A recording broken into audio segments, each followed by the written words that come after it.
All right, so we're live. We're live here on I think today is day 140 of the YSL trial. So, where's all my people? Y'all get in here. Get in here.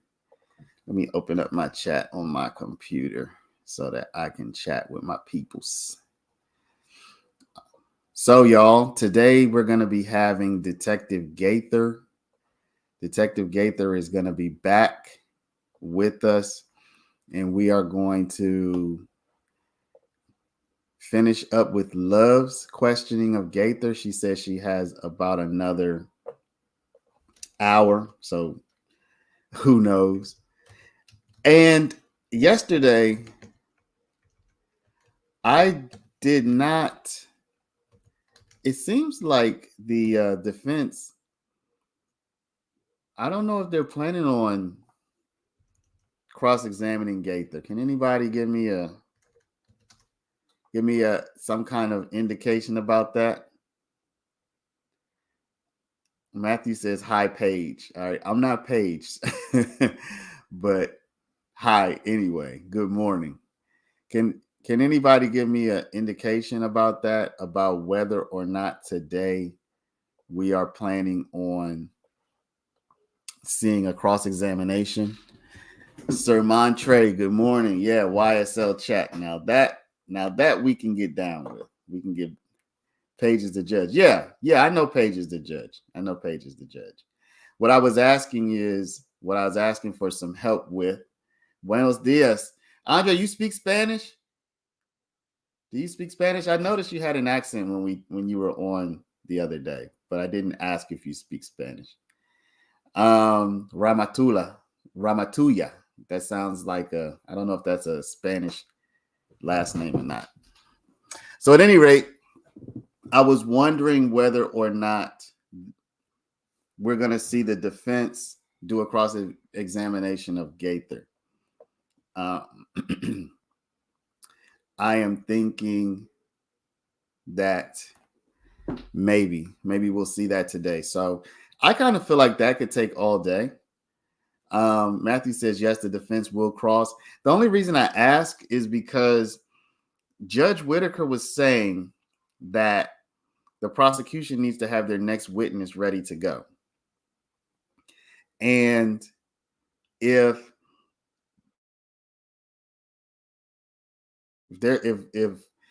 first of all, if Love has another hour, and then so that's probably going to be 2 hours, right? By the time they get in at 8:45, they start talking all their stuff, their evidentiary stuff, get the jury in, get them seated, get to Gaither, do Love's hour, which let's say if she's spot on, it'll probably be maybe 2 hours. Then you get the cross. So we're already at about, let's say, 11 o'clock. Have a break or two. We're probably looking at, well, it depends on how long the defense plans to cross Gaither. I really don't feel like Gaither's testimony and all of these videos that they showed were really that damaging for the defense. That's just my personal take on it. So maybe the defense won't have a long cross of Gaither. What was so special? Rolly Bryan says, what was so special that Gaither want to go unseen? Well, you know that we did see Gaither, and I don't know. They were linking it in somehow to her job. But the funny thing is that if you remember Trivia, which was Monk Tonk's ex-girlfriend, Trivia said she didn't want to be seen because of her job. And the judge basically said, tough luck to that. So I don't know. Carmela, good morning. Yeah, y'all, please do hit the like button. Please do hit the like button. Sir Montre, don't forget, we got another witness coming in. Montre, who is that? I think they said Detective Bennett is coming this morning. I think they said that there's going to be a witness called Detective Bennett who's going to be next. Y'all, we have 7 likes. Come on, y'all. Get that like button. Hit the like. So y'all, basically, I'm a professional like button requester. So like, so if my kids ask me, Dad, what do you do? What's your job? I'm gonna say my job is to ask people to hit the like button. Okay. My job is to ask people to hit the like button. And they're going to say, oh, you're a YouTuber, because they know more about that than I do.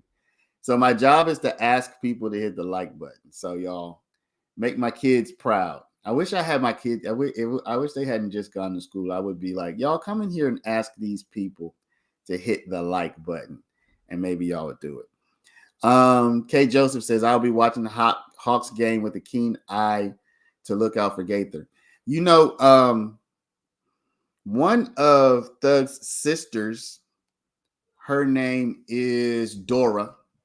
Yesterday, Dora said someone had posted a video of Gaither at the Hawks game working. And Dora said, oh, so that's why she always treated us so badly. It seems like Dora might have been unaware that Gaither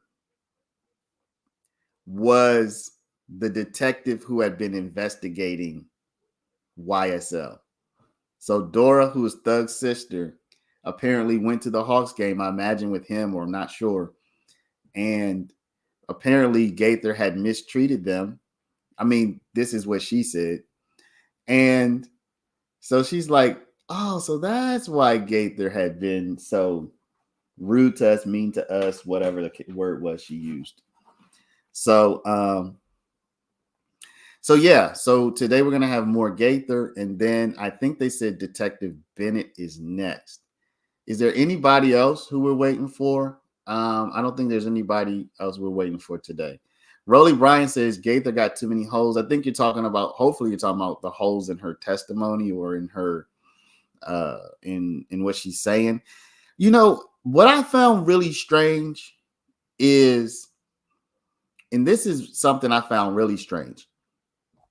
They brought Gaither in, essentially, they being the prosecution, they brought Gaither in essentially to bring in the testimony of QZ. And, you know, that's an interesting strategy because QZ is not on the stand for anybody to question him about what he's saying. But because Gaither's there, they get to play all of these statements by QZ, who is just on the stand. So you get all these statements in, but then the really interesting thing is QZ was saying things that I thought did not help the prosecution. Like he was saying he didn't think Young Thug had anything to do with this thing, and he didn't think Young Thug had anything to do with that thing. So I'm like, why are they even playing that? Like on the prosecution side, why are they playing these statements from QZ where QZ is saying that they don't think that Thug did these things, when the whole point of this prosecution, or at least part of the point, is to say that Thug did these things. So that I found very interesting, that they would put somebody on the stand specifically saying Thug didn't do the things that they're trying to prove that Thug did. So that was something I found really interesting. Let's see, Andre, one witness a day, and Miss Love, she's going to call more people, and you heard the judge get annoyed and say keep recalling people. Yeah, so I did a calculation. I'm going to do it here. I calculated this morning. Let's say the prosecution has about 90 more witnesses, because I think they had 100 witnesses, and they've called about 10. So let's say they have 90 more witnesses. An average of one full business day, one full working jury day for a witness.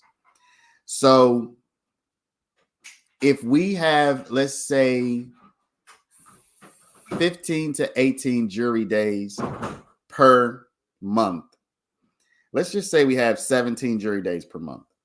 So 90 divided by 17, We have about 5, let's say give or take 5 more months of prosecution witnesses to call.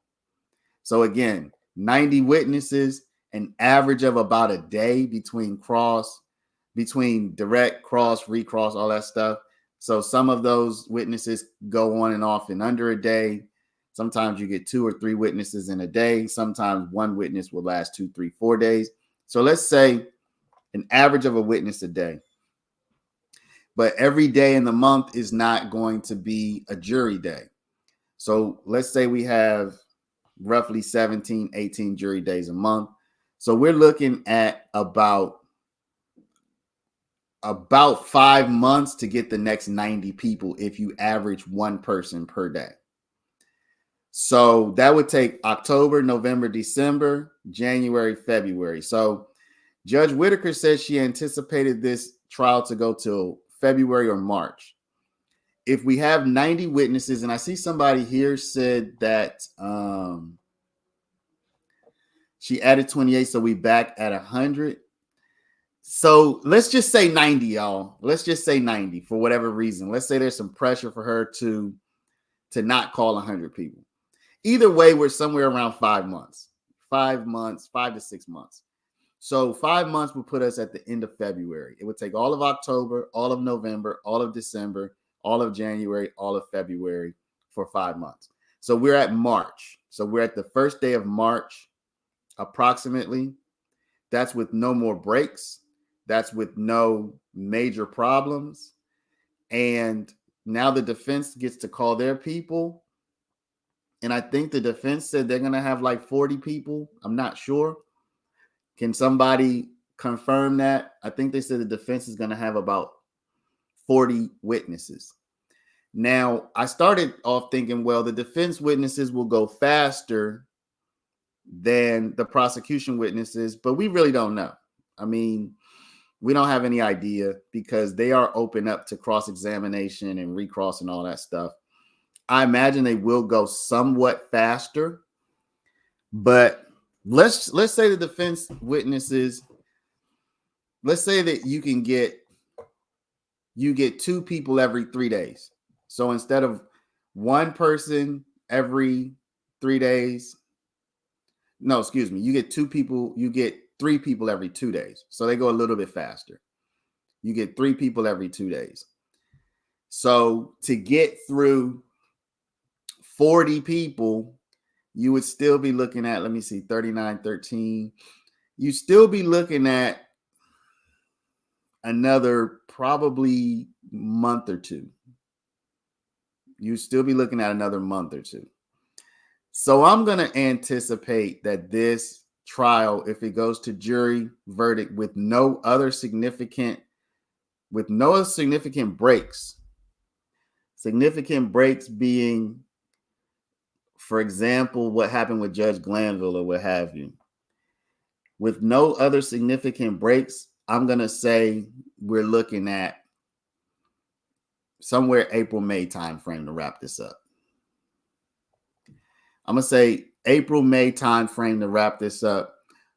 Taking into account 90 more prosecution witnesses. It could vary. It could go up a little bit from there. Taking into account approximately 40 more defense witnesses, or 40 defense witnesses. I am anticipating we're looking at somewhere around April to May to wrap this up. So that's what I'm anticipating, y'all.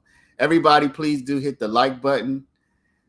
I'm gonna make some signs, y'all. I'm gonna make some signs. I'm gonna hold up a sign right here that says hit the like. I'm gonna make some more signs too, so that as we are doing this live stream thing, I can just hold up my sign. My wife could have 3 babies in the length of time this trial will last. Yes, yeah, that is true. I do think you are correct about that. I think that someone could have 3 babies in the length of time that this trial will last. All right. Let's see here, y'all. We're going to check the sound. Let me make this big. Okay. Check the sound, make sure we're good. We don't have any sound yet, but when we do, okay, when we do, we will double check on that one. So, so y'all, Detective Gaither's testimony was kind of boring. I really kind of felt Detective Gaither was over it, you know? I kind of felt Detective Gaither was like, yo, I should have never become a detective. Like they're gonna be calling me back to these trials for the rest of my life. Andre, you say 3 times 9 equals 27. What's that all about? Cordell says, don't forget the holiday. Thing that anybody needs to put on the record this morning? 17 to 18 working days per month.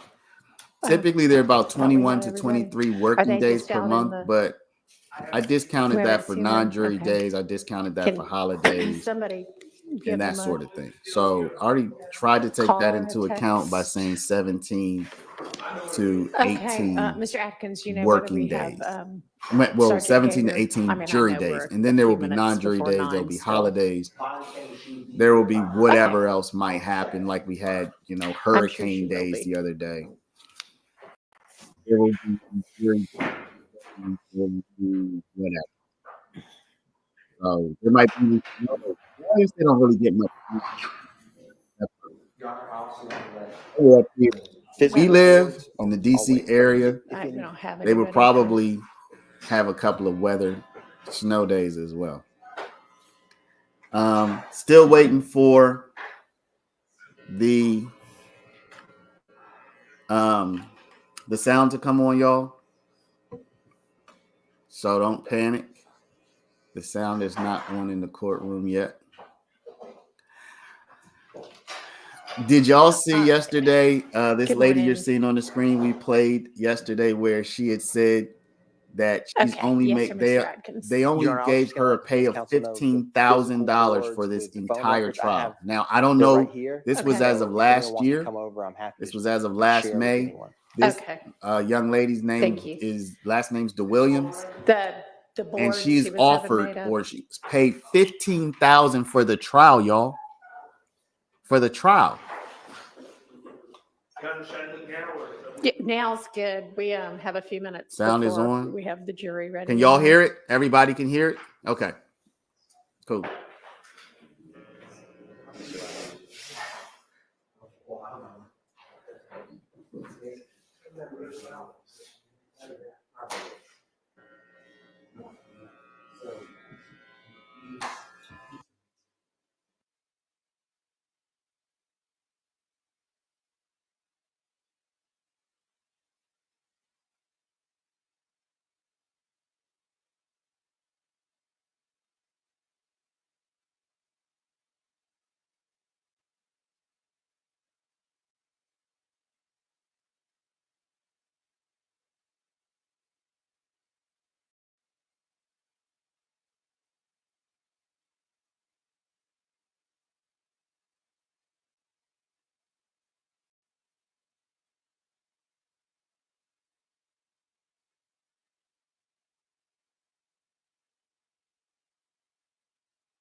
Y'all hit the like button, please, people. Hit that like.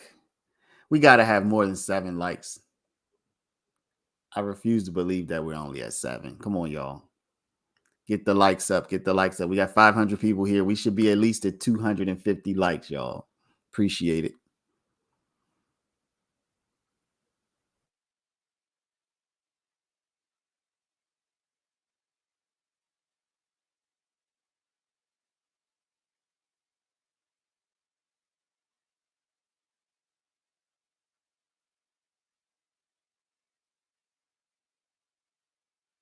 Okay, Papa Bear says it's at 270, 127. Okay. All right. So we have 125 to 127. Let's get up to 250, y'all. Let's get up to 250. All right. So I'm not hearing anybody say anything in court. Looks like they haven't really gotten started yet. So Papa Bear, good morning. Truth Official, good morning. Nosy Rosie's in the house. Nosy Rosie, you got a star by your name. Nosy Rosie special. Nosy Rosie's one of our members. By the way, y'all, go ahead. If you haven't become a member yet, go ahead and sign up for the $3, less than a cup of coffee. Okay, we're less than a cup of coffee on the membership. And I promise I'm going to be working on our emojis. Matter of fact, let me see. I feel like I could do that right now while we're on here. I thought I gave y'all emojis. Let me see. Let me see here. Y'all should, okay, you have loyalty badges. So we see Hold Me Tighter. She has her blue star, which is good. Let me go here to the emojis. Let's see here. Because I told Miss Lily that you would get these emojis.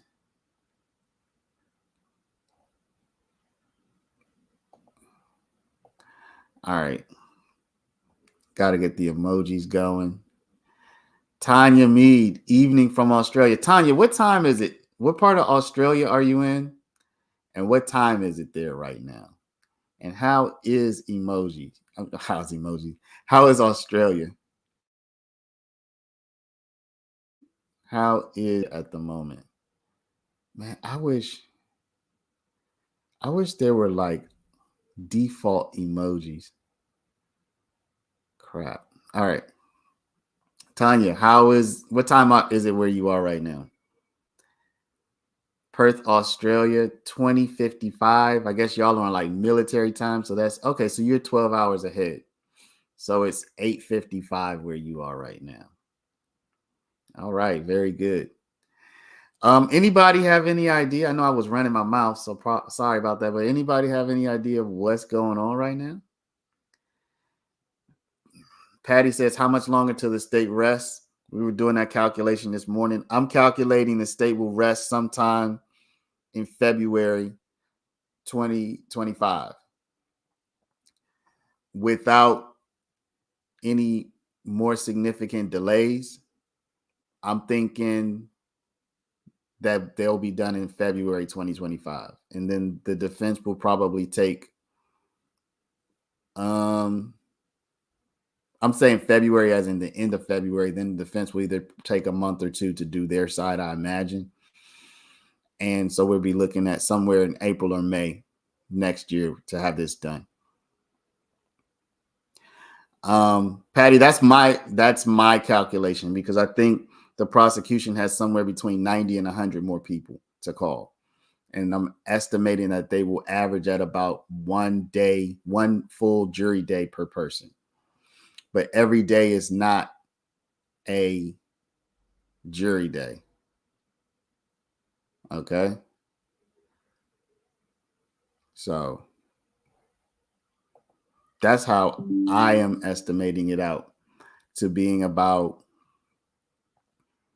90 to 100 more jury days. Okay. Again, you have about a day per person, because some people take 2 days or 3. Some people are like half a day. Some people, I think the most they've gotten in since I've been watching is like maybe 3 or 4 people in one day, and that's only happened once or twice. So, I mean, they're fighting over minutia. Did y'all see the video from yesterday where the judge is basically like she she says to the jury, can y'all understand what's being said? Some of them can, some of them can't. I'm like, what? Like, this is too much. This is too much. The judge is like, some of them can, some of them can't. All right, I'm gonna try something in the chat, y'all. I'm gonna try this emoji because I did make some emojis. Oh, okay, they're just too tiny for you to see them is the problem. That's the Woody emoji, right? That's the Woody emoji right there. So we do have some emojis. They're just too small for you to see. That's another one. Paralegal posse.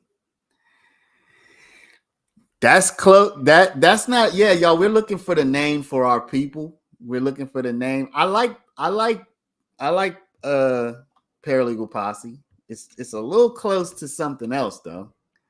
That's the steel emoji. So the thing is, I just need to make these emojis. Let me see. Supported formats, minimum size 32 by 32. I'm going to try to work on these emojis right now, y'all. Try to get these emojis. That's the steel emoji. And I have a Whitaker emoji as well. So, Miss Lily, you said you want your emojis. We do have emojis. It's just they aren't very well done. So I am going to go back to the drawing board and see if I can get these emojis. Oh, I should be able to, let me see, YouTube emoji generator. YouTube emoji generator. There should be an app for that. TubeBuddy. Anybody have like a tutorial that you can send me? Morning, Pastor.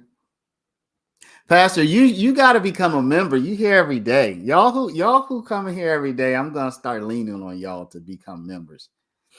Y'all are part of the community. Let's start leaning on y'all to become a member. Free emoji generator. Let's see here. Create an emoji.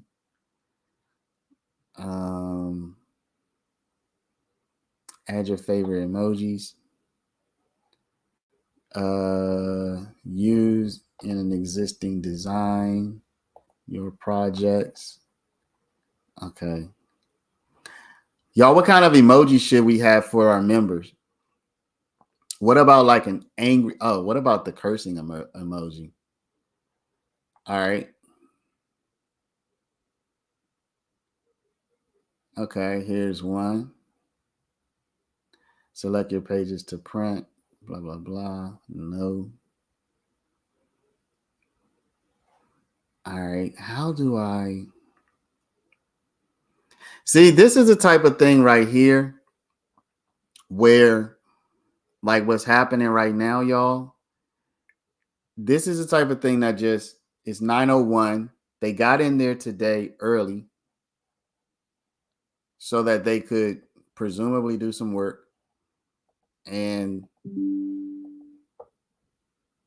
nothing. You know what I'm saying? Nothing's happening. Nothing's happening. Papa lost everything. Once I get back on my feet, become a member. All right. No rush. No rush. Sorry to hear that, by the way. That sounds terrible. Losing everything certainly sounds traumatic. So definitely want to wish you the best with that. Taisha J, new member. Very good. Very good. Thank you for becoming a member, Miss Taisha J. Certainly do appreciate it. And I do, y'all, if I misgender somebody, please don't Don't get on my case. Just let me know. So we have a new member here. Always welcome our new members. I am literally working on our emojis right now. It's just this YouTube emoji thing is kind of weird. It's kind of weird. Grand Rising Cons. Papa Bear, I had a student tell me just yesterday that she lost not everything in a fire, but I literally got a call from one of our students just yesterday, and she said that she had lost a significant amount of her possessions, including her computer, in a fire. That's terrible. I mean, it's always good when the people are safe, right? But terrible when that happens. So definitely sorry to hear that. Definitely sorry to hear that. All right, y'all. I'm going to try making a new emoji right now. This is going to be the cursing mouth emoji. So let me see. Add another emoji. Yeah, just go ahead and get her in. Cursing. Select the image. Downloads here. Just go ahead and get her in. All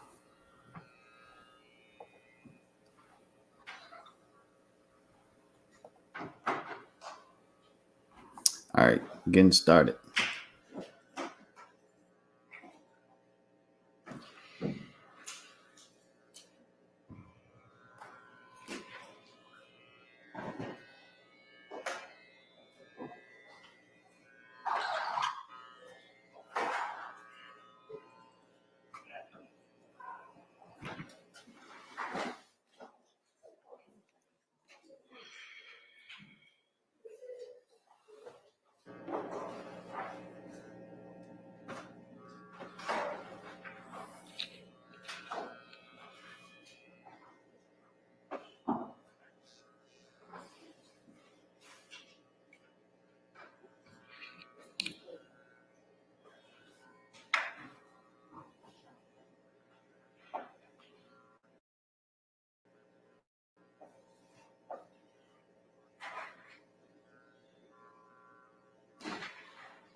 Thank you.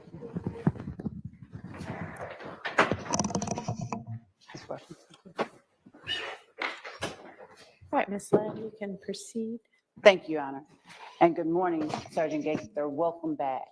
Good morning. Yesterday, the state was showing you some photographs and asked if you recognize them.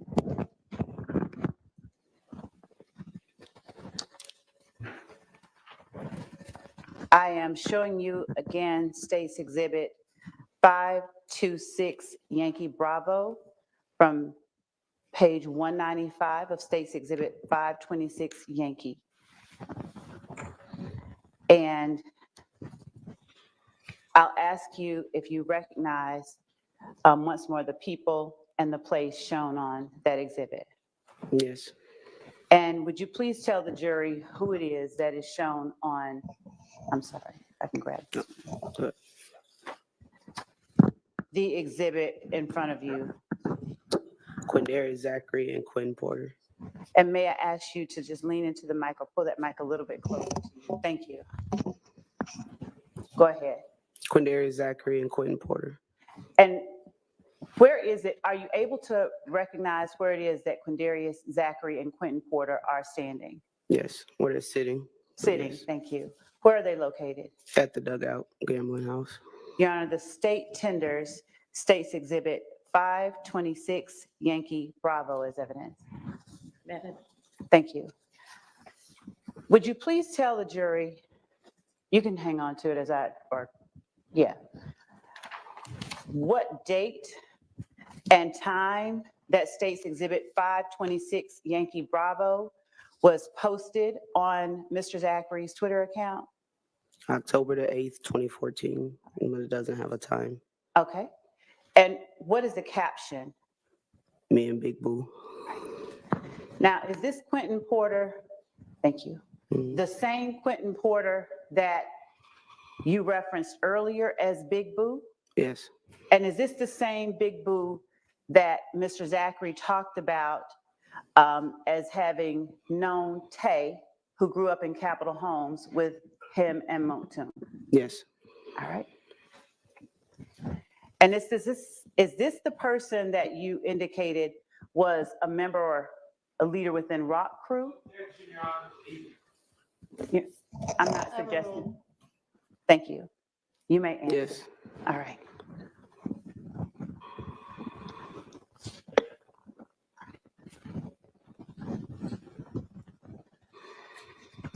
Do you recall during the interview where you spoke with Mr. Zachary, Mr. Zachary talking about a person named Gucci Red? Yes, All right. yes. And do you know whether she has any children by any particular people? I know of one, Who? Mr. Williams. So when Mr. Zachary said Gucci Red, Thug's baby mama, this person, you know, to have a child with defendant Jeffrey Williams? Yes, All right. I'm going to show you what has been marked as State's Exhibit 526 Yankee Charlie, page 181, Your Honor, for the record of 526 Yankee. Do you recognize the people depicted in 526 Yankee Charlie? yes. And how do you recognize them? I've seen a photograph of this Gucci Red person before, and I obviously recognize Mr. Zachary. All right. The state tenders State's Exhibit 526 Yankee Charlie as evidence. Admitted. Would you read for the jury the date that Mr. Zachary posted the photo of himself and Gucci Red to his Twitter account at rock Lil D _ Lil D? October the 20th, 2014. All right. Now, with respect to Mr. Zachary's Twitter name, does he spell it ROC _ Lil D, or does he spell it a different way? The C is replaced with a 5. Within your expertise as a gang expert, does that 5 have any significance to you? For members of blood gangs, the number 5 represents their gang. They will normally replace if it's a letter C with the 5 or X out the C due to their rivals being the Crips. Okay. Do they ever X out the C and replace it with the letter B as in Bravo? Yes, they do. Okay.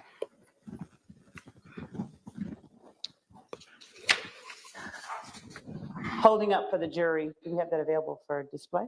All right. Holding up for the jury, State's Exhibit 526 Yankee Charlie, Mr. Zachary and Gucci Red.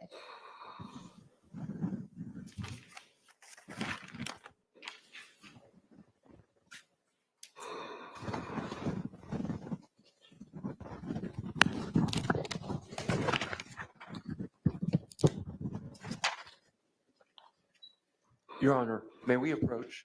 Yes. Thank you.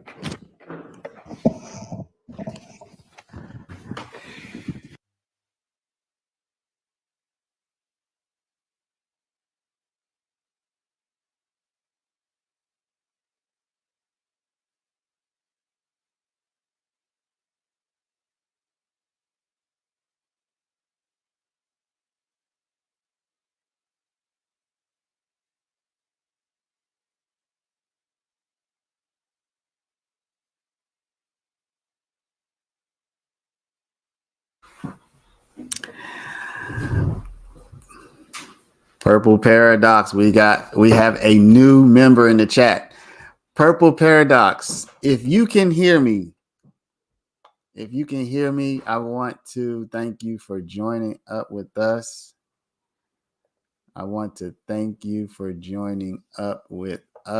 We're gonna have a lot of fun.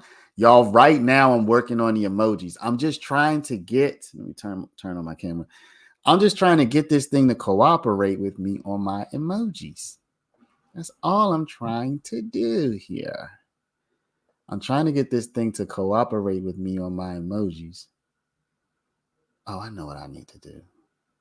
I'm trying to get this thing to cooperate with me on my emojis so that I can give beautiful emojis to all our people. Purple Paradox. Yeah, you have emoji, but I have custom emojis.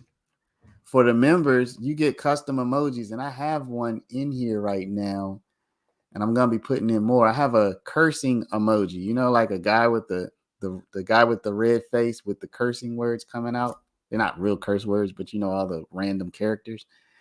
And I'm just trying to get this. I'm trying to test it out. So give me a sec here because I'm gonna get this right. I am going to get this correct on my end, and it's gonna be awesome. It's gonna be excellent. Let me see here. Sometimes YouTube just does not work with you the way you want it to. All right, let me open this. Let me pop out the chat.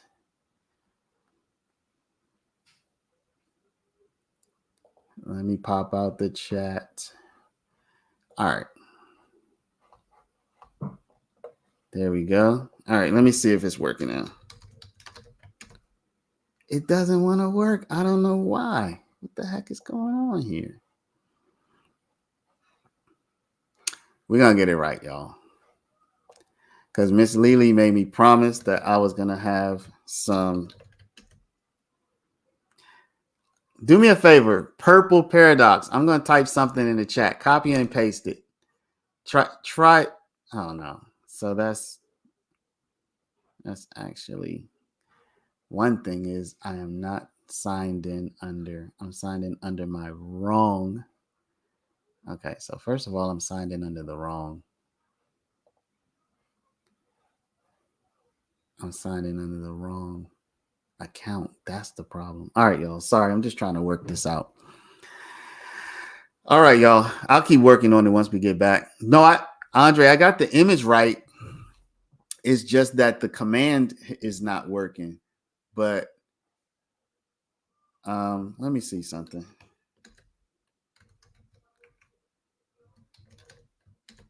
There we go. All right. First emoji. The first emoji. All right. So we're in business now. That's the cursing emoji, y'all. That's the cursing emoji. So we got one. All right. So I finally figured out how to do it. Yes.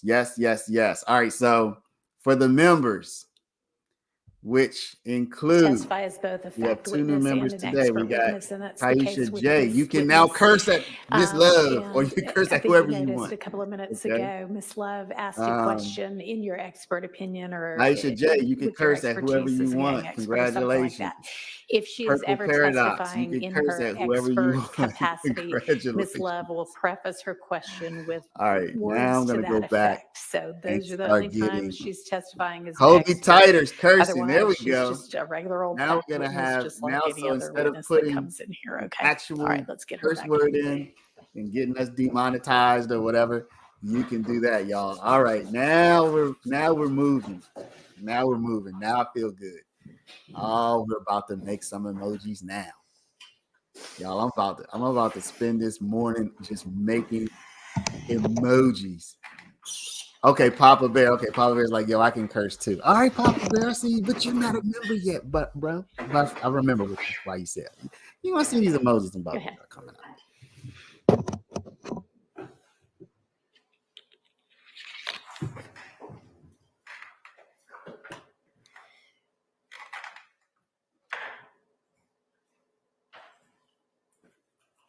Yeah, I'm not sure if the batteries are low, but I'm holding down. We're having a little trouble getting it on. Or Well, this battery sure didn't last long.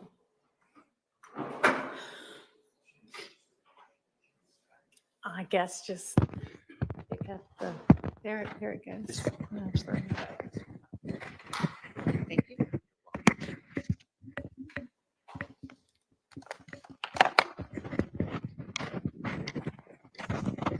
My apologies.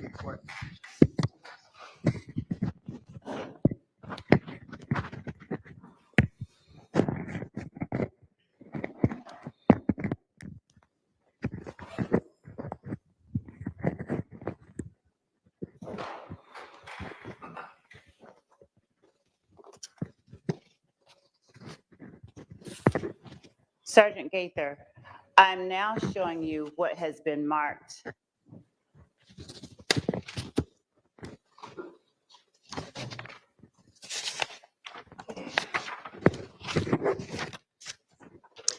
as State's Exhibit 526, Yankee J.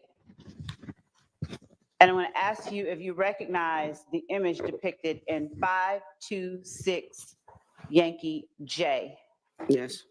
Now, first of all, who are the persons depicted in 526 Yankee J?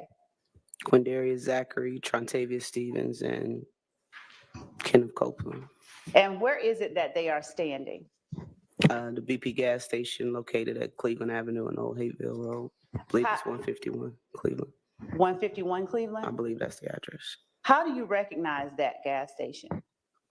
I've been there numerous times. Numerous times? Yes. And what is the date of the posting of those three persons in front of 151 Cleveland Avenue, the BP at Old Hateville, you said, in Cleveland Avenue? Yes. December the 2nd, 2014. All right. And the caption, what does it say? My N words, Free Slug and Woody. All right.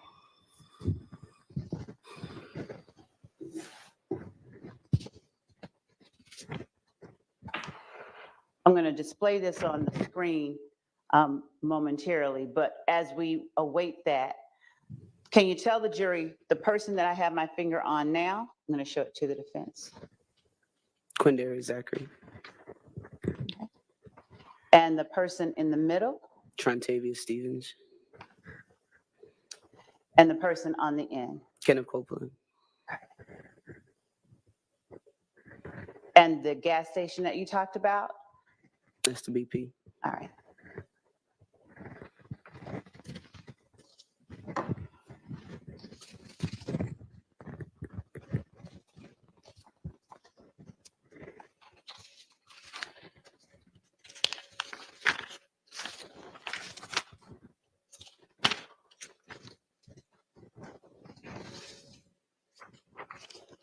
Showing you next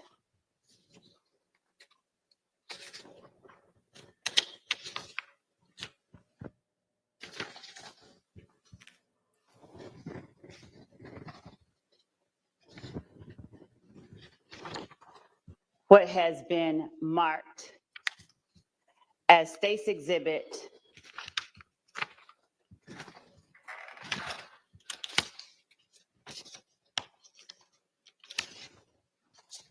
526 Yankee U, as in umbrella. Do you recognize the people depicted in State's Exhibit 526 Yankee U, or actually unicorn, I think? Yes. It's uniform. Uniform, I don't thank think you. it matters. You do recognize them? Yes. Who all do you recognize in that photograph? Shannon Jackson, Antonio Sledge, and Quindarius Zachary. And what is it that Antonio Sledge is doing with his, apparently his left hand? If you're not able to see it, that's okay. I We'll can't put it really up on the tell. screen. Can you tell the jury the date Actually, Your Honor, the state tenders 526 Yankee uniform as evidence. It's admitted. Did you mean to tender J? Because you haven't tendered J. I do, and thank you. Okay, it's admitted. As we put 526 Yankee uniform up and blow it up on the screen, please tell the jury the date that 526 Yankee uniform was posted to Mr. Zachary's Twitter account. March 1st, 2015. And is there a phrase underneath it? You dig? Okay. Could you blow it up? Could you blow it up a little? Okay. Thank you. And would you tell the jury the person whose face is shown on the screen at this moment in the upper left-hand portion? Shannon Jackson. Show the rest of the faces. All right. And the one in the middle Antonio Sledge. and the one on the far right side as we face the photograph. Quindarius Zachary. Okay. Are you able to see any more clearly what's going on with Mr. Sledge's hand? It looks like he's making a blood hand signal. Okay. And is that the capital B? Yes.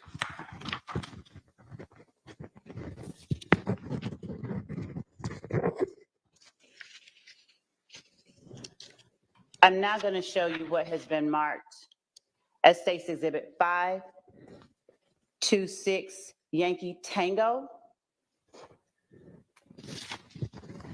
and ask you if you recognize the persons depicted in 526 Yankee Tango, which is page 117 of State's Exhibit 526 Yankee. Yes.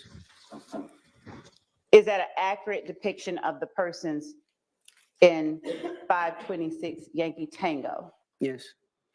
The state tenders 526 Yankee Tango as evidence. Admitted. Can we publish that and blow it up? Would you tell the jury the date that 526 Yankee Tango was posted to Mr. Zachary's Twitter account? January 18th, 2015.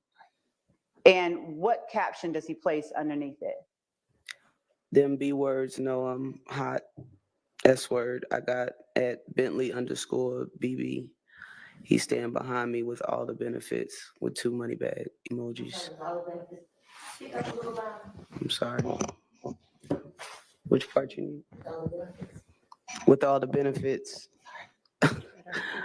With 2 money bag emojis after. And if we could slide up to show the jury the persons in the picture, the persons, my apologies, No, you're all good.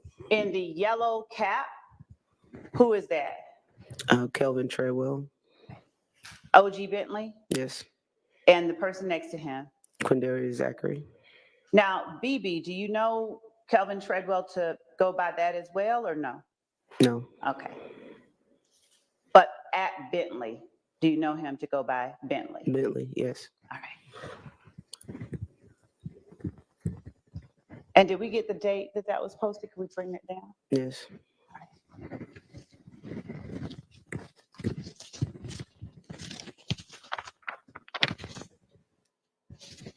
Showing you now what has been labeled as State's Exhibit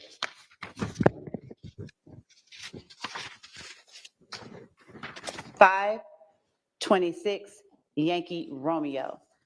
And I'm asking you if you recognize the person depicted in 526 Yankee Romeo. Yes. Who is the person, or how do you recognize the person depicted in 526 Yankee Romeo? I arrested him. Okay. Is that an accurate depiction of the person depicted in 526 Yankee Romeo? Yes. The state tenders 526 Yankee Romeo as evidence. Could we publish? Permission to publish. Okay. Would you tell the jury first the date that 526 Yankee Romeo was published to Mr. Zachary's or posted to Mr. Zachary's Twitter account? January the 12th, 2015. The 12th. And what is the name underneath or the caption underneath the handle Lil D at rock_Lil D? Harnard. Who is the person depicted in 526 Yankee Romeo? Demise McMullen. Okay. And this date that's posted, is that 2 days after the murder of Donovan Thomas? Yes.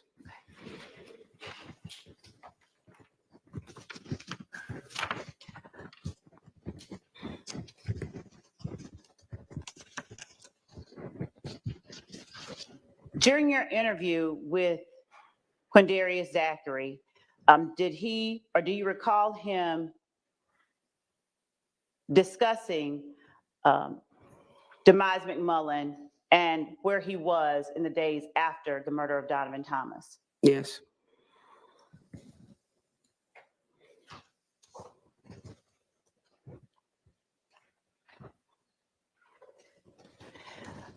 Do you know what a Sprinter bus is?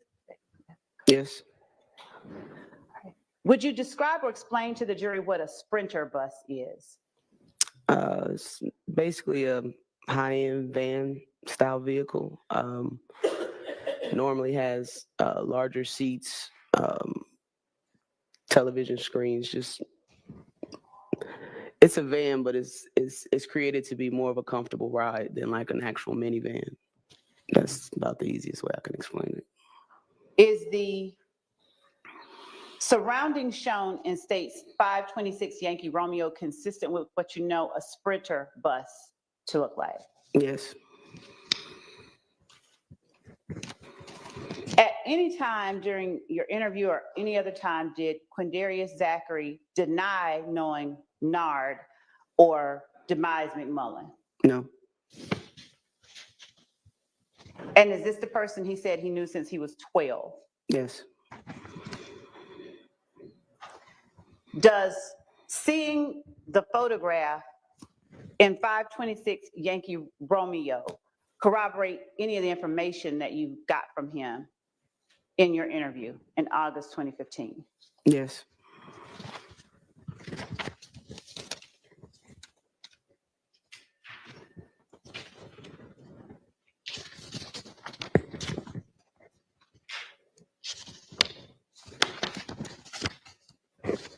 Showing you what has been marked as State's Exhibit 526 Yankee Hilo. Do you recognize the people shown in 526 Yankee Hilo? Yes.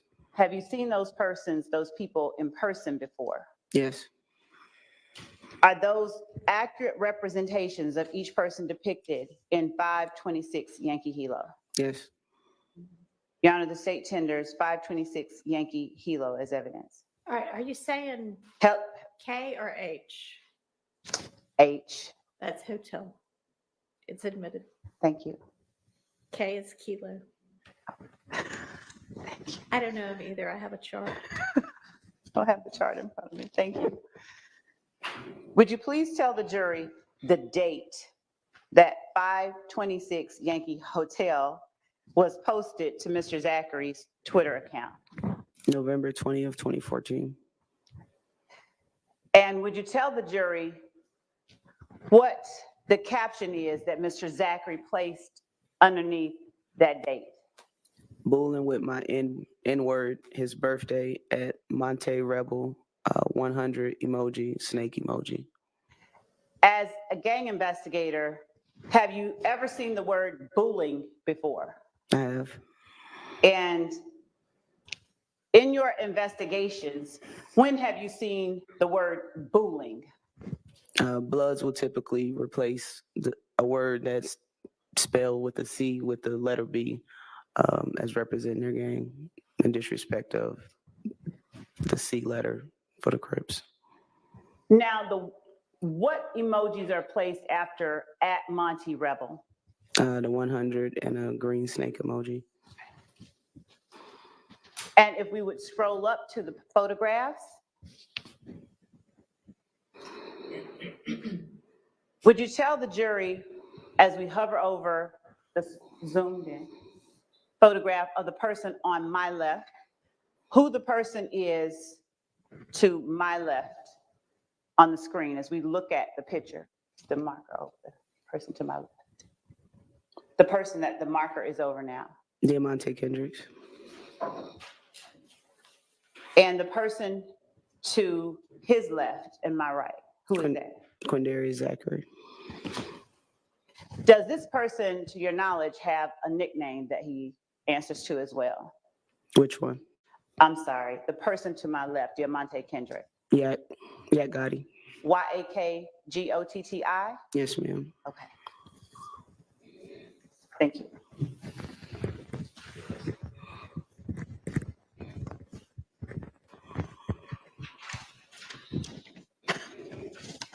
I've been provided with the military alphabet, Judge. I'm now showing you what has been marked. State's Exhibit 526, Yankee Golf.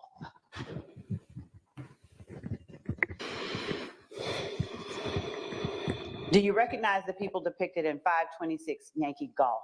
Yes. Is that an accurate depiction of those persons? Yes. State tenders 526 Yankee Golf as evidence. Permission to publish. Would you please tell the jury what date 526 Yankee Golf was posted to Mr. Zachary's Twitter account? November 1st, 2014. And what is the caption underneath the date of the post? 3 green snake emojis with the red heart. YSL, the number 3 emoji, the number 0 emoji with the word deep. All right. And as a gang investigator looking at this, how do you read it as the number 3 emoji, and then deep, or as something else? I saw it as something else. And what did you see it as? This represents the gang 30 Deep because it's a member of 30 Deep within the picture. All right. 3 snakes, red heart, YSL 30 Deep? Yes, ma'am. All right. As we scroll up in the picture, and who is the person to my right on the picture where the cursor is? Demikion Garlington. And the person to his right, is that Mr. Zachary? Yes. All right. And who is the person that you spoke of that was a member of 30 Deep? Demikion Garlington.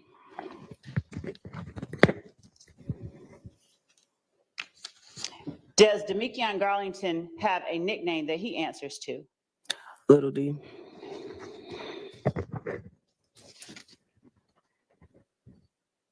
Showing you what has been marked as State's Exhibit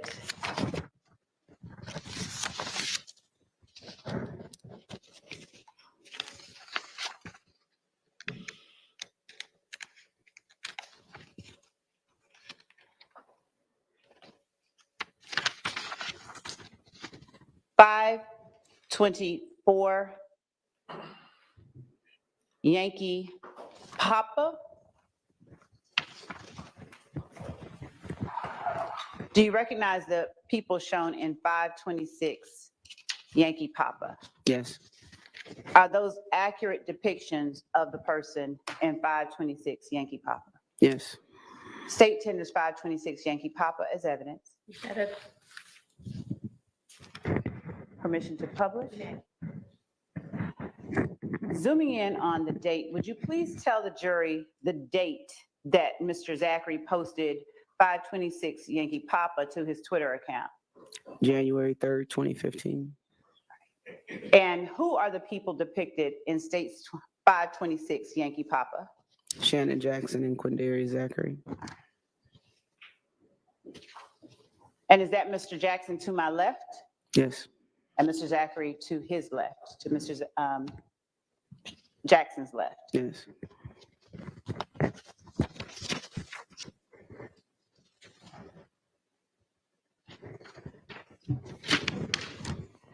Showing you what has been marked as State's Exhibit 526 Yankee November. Do you recognize the persons shown in 526 Yankee November? Yes. Is that an accurate depiction of the people depicted in 526 Yankee November? Yes. State tenders 526 Yankee November as evidence. It's admitted. Permission to publish, Your Honor? I'm assuming it's granted. Go ahead and publish. May we publish, Your Honor? Yes. Sorry.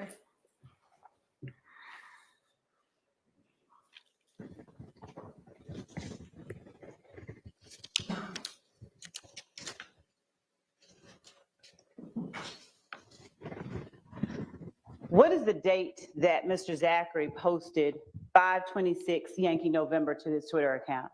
January 1st, 2015. And who are the people depicted in 526 Yankee November? If you could just describe them by what they're wearing or hair or something. Jeffrey Williams with looks like a white jacket, and Kenneth Copeland with a red hoodie. All right. And what is the caption underneath the posting date for 526 Yankee November? Ain't going back and forth, all one word.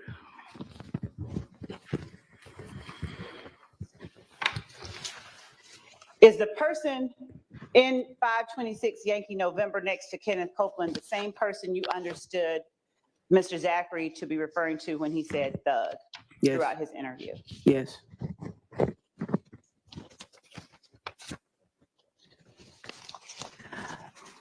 Let me ask you this. Bless you. At any time during your investigation of YSL before the start of this trial, had you ever heard an alleged acronym THUG standing for truly humble under God? No.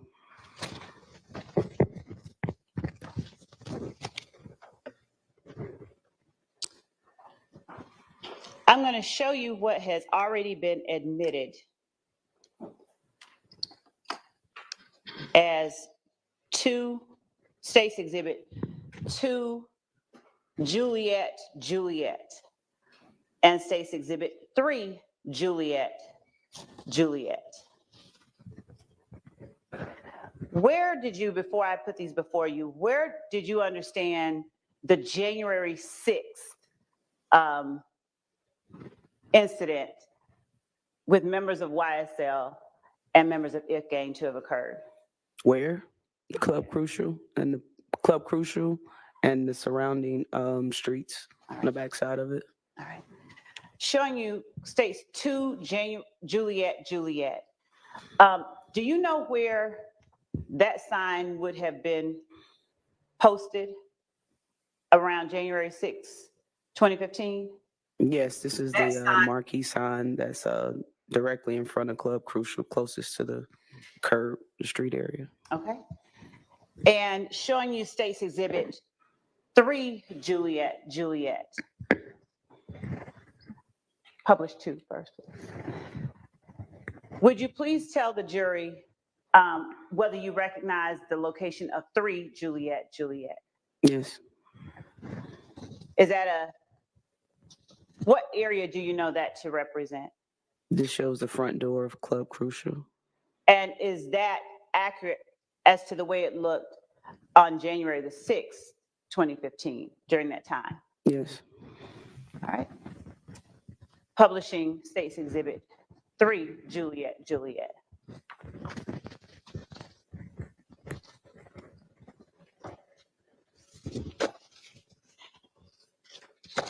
Prior to learning of the incident on January 6th,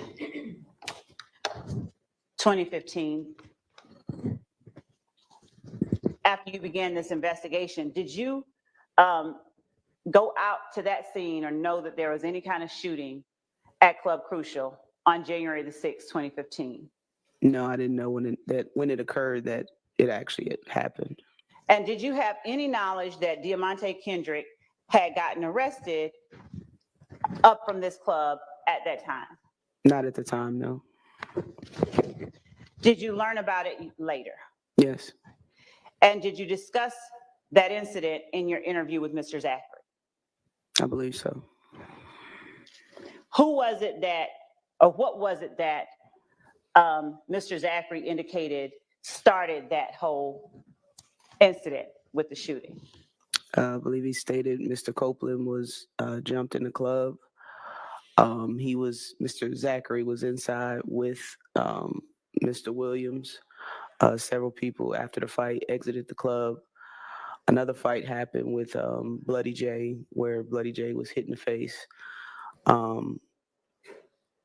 Mr. Zachary stated that he stayed inside with Mr. Williams while everyone else went outside and got their guns to basically escort Mr. Williams out. After they exited the club, members of 30 Deep YSL began to shoot at vehicles with Mr. Shell Kel, which is Kelvin Watts, and other members of If Gang as they were leaving the parking lot area. Did the information you learned about the incident depicted in 3 Juliet corroborate or help confirm for you any of the information that you got from Mr. Zachary during your interview? Yes. Without saying what was said by anybody, Mhm. had you gotten from anyone else in any other interviews the details that Mr. Zachary gave you? I'll withdraw that question.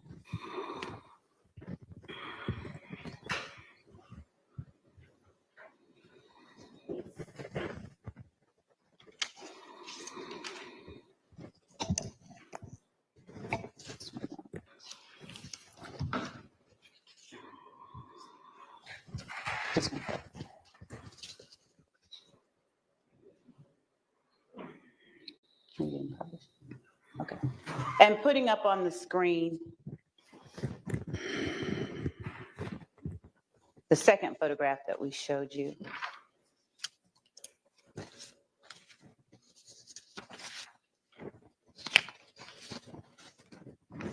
Go ahead.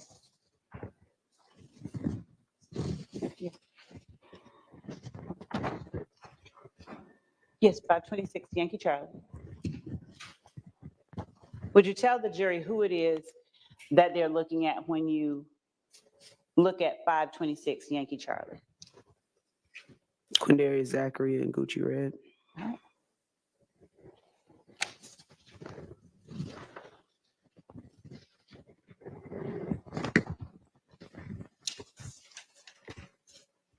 The photograph that you described for the jury as being Quindarius Zachary and OG Bentley, is that the same person who had the spot on Oak Drive?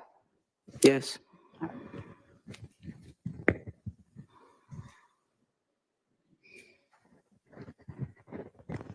Showing you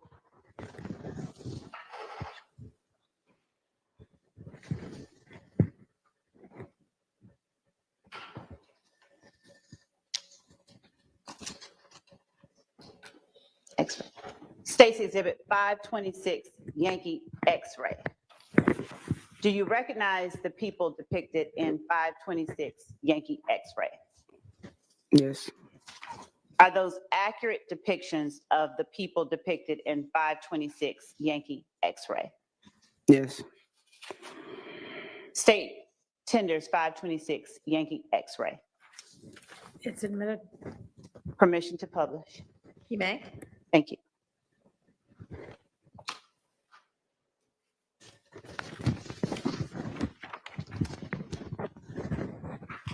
Would you please tell the jury the date 526 Yankee X-ray was posted to Mr. Zachary's Twitter account?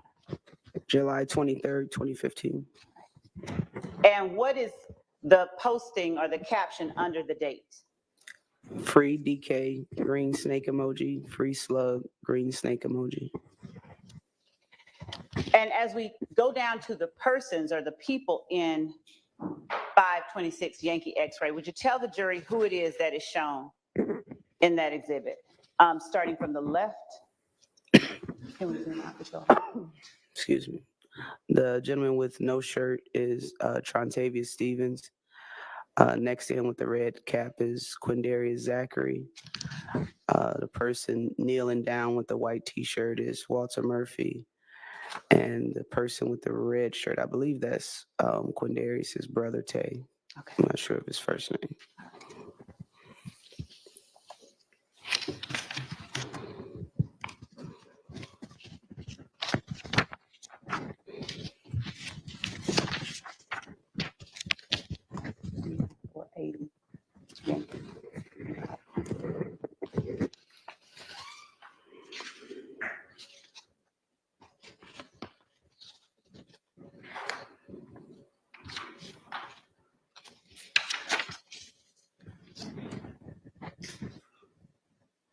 Okay.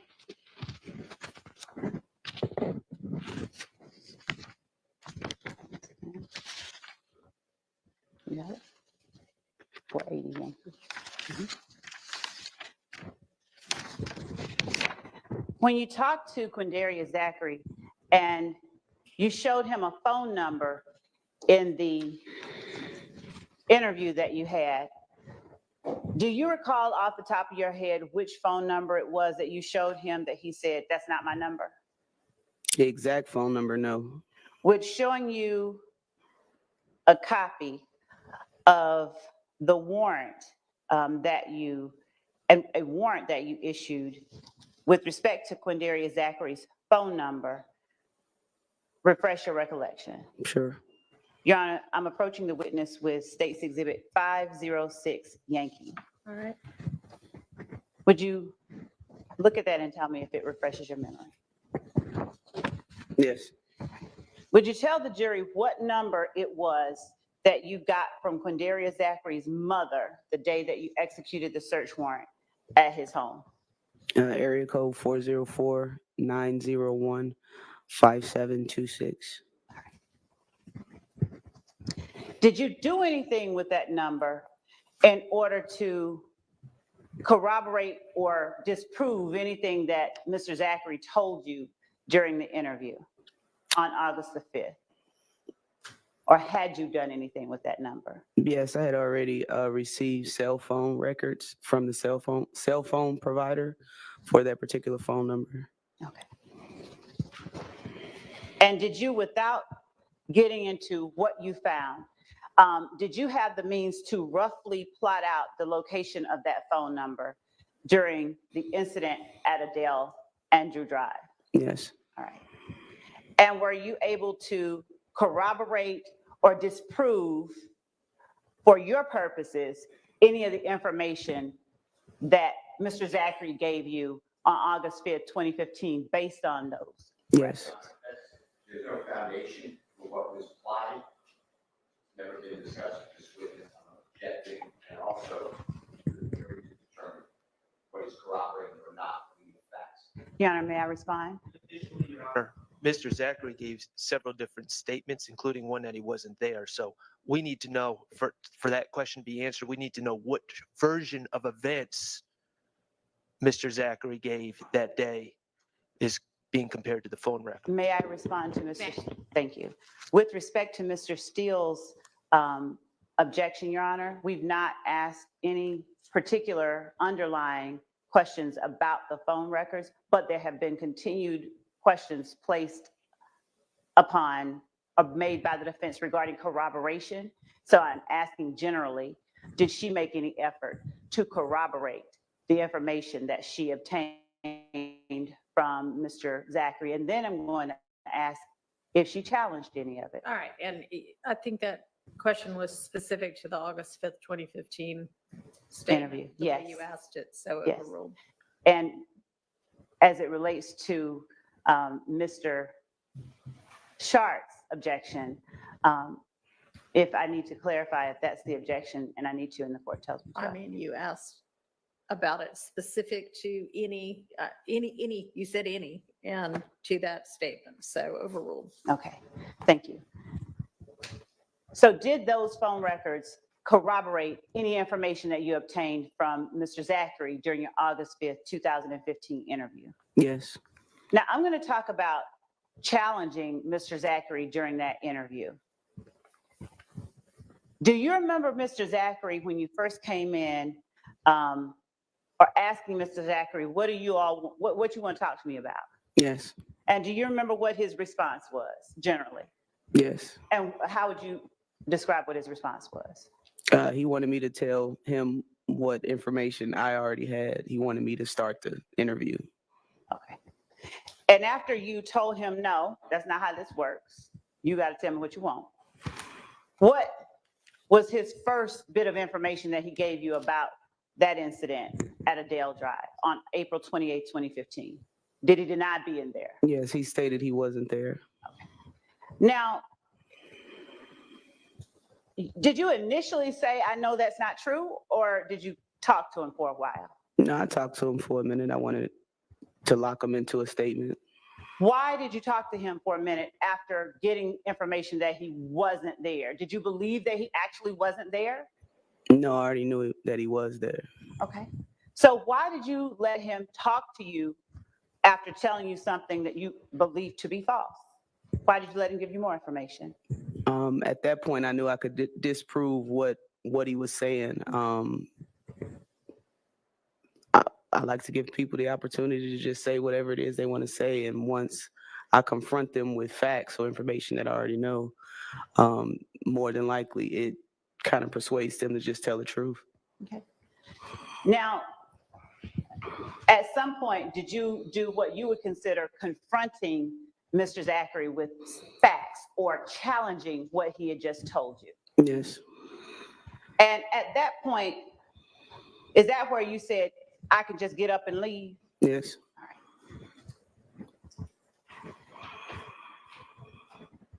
right. After that point, after you challenged Mr. Zachary, did he acknowledge that he was, in fact, at the scene? Yes. Before you talked to Mr. Zachary and he told you about two different cars and the people who were in each car, Mm-hmm. had you talked with any investigators from the Adele Avenue shooting who told you about a witness who said that they saw someone with dreads shoot? Sustained. Your Honor, may I approach? Yes.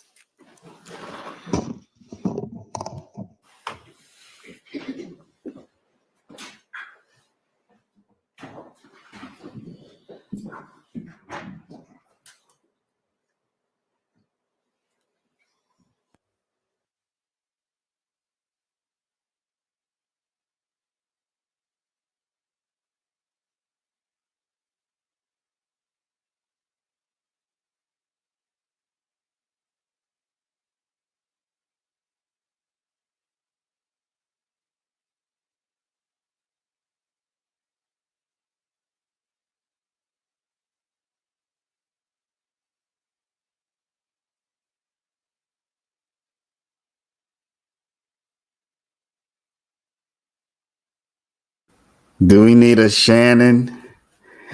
Y'all, what other emojis do we need, y'all? I know I'm off topic, but I'm kind of proud of all these emojis we just made.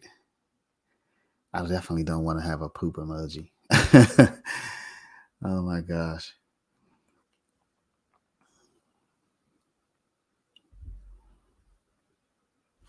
Let's see some comments.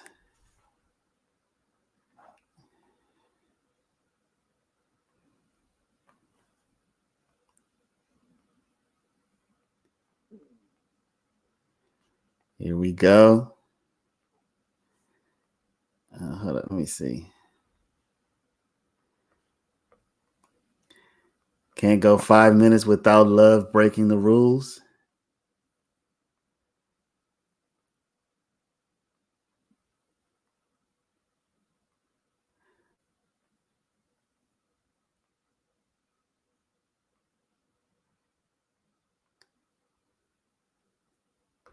Truth, what you talking about there, buddy?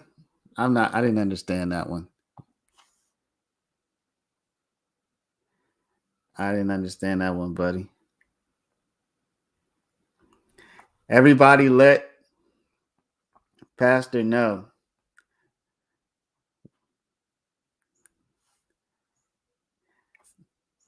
What happened? This is a joke. Every time there's an objection, that's abstain, love needs to approach. Where's the proof emoji? All right, let's see. I'm gonna have to find a where's the proof meme or something. Where's the proof? I don't even know what would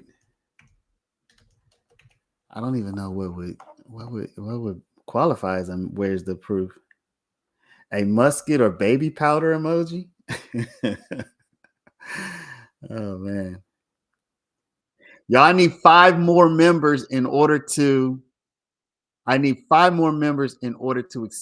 our emoji selection. This is according to YouTube. So I'm gonna switch out the cursing emoji because y'all already have access to one of those. And then I can do, I think, one more, and then I'll hit the limit until we get 5 more members. We need a love to be stopped emoji. So these emojis are tiny, y'all. Y'all know these things are tiny, you know.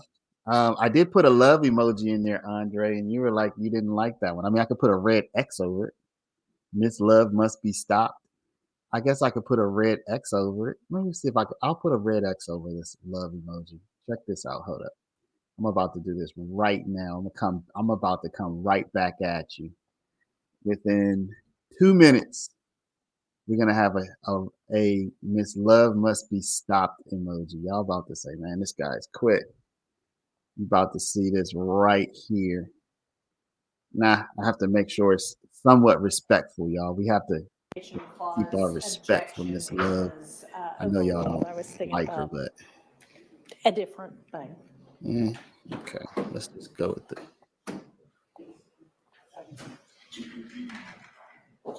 We can get the witness back.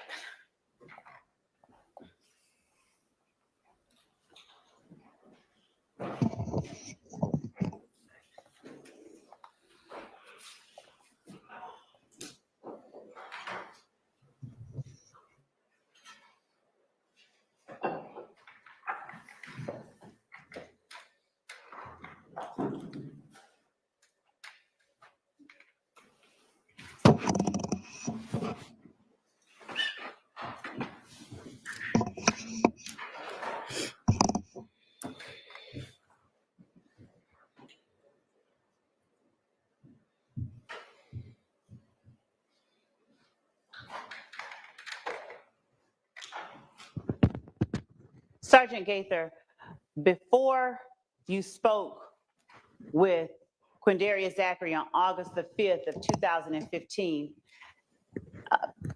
did you know of any descriptions of any shooters given by witnesses on the scene? No.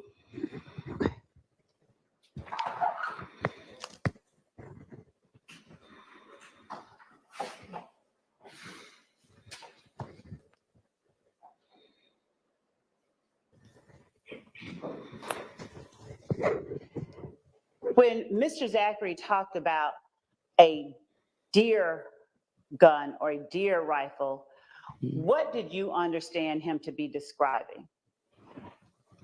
And how is it different from, say, AK or? I think the jury can make that determination. Overruled. The way he described it, he was in the interview, he used his hands like this and stated a chopper, but he said it looked like a deer hunting rifle. My idea of a deer hunting rifle is something with some type of wooden pieces to it. So he didn't go against what I was saying, but his description, I understood what he was saying. All right. And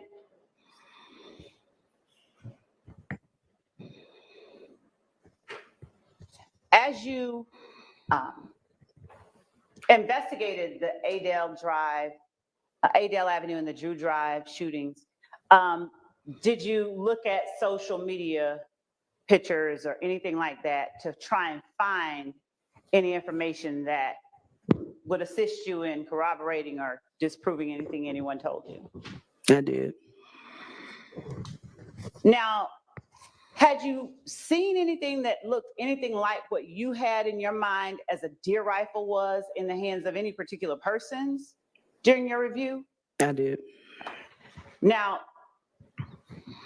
who was it that you saw with a deer rifle, or what you believed was a deer rifle during your review of the social media?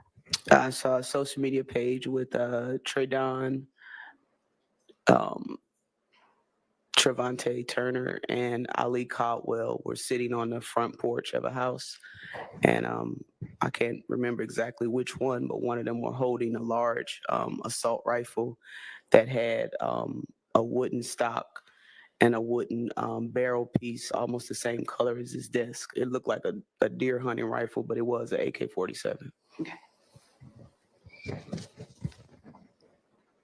Now, did you ever, is it fair to say you never saw that, or Mr. Zachary, Mr. Sledge, Mr. Garlington, or Mr. Stillwell with any photos with what you thought was a deer rifle or a deer hunting rifle? I didn't.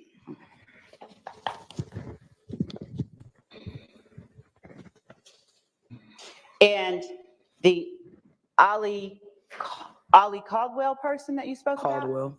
Is that the person that you said had what did you call them? Trunk dreads? Like plank. Plank, thank you, plank dreads. Mm-hmm. All right.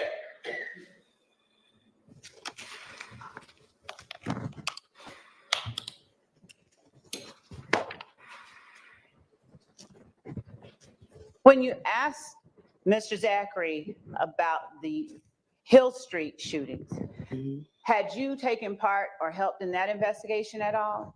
I did. Who all, without saying what anyone said, who all did you talk to during the course of that investigation?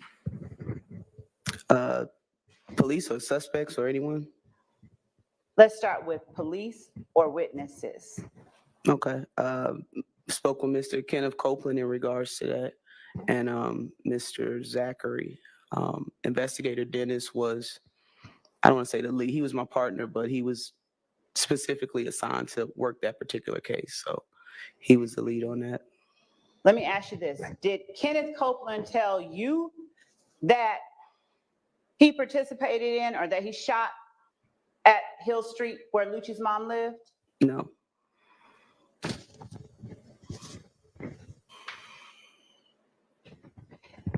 And are you familiar with the person who goes by the name Pokey? Yes. And is that person related to anyone in the courtroom? Yes. Who is that person related to? Mr. Williams. And what is his relationship to Mr. Williams? I believe it's his nephew. Did anyone by the name Pokey tell you that he had participated in that shooting? No.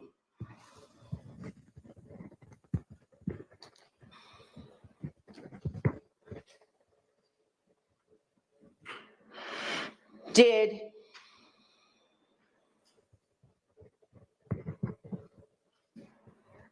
Your Honor, out of caution, I'd like to approach before I ask the next question. All right. And Your Honor, You can stay.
Sergeant Gaither.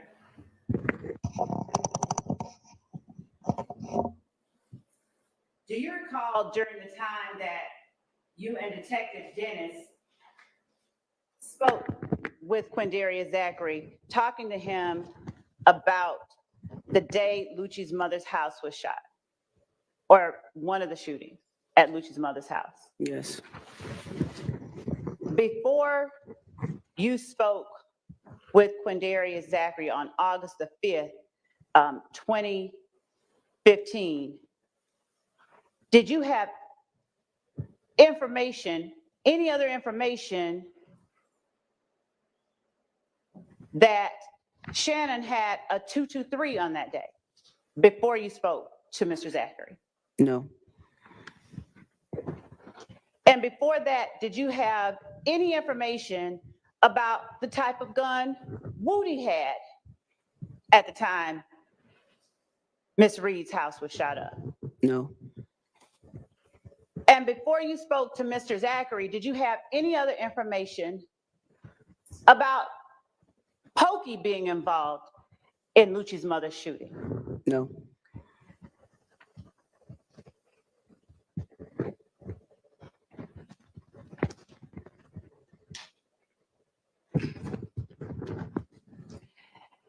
Throughout the interview with Mr. Zachary, did he provide you with what you would have considered incriminating information about Kenneth Copeland that you had not previously received from other sources? Yes. And what about Mr. Garlington? Did he give you information about Mr. Garlington that you had not received from other sources? Yes.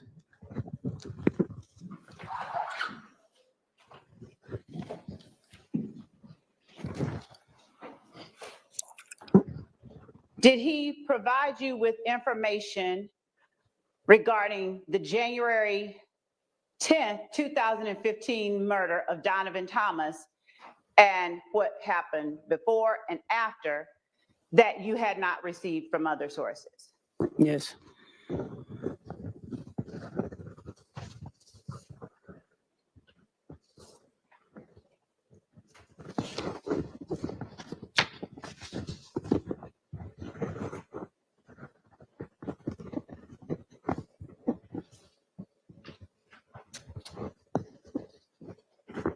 With respect to Antonio Sledge. Did Mr. Zachary, during your August 5th, 2015 interview with Mr. Zachary, give you what you would have considered incriminating information about Antonio Sledge? Yes. Was that information known to you from any other source before you talked to Mr. Zachary on August the 5th? Yes. Some of it, yes. Was all of it? Not all of it, no. The information regarding Mr. Sledge shooting at Kel with Woody, was that known to you? No. And would you consider that incriminating information about Mr. Sledge? Yes. Did Mr. Sledge ever hint to you at any time during his interview with you that he had anything to do with shooting at a rival gang member? No.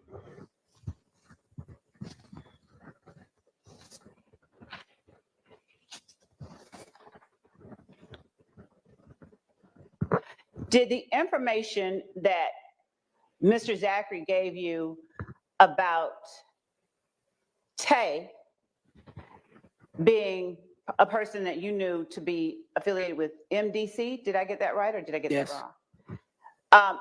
Did that cause you in any way to question or challenge what information you were being given by Mr. Zachary? No.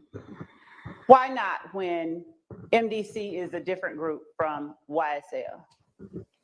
He provided information that some of it, which I already knew, would.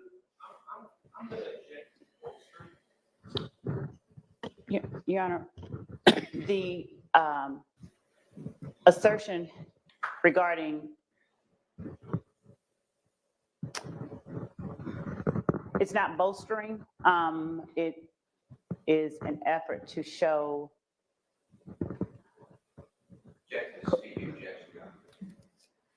I'm gonna sustain and you can rephrase. Okay.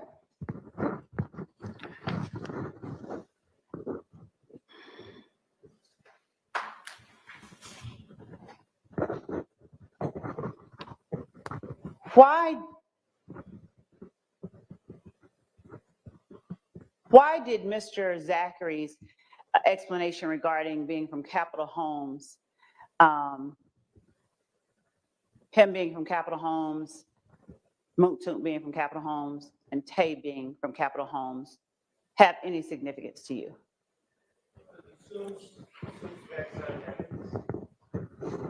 Sustained. You- She said, or he said, assumes facts not in evidence. During the interview, do you recall Mr. Zachary talking about himself being from Capitol Homes, Mooktook being from Capitol Homes, and a third person that belongs to another group being from Capitol Homes? Yes. What was that third person? Tay. So during the interview, did Mr. Zachary talk to you about him, Mooktook, and Tay all being from Capitol Homes? He did. Did that information have any significance to you? It did. What significance? I showed a prior relationship. Between, Those three individuals. okay, despite the fact that Tay was MDC and Mr. Zachary and Mr. Sledge were YSL? Yes. Sustained. I'll withdraw it. Thank you. I'll withdraw it. Why was the fact that those three people had a prior association of any interest in your investigation? It showed their continued alliance, even though they were from different gangs and lived on different sides of town. Presently, it showed their prior relationship from their roots, which was Capitol Homes. Did that information in any way help you confirm, corroborate, or disprove the information you were getting from Mr. Zachary? It made me believe him more. Cooperated. Sustained. So not talking about what you believe, Okay. did Hang on that, just a second. Move to strike. That'll be stricken. Please disregard that last answer.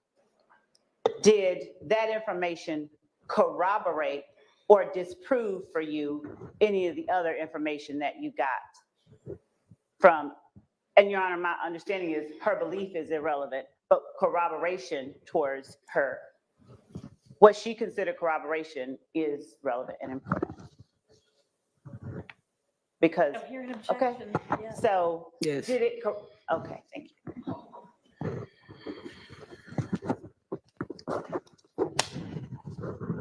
What else? 151, please.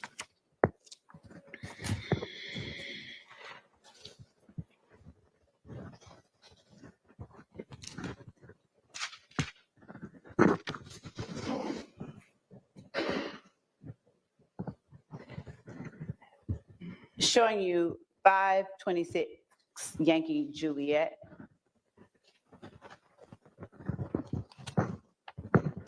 Or publishing for the jury.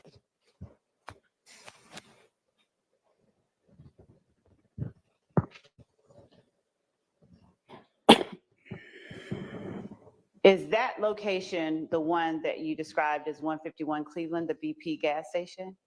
Yes. All right. Thank you.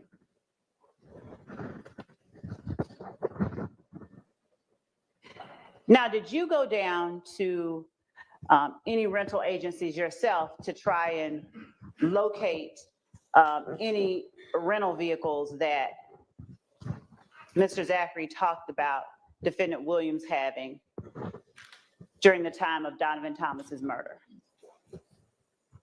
For You that, yourself. not for the murder, no. Was that something that Detective Thorpe was primarily responsible for, or was that? Yes, that was his case. He was a primary.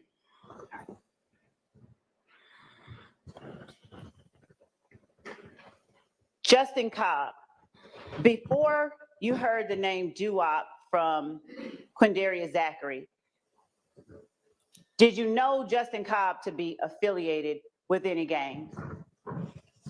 No. And did you ever classify or get information that caused you to believe that he was or wasn't? Confrontation clause. Overruled. I don't recall. I don't believe so. Okay.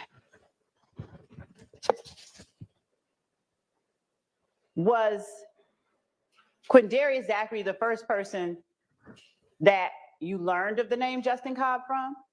Yes.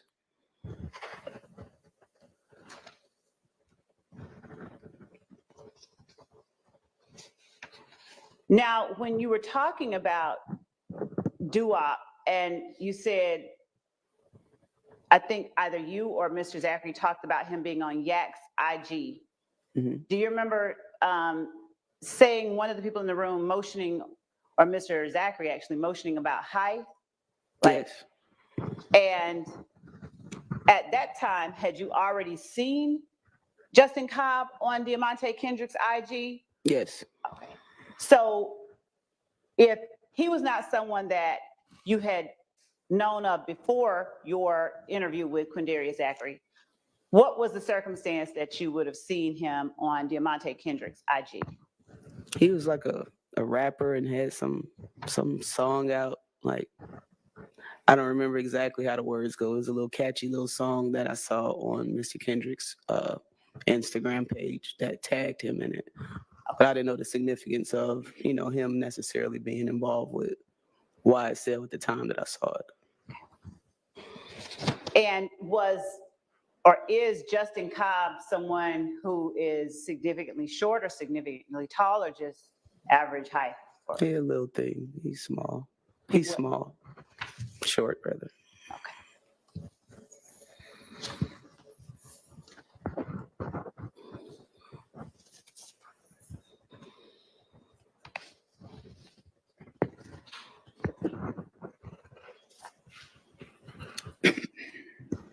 Before talking with Mr. Zachary, did you have information from any other source that Nard was concerned that Woody might fold and tell that Nard Shannon Yak, and Duop had killed Donovan Thomas.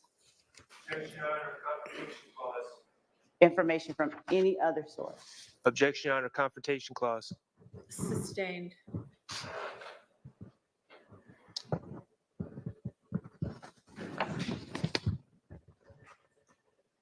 Your Honor,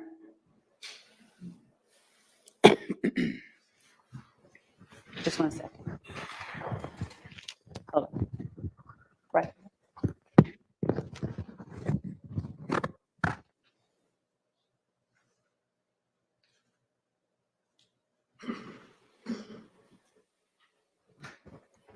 When you heard from Mr. Zachary that Nard was worried Woody would fold, that he, and tell police that Nard, Yak, Shannon, and Duop had murdered Nut, was that the first time that you had heard that? Yes. What- Yes.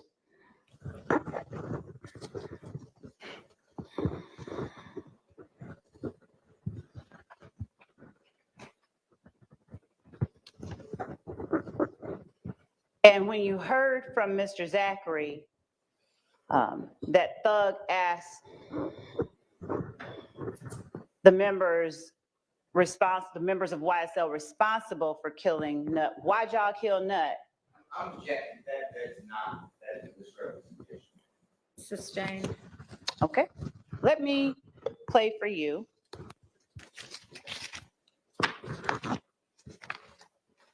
Do you recall during your interview with Quindarius Zachary, when Detective Dennis asked, what was Thug's mood like when you all were in Miami? Yes. And do you recall or whether that was immediately following the Donovan Thomas murder?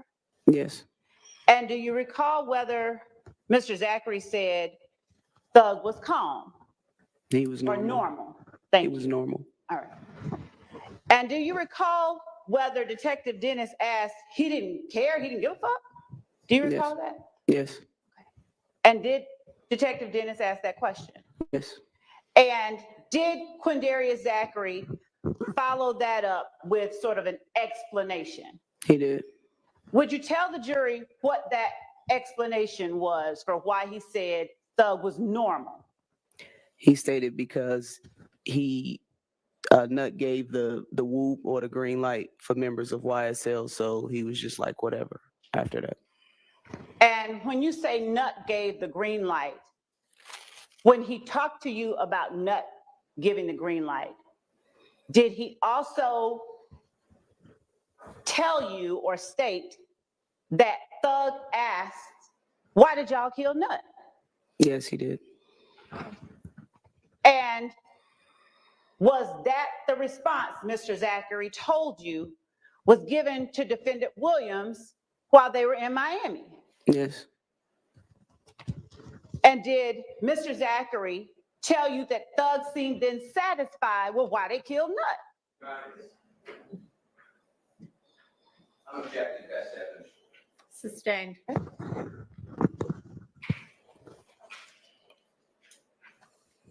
Without talking about exactly what was said, do you remember that conversation being discussed with Mr. Zachary? Yes. All right.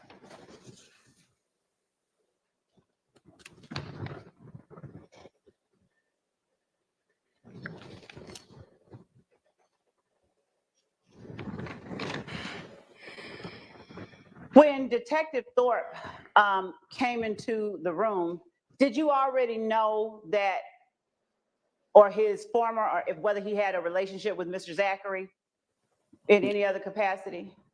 No, I knew that Investigator Thorpe had worked at Crawford Long Middle School for years, but I didn't know that they actually knew each other. Okay.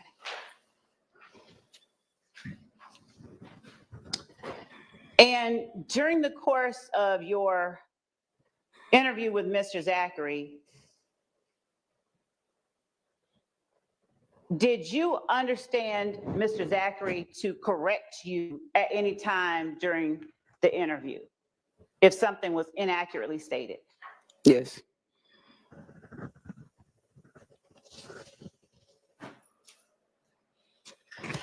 other than changing his account of his whereabouts on April 28, 2015, as it related to the Adele Drive shooting, did Mr. Zachary give you changing accounts of anything else during the course of your interview?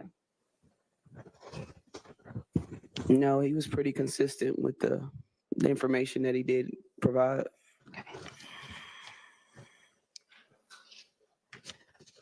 What about as it related to the guns that he had, and which ones he had, and which person had that gun at what time? Yeah. Did that remain consistent over the course of the interview, or did you perceive it to have changed significantly at times? No, it stayed pretty much the same. And were you all able to sort of keep up with who had which gun? It was sometimes confusing, and I would write different things down or say different statements that were what I perceived as what he was saying, and he would correct me and say, no, this person had this or this person did that several times throughout the interview. All right.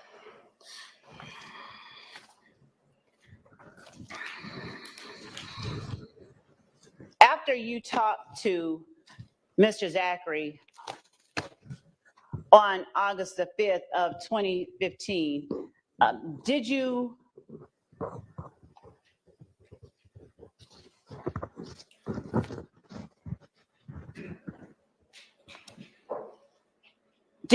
do what you had said to him that you would do and tell someone within the district attorney's office the information that you got? I did.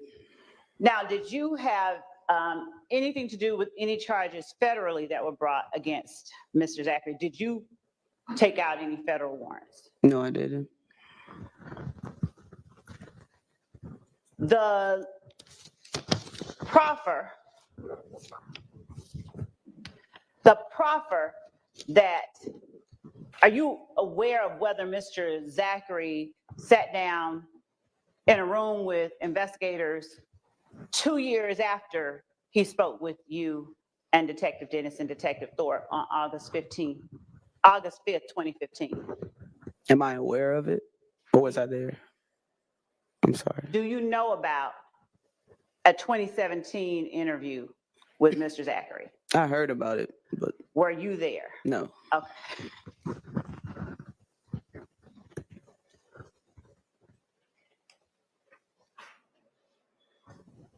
And between August 5th, 2015 and 2017, during the time you understood that other interview to have taken place, do you know whether or not Mr. Zachary was housed with anybody that he had talked about during the interview?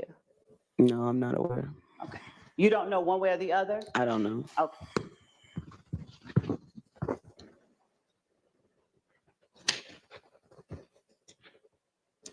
Were you on scene at the compound the night that Lil Wayne's bus was shot up? No.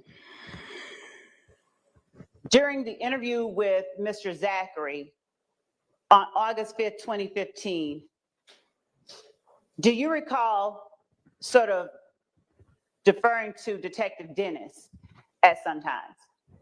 I did. Did you all discuss the Lil Wayne bus shooting and Quindaria Zachary's presence at the compound during that interview? Yes, we did. Is that one of the times you deferred to Detective Dennis? It is. Why did you defer to Detective Dennis? He was on scene the night of the Lil Wayne bus shooting at Club Compound. And it was just kind of one of those things. He had more of an interest than I did. Again, he was on scene. He had firsthand knowledge of what happened and the persons involved. So I just kind of deferred the case to him for him to handle along with Cobb County PD. And this is despite, even when you went in to talk about Adele Avenue, you deferred part of it to Detective Dennis for that reason? Yes, I knew about it, but as far as, intricate details and everyone that was on scene, it was too much for my brain at the minute. So I just gave it to Dennis.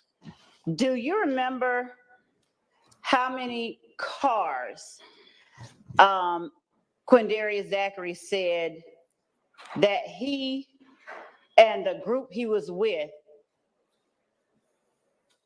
were in the night of the Little Wayne bus shooting? Yes, How many? I believe he said 10.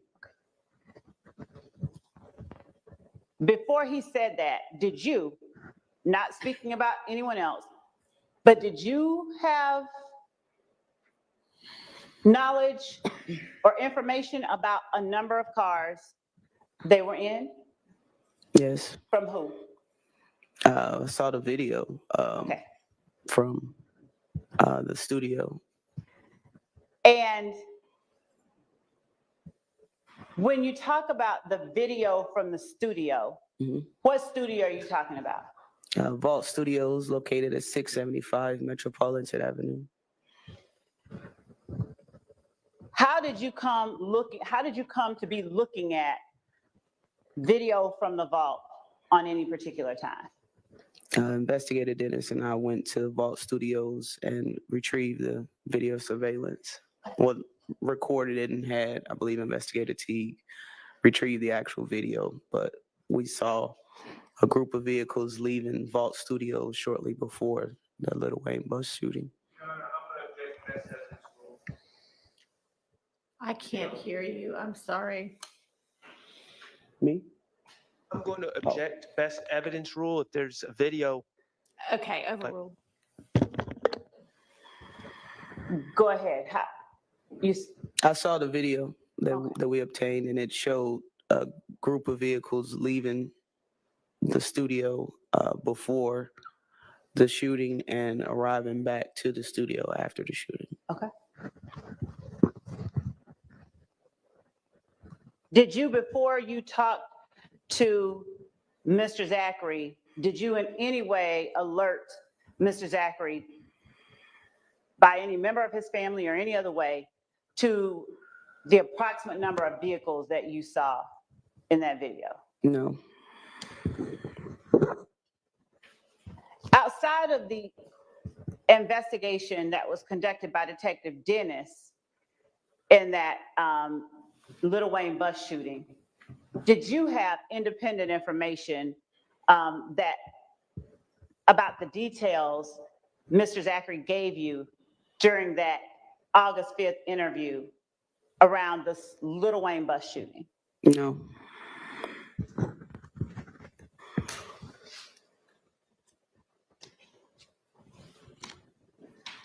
Do you know whether Detective Dennis had information during his investigation that could corroborate or disprove parts of what was being said? I'm not sure.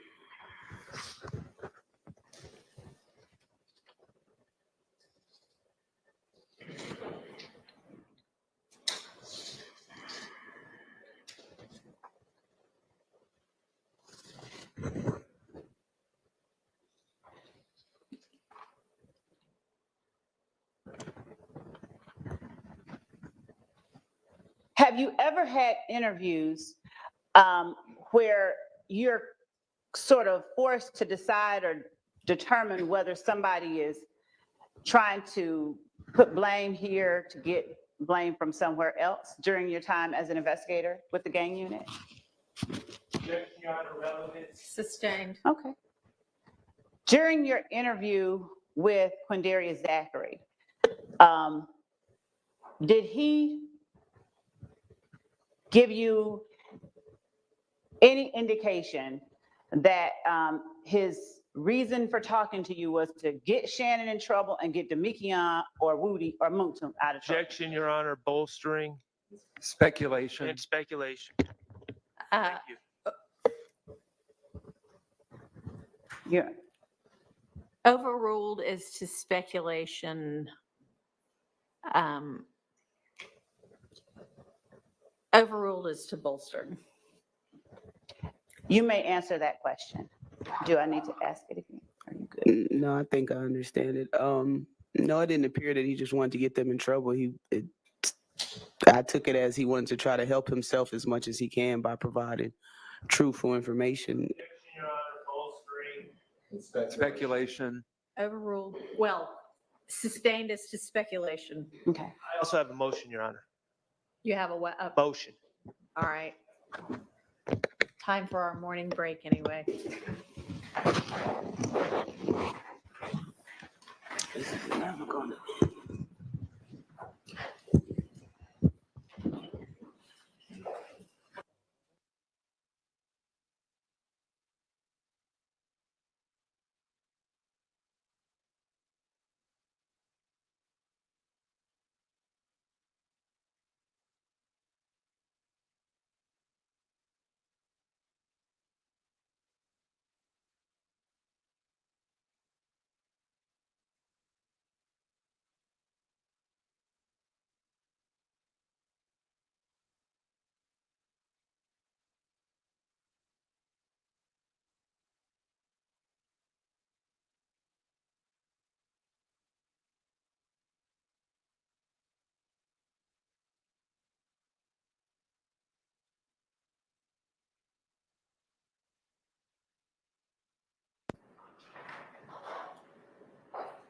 Yes, sir. Your Honor, at this time, I'm going to move for a mistrial on behalf of Mr. Stillwell. We have, first of all, I'll point out that we've been referring to Ms. Gaither as, I believe, Sergeant.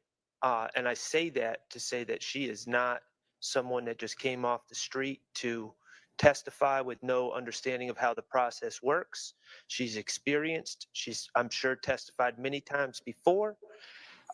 She just informed the jurors that her belief is that Mr. Zachary did not want to harm Mr. Stillwell specifically, but that's not my objection. My objection is she testified his intent was to come in and give truthful, to get himself out of trouble by giving truthful information. That was absolutely improper. That was vouching for a witness. That was bolstering. And that is the basis for a mistrial. From an expert, I'll point out as well. Your Honor, my response is that the court very well could and should instruct the jury that as to the witness's opinion about a interviewee's, well, first, my response is we vehemently object to a mistrial. Secondly, the court could and should instruct the jury that a witness's opinion about another witness's statements or, testimony or anything that they said is not to be considered by the jury. The jury is the person that determines the credibility of the witnesses. And I can make certain that Sergeant Gaither knows when I'm asking regarding any indication that to not talk about truthfulness, but just to give objectively what indication or whether she considered that there was an indication. Secondly, a mistrial is in no way warranted in this case when Sergeant Gaither did not say Quindaria Zachary was being truthful. She said, I perceived. She said, I perceived. And that is why an instruction would be warranted that her opinion about his truthfulness is not to be considered by the jury. They make the determination about credibility. There is nothing about any of the exchange that just occurred that warrants or in any way justifies a mistrial. At best, an instruction is called for.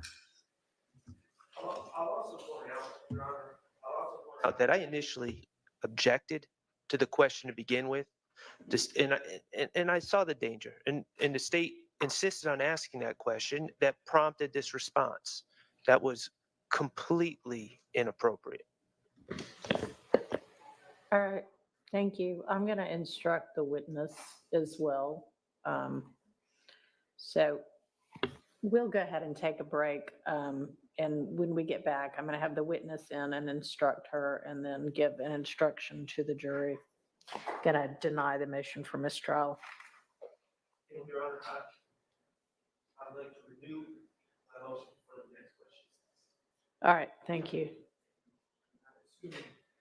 All right, we're on recess. Assume we're all joined in that. Yes. Okay, thank you.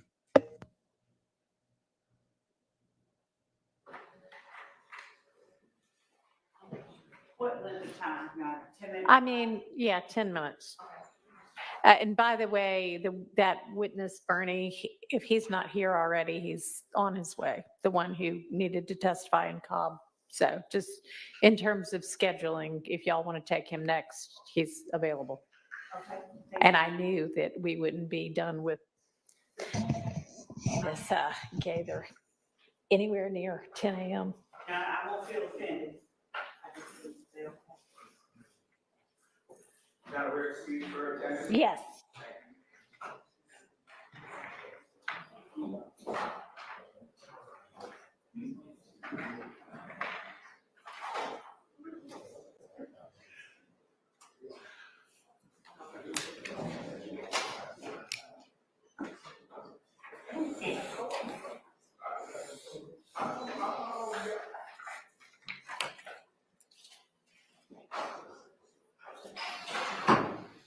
Huh? I'm just trying to draft this.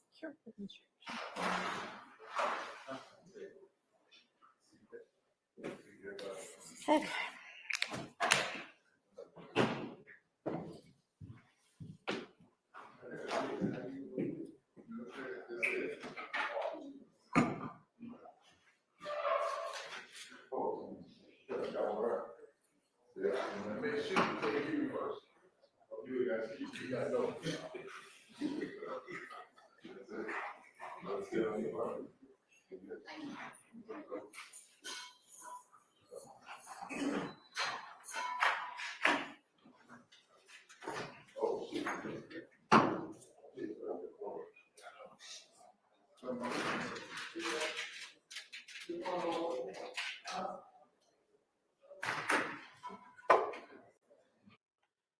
Hey, everybody, thank you so much for watching our coverage of the Young Thug trial. Now, I want to take a quick second and I want to tell you about this stream's awesome sponsor, Upside. So what's Upside? Upside is a free app that gets you cash back on daily essentials like gas and groceries. So when I go to pump my gas, I can use the Upside app and get cash back. Real cash back. It's money that appears in your Upside app that you can transfer straight into your bank account. So once you have the Upside app, you claim an offer for whatever you're buying on Upside. You pay as usual using a debit or credit card. You follow the steps on the app and you get paid. And as you saw me just do, you can use Upside at places like Shell, Exxon, Mobil, 7-Eleven, Taco Bell. That's just to name a few, by the way. There are so many more. So to find out how much you could earn, click the link in the description to download Upside or scan the QR code on screen and use our promo code LCLive and you'll get an extra 25 cents back on every gallon on your first tank of gas. That's promo code LCLive for an extra 25 cents back on your first gallon of gas.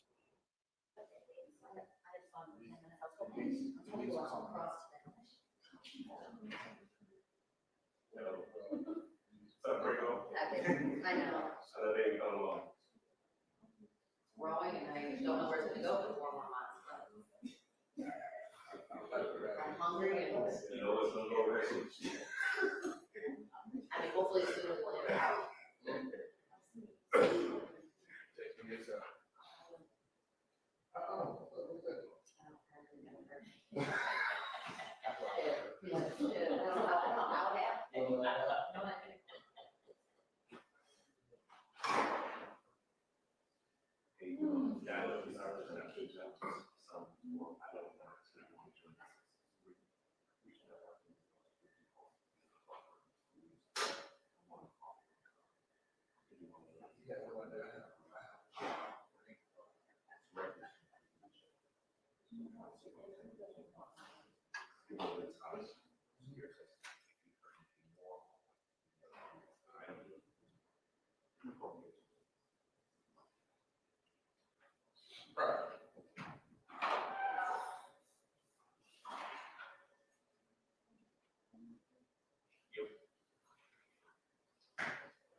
All right, y'all. So I was a little bit out of the loop. I see that something apparently happened. It looked like it was something big. I totally missed it. So I'm going to have to get plugged back into that. Such being out of the loop. Miss Lily, hello. We got the emojis, Miss Lily. I know people are probably tired of hearing me talk about our emojis, but we got them. We got this guy. We got the love stop. We got the why does she keep getting away with this, y'all? If I saw that there might be some kind of mistrial thing happening, I don't know, but if she, this is the why does she keep getting away with this? Okay, so if you think Love did something that should have caused a big kerfuffle and nothing happens, the Jesse Pinkman, why does she keep getting away with this? That's what this mistrial. That's what this one is for. We got the Judge Whitaker, who's just like, hey, I don't know. Don't blame me. We got the Brian Steele with his finger point. Okay. We got the little D who's pointing something out that he likes over there. So, feel free to, for all the members, feel free to make free use of the emojis and we will have more. I think we got a couple of new members. Let's just go through what's happened today. Taisha J, new member. Thank you so much. Purple Paradox, new member. Thank you so much. Breezy R, new member. Thank you so much. Purple Paradox gifted a membership to somebody. Thank you so much. B Wiser sent a super sticker. We always appreciate our super stickers and our super chats. So thank you so much. And is that Beauty One? New member. Thank you so much, y'all. Everybody who's on the live, please, if you haven't hit the like button, please go ahead and do that. Please go ahead and do that. We have Tayarna. Is that Tayarna Robinson? Tayarna Robinson, I did notice, has been screaming mistrial and proof and all other manner of love associated scream, just literally screaming the whole trial. So, Tayarna's like literally just screaming the whole time. So thank you, Tayarna. There we go. More screams of mistrial. So thank you for that.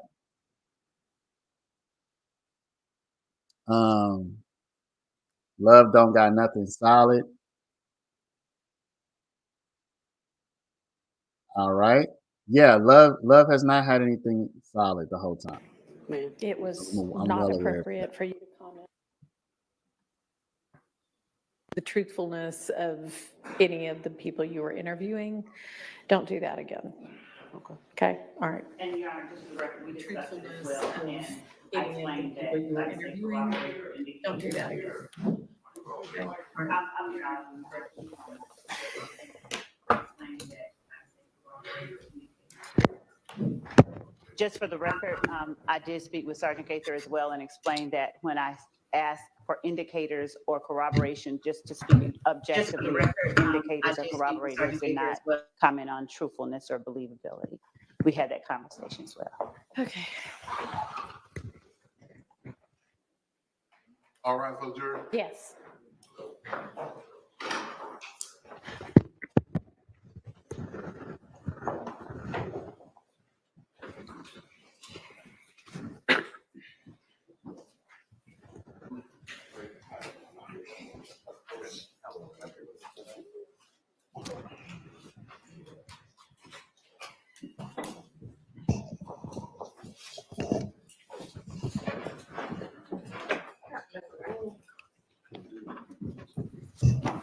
Y'all, Whitaker's decided that this trial is just going to go to the jury, y'all. I mean, it's going to have to be something so egregious that they can, I don't know.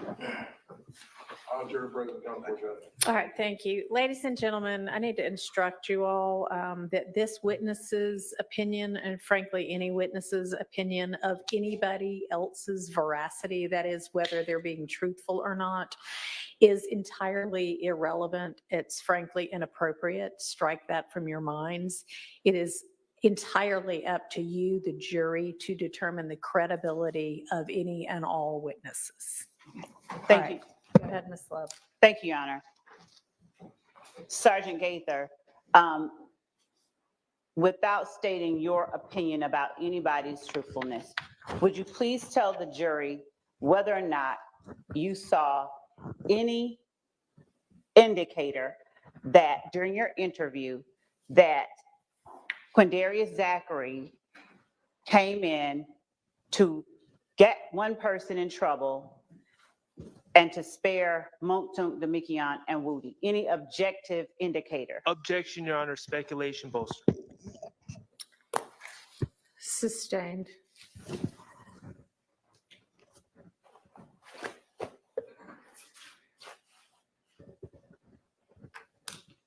Did you consider, or did you take from Quindarius Zachary the information that he gave to you about Monktunk, Demikian, Shannon,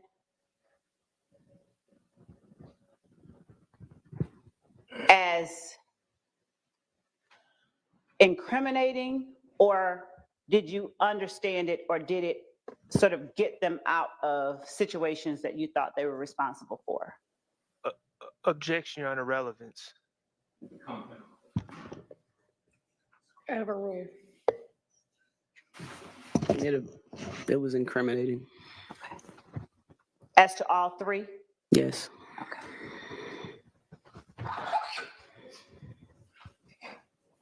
When you talk to Mr. Zachary and he encouraged you after Detective Thorpe got in the room to talk to Bushi, she knows. Did you know who Bushi was? Yes. Did you know her real name, her given name? At the time, I believe I did. Did you make any effort to go out and interview Bushi as it related to the Donovan Thomas murder? No. And why not? It seemed relevant for Investigator Thorpe to interview her, seeing that he was the lead detective on the Donovan Thomas murder. And do you know or have any information about whether anyone after Detective Thorpe may have interviewed this person? Objection, Your Honor, relevance. Sustained. All right.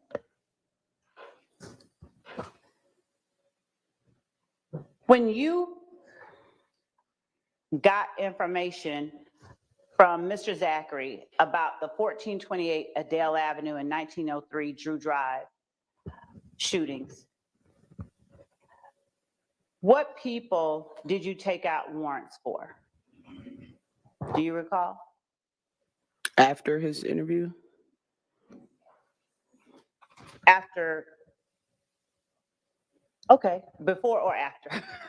Who did you take out warrants for the Adele Drive shooting? Quindarius Zachary, Antonio Sledge, and Demikian Garlington.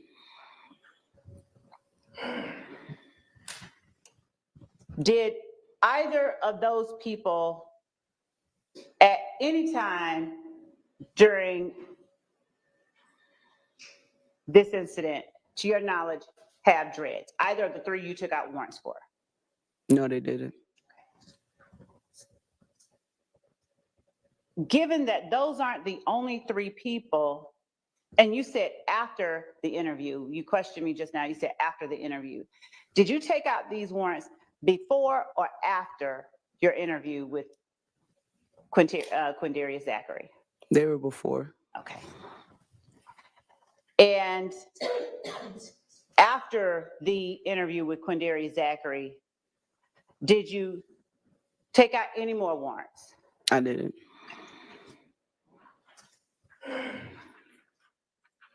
Why, after your interview with Quindarius Zachary, didn't you take out warrants for Ali Caldwell? hmm Ali Caldwell, for instance. What was going on? I didn't have any corroborating information to do so. I tried locating a telephone number for him. To my knowledge, there wasn't an eyewitness that can identify him outside of Quindarius saying that he was there. You know, I didn't have anything else to go on to corroborate what Quindarius stated. Now, when you say that you didn't, is that the way that, explain why that meant something for you as an investigator? For you personally, not any other entity or any other person, just you. Objection, Your Honor, relevance. Sustained. Okay. What about Tay? Did you want more information about Tay's Objection, Your Honor, involvement? leading. Overruled. Did you want more information about Tay's involvement before you took out a warrant for Tay? I did. Did you want more information about Shannon's involvement before you took out a warrant for Shannon? I did. I feel like I missed somebody. But Traydon. Traydon, did you want more information about Traydon's involvement? Yes.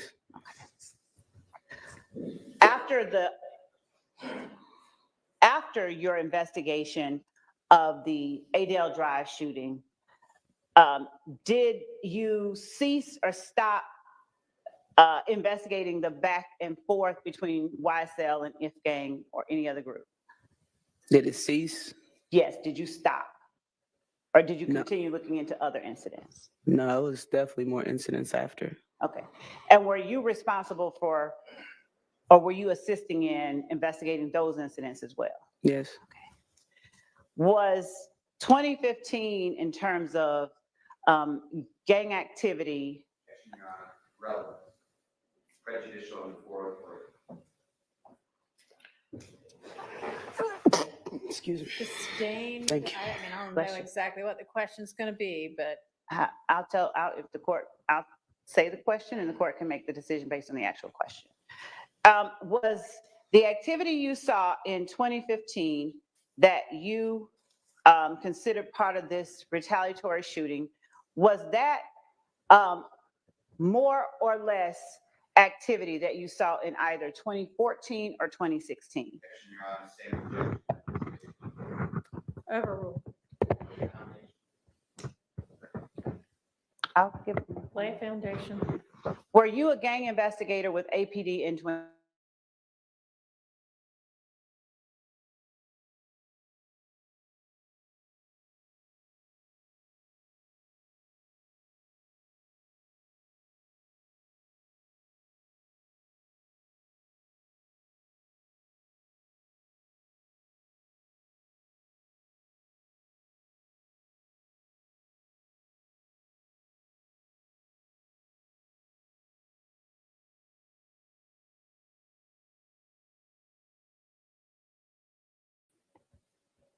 An exact number? No. Just, are you able to talk about your observations of the amount of gang activity as it related to shootings Mhm. in 2014? Your Honor, again, I'm going to, now that we've heard the question, I'm going to object to relevance.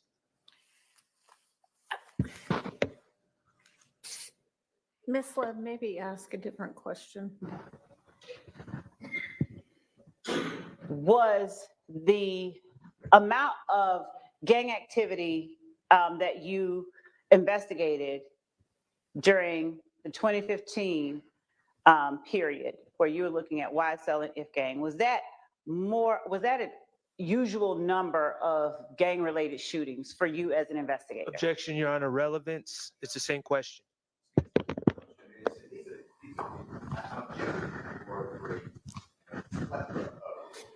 Sustained.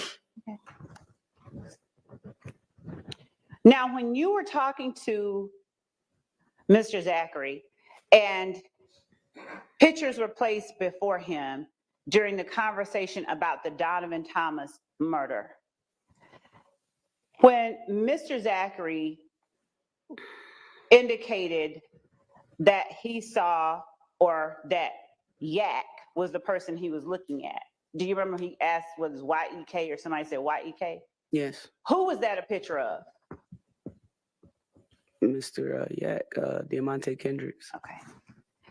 And when he indicated Shannon and said, is it SHANON, who was he looking at a picture of?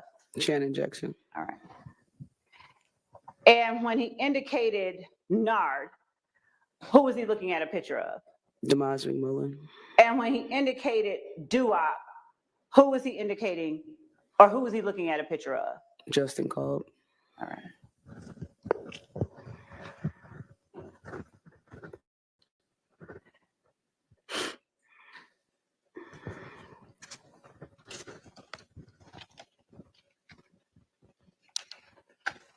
When you spoke about wanting to, when you spoke about the Browns Mill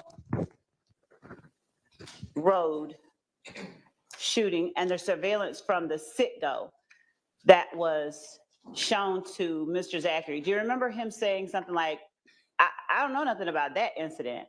Yes. All right. And do you recall the reason why you had him identify who he believed with any amount of certainty was a person, Nard? Do you recall why you had him to do that?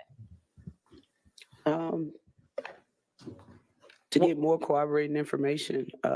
That case was, we were still in the process of working it until we tried to get everyone identified and charged accordingly.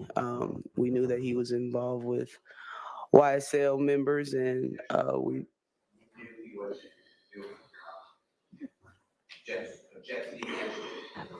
I can, no. Did you have information or were you working on leads as it related to a Nard? Yes. The Browns Mill Road shooting? Yes. All right. And I think I asked you whether you knew who Nard was at the time that Mr. Zachary signed that piece of paper showing Nard. Correct. And am I correct that at the time you hadn't yet identified him, or you had and were still trying to confirm? I believe I had his name. We were trying to confirm if he was the person in the surveillance video. Now, when you said something like, did I hear you say Big Nose Nard that had been charged with kidnapping? Did I hear you say something like that during the interview? I believe Quindarius said that. Okay. And did you have information that Demise McMullen had been arrested for kidnapping? Yes. Did you pull that report, that incident report? Yes. And did you also, during your investigation, obtain a phone number for Demise McMullen or Nard? Yes. And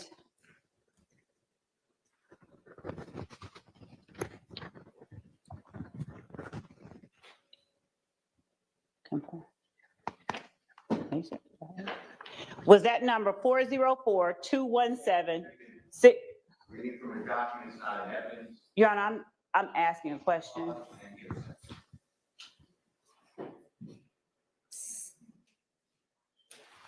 Sustained. Do you recall the number that you obtained for Demise McMullen? Not off the top of my head, no. Would seeing, first of all, did you keep a file for that case? The kidnapping case? Not the What? kidnapping case, but for the Browns Mill Road shooting case. I did. And did you have that file after you left the Atlanta Police Department? No. What did you do with that file? I left it with the Atlanta Police Department in a file cabinet. In a file cabinet? Yes, ma'am. Describe what that file looked like, if you can, to the jury. It's approximately what, 7, 8 inches thick. It was reddish brown file folder binder. Had clips in it with a bunch of paperwork. Did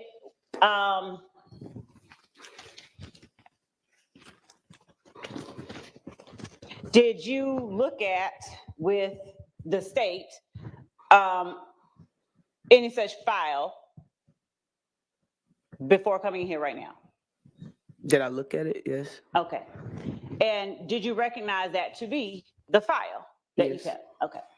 Which showing you a portion of that file, refresh your memory as to what phone number that you had. Your Honor, may we approach? Okay.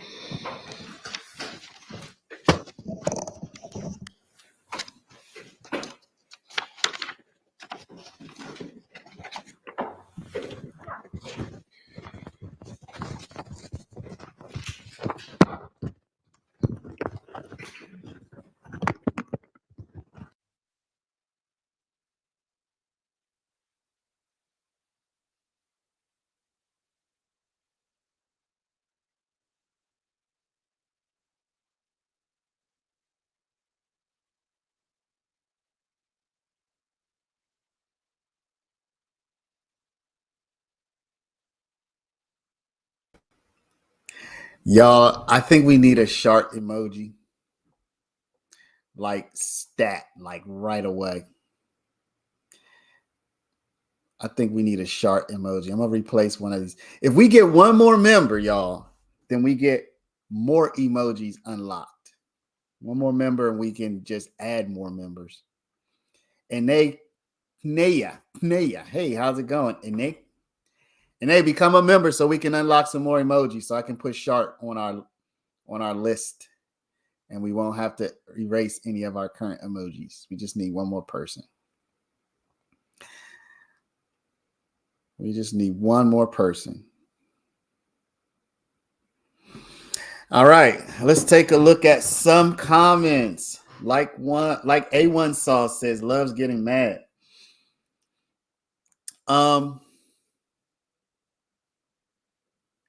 Y'all, one thing I've been saying,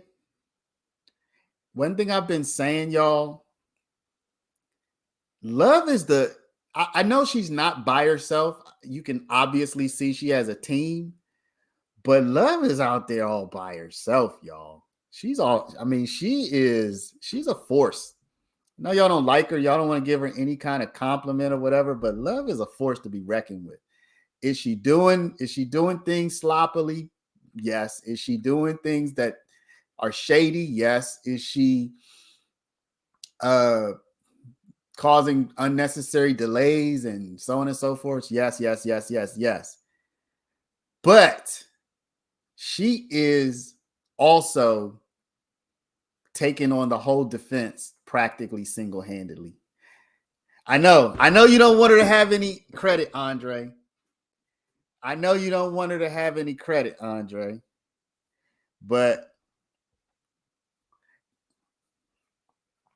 mean, you have to admit, she's out there. She's by herself. We haven't heard from Hilton.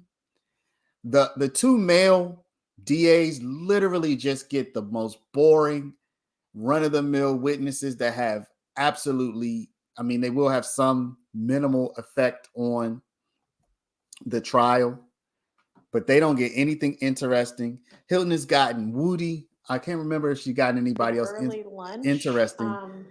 But Love is doing all the redirect. Okay. I'll be back at 1. An early and long lunch. All right, from jury.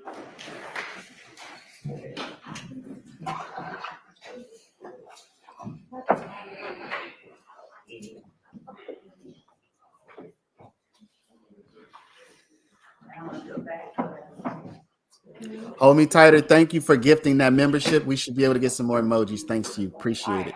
If y'all want to take a look at that before the witness gets back.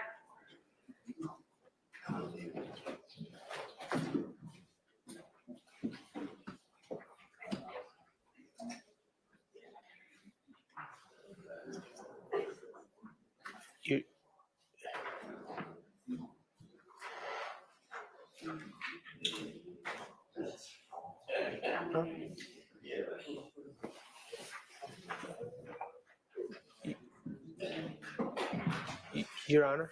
you're just going to put it back in the condition it was in just a minute ago and then permit them to look at it? Your Honor, Yes, sir. before we ask Investigator Gaither any questions, I would ask the court to inquire of the state when they received this file and how they received this file, because we're completely in the blind. Okay. We went over to the Atlanta Police Department. When? Obviously, before. Is your mic, is your mic on?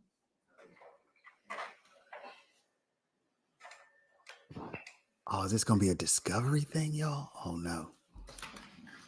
Is this gonna be a discovery violation? Oh, buddy. Just before we served, I think we called it complete case files from Operation Planners incident. This is where we got this one, the other ones that were included in that discovery tranche from the Atlanta Police Department. That's where they came from. The one titled Complete Case Files of 2015 Operation Planners. If the court will allow me, I will ask our legal assistants to give me the date that we served the file called Complete Case Files of Operation Planners. Okay, and so the contents of that file were served whenever that was? Yes. All right, what led you to suddenly ask Detective Gaither if this was her file? As I was looking through for a particular number, I was trying to find both that photograph where Mr. Zachary had signed 8515 Nard on the Brownsville Road photograph. So I was looking for that. And I was just looking through everything that we had. And in looking through it, because I knew I'd seen it somewhere, I found it in this particular file folder. And looking at it, I initially I'll show the court what I was about to show. Well, why don't you put it back together?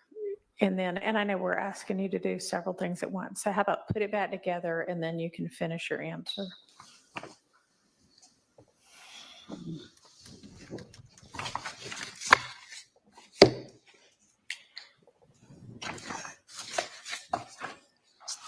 Yeah.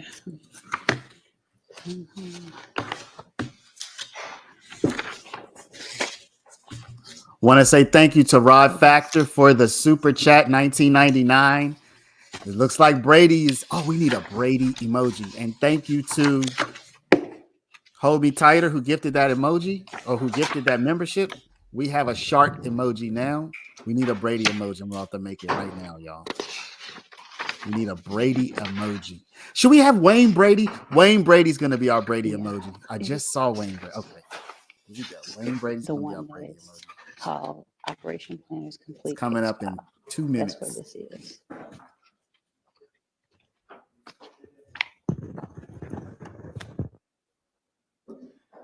Coming up right away.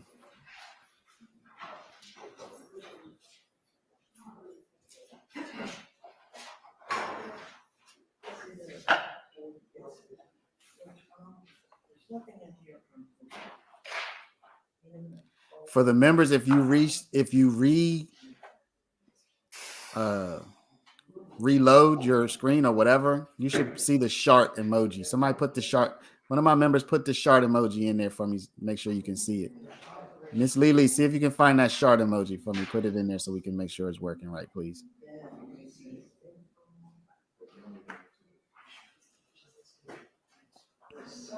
And I'm working on this Wayne Brady one for the Brady.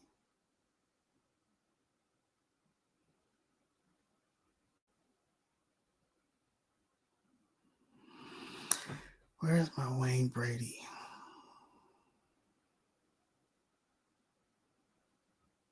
Is that shark for shart? Is that what that's for? Oh man, I should have used this picture of shark. Oh man, this would have been a better picture. Oh, I might have to. I'm about to change the shark emoji, y'all. We need 2 shark emojis. Shark deserves 2 emojis. Yeah, there you go, Miss Lely. That's one of them. I'm about to make another one. Sharp's my boy. I like Sharp. He deserves 2 emojis. He's been doing the heavy lift. He's been doing a lot of the heavy lifting on this trial. Y'all. Okay, now Be you can honest, finish your especially on answer as cross to why examination. Sharp has been doing. this suddenly seemed like it might be Sergeant Gaither's file.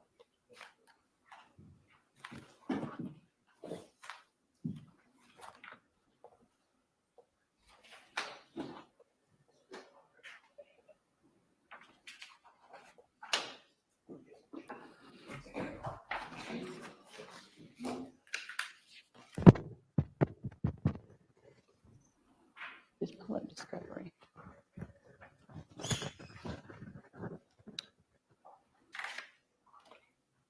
And I'm pulling up as well the discovery that has been served.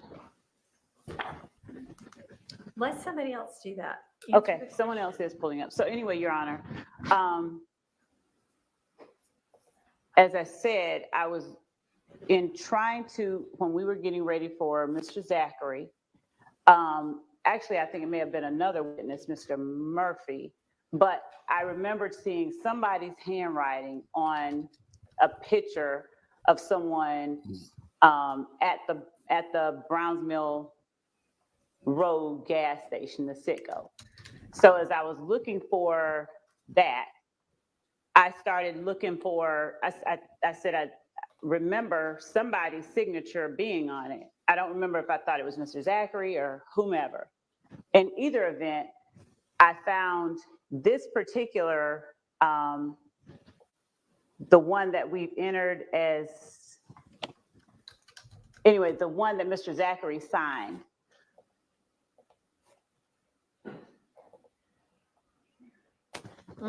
On 8/5/15.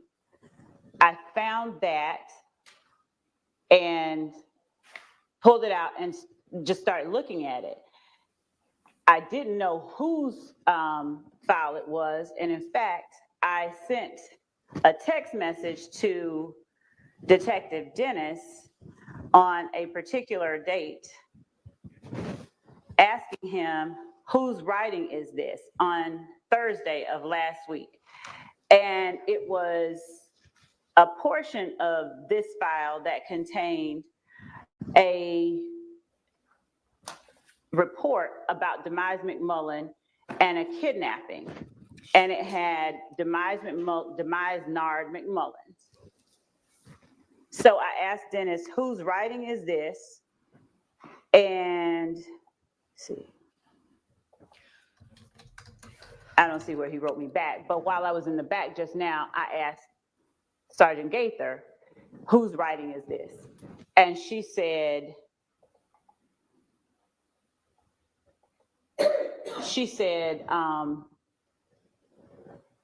I think I asked her in the, like, whose writing is this? And I don't remember whether she said it was hers or Dennis's, but I asked her if this looks like her file. And she said, that looks like my file, what's in it? And I said, here. And I showed her what was in it, the stuff that they were looking at, that I was looking at. And she said, it looks like my file. And so I came out here and that's what I asked her. I asked her, did she see that? Did I show her? Did she see it? Does it look like her file? She's answered the way that the court is aware. And we're looking at the discovery that we served, and Mr. Atkins is telling me that we served that in 2022. So I was, well, wait, we're confirming. I'll take that back. We're confirming when it was served. But I know that we provided this information because after I saw that, I went and looked up.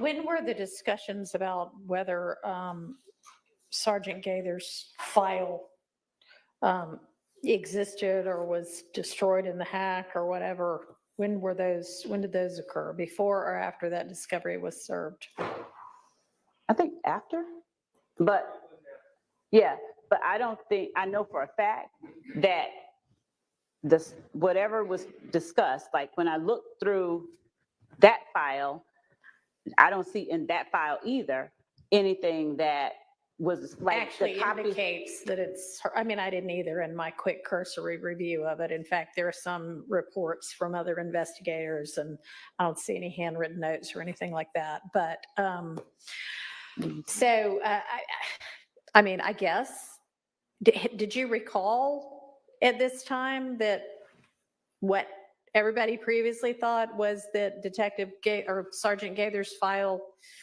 no longer existed? Did she recall or did I recall? Did you recall when you went and asked her, hey, is this your file? No, You didn't remember that? Did you remember that? I mean, when she was like, yeah, that might be my file, were you like, huh, so it actually exists after all? Or were you like, not even remembering that it didn't exist? No, I remembered when they were asking her questions about interviews or certain parts, certain things within that she said were within her file. And I didn't see, that's not in what I have. I've never seen that. So I cannot say, no, I didn't say, oh, this now exists, because nothing that she said didn't exist existed. Is in there still. Correct. I didn't see anything. Y'all, if you want to take a look at it, and if let you ask Sergeant Gaither whatever you want to about it, or if there's still things missing from it. I'm sure that, you know, this is obviously a hard copy paper file, and I imagine in this day and age, people don't download everything from the computer, and maybe she had an electronic file also, and that's what she meant, but y'all can find out. Can I just clarify the record a little bit? Yeah. And I would very much like to look at that file. Last time, and I believe it was last time, I can't recall how many times Investigator Gaither has testified, but I'm going to say last time. She took the stand. There were specific things that she said she did, and they were not in the reports given to us. I'm aware that the state gave us electronic copies of certain documents in 2022. No one's disputing that. She claimed that, well, I did do that and I did document it. I wrote reports. Right. And I said, well, where are the reports? Because we had discovery and it didn't have any of these reports pertaining to the work she claimed she did. And so then we talked to Judge Glanville about it, and Judge Glanville kind of summarily attributed it to the hack, which I didn't necessarily agree with, but he also told the state, you need to go to APD and make due diligence, your best to find this file. Everyone was looking for this file. And then apparently the state obtained this file and never reported back to the court or to defense counsel, hey, this file that everyone was looking for, last time Investigator Gaither testified, we found it. This is what's in it. Here you go. Because my understanding, I haven't looked at it, but other people on the team have, the new discovery that was served does not contain that amount of information from the file. That I'm looking at how thick that file is. There's like one police report in the new tranche of information that they're claiming they served after the file, but at no point did anyone from the state tell anyone on the defense, to my knowledge, at least to me, hey, remember that file that you guys were asking about and Judge Glanville instructed us to go find? We actually went and we found this file. And I just don't know how that happens, that we're learning that this missing file has apparently been discovered. I guess we're going to review it to see. I don't know how we learn about that in the middle of direct testimony. That's just tough for me to reconcile with everyone being above board.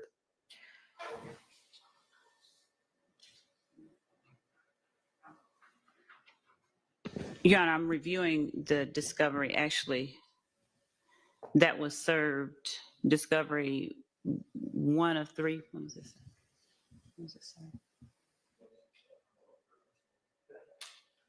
Anybody from the defense that wants to go ahead and take this file and look at it, you're welcome to. And just for the record, Sir, I've been informed April 29th was when Gaither, Sergeant Lieutenant Gaither testified previously. April 29th of this year. Okay. All Eight- right. Go ahead. 8/2/22 is the date that those items were served in discovery. Is it two? And by those items, you mean What's in that? the contents of this brown paper file that's about an inch and a half thick. Is that what you mean? Yes, that's what I'm looking at now, and I'm looking through. Okay. This is what has been And pulled so up. it's, So, I mean, y'all can, and so I cannot speak to, I can't speak to anything regarding the stuff that was asked about that didn't exist because one, I don't see it, I don't have it, and all right, why don't both sides either confirm if you can or otherwise, whether the contents of that file, whether labeled at the time as belonging to Sergeant Gaither or not, were served back in 2022. it appears that That's again for the date of service of that. it looks like we served one, the date that I just gave, we served August, what was the other one? The first one, August the, She said 8/2/22. and 7/11/22 as well. That's what I'm looking at. And can I ask one more question? Do you know where in the consolidated discovery Mm-mm. of the hard drive? At 3236, there's those 3 PDFs that say discovery. It's like 600 pages of PDFs. You can buy them all. My spidey sense, I haven't physically looked through that today. I'm pretty positive those 3 PDFs are those documents because that's not a new file. That's like the same file that created that discovery back in July. Where again in the consolidated? Act 30 through 36? 30 through 36. Correct. And it should say discovery 1 through 2. And discovery 1 in July 11, 2022. That's what I think that is. So it may be that the only thing that's new is that it now maybe realized that this is actually whatever part of Detective Gaither's file still exists. It's new to us. I mean, it's my understanding from what Ms. Love has said that it's new to her as well as of today. No, that we had the red files, we scanned red files. That it Oh, might be yes, Detective Gaither's. Yes, I'm sorry. Okay, Yes, yes. that I didn't know. I know. Okay.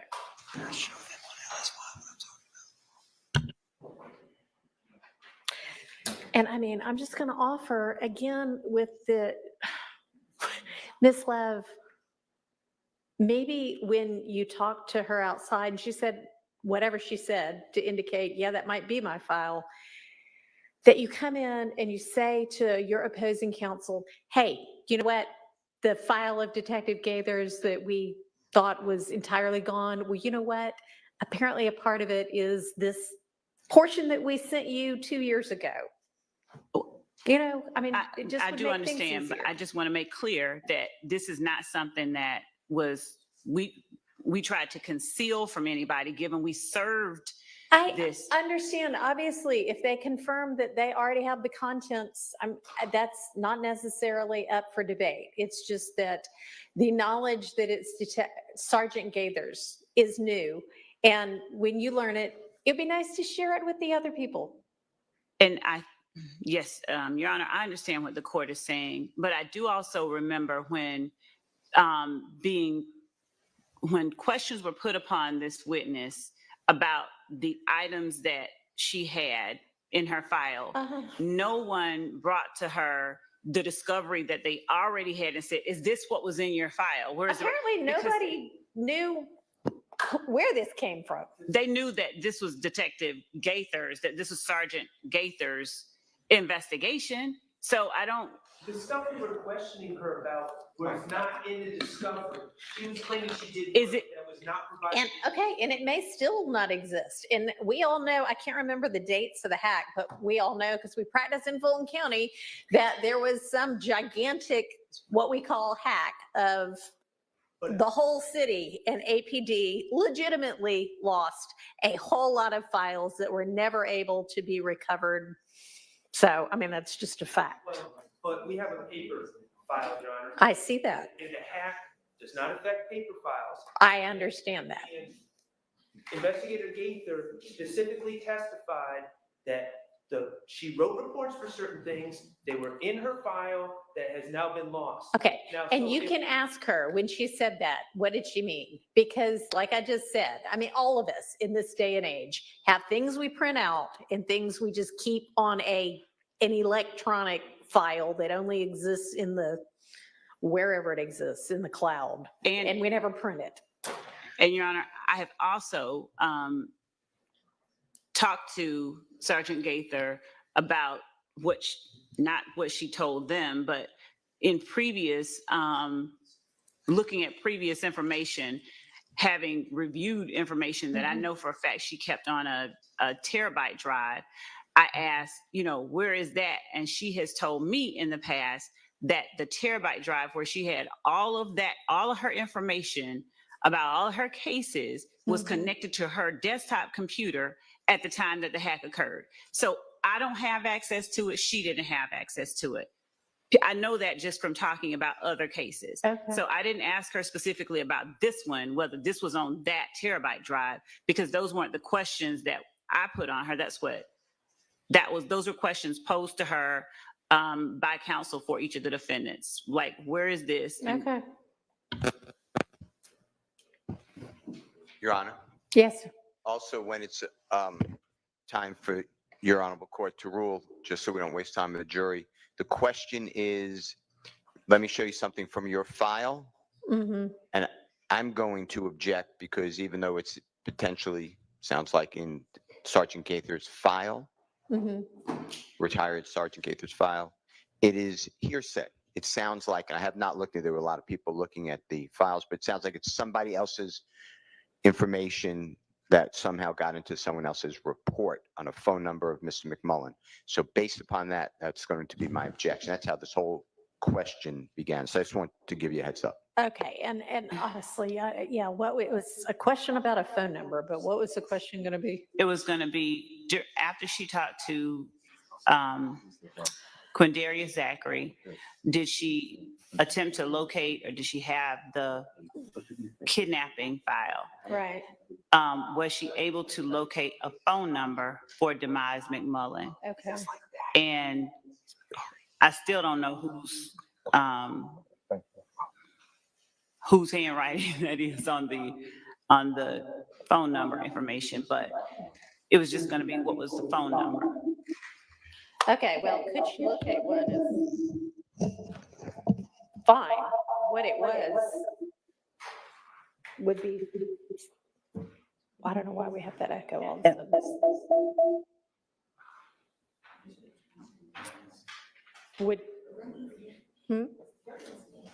We're good.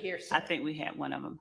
And so initially what I was asking, because the number, it has already come out, that is the number. I think on cross-examination, Mr. Steele asked Mr. Sprinkle, did he find communication between Demise McMullen and Kenneth Copeland is the best I remember? I don't remember, but he specifically asked, did you see calls between Demise McMullen and somebody else?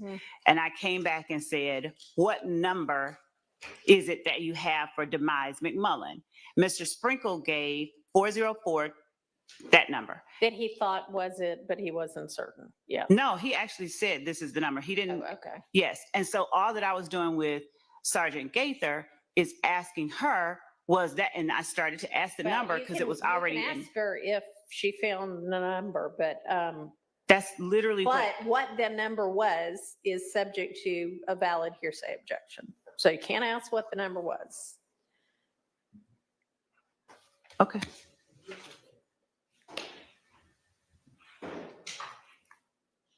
How much longer do you expect to have with? That was literally the last question. Okay.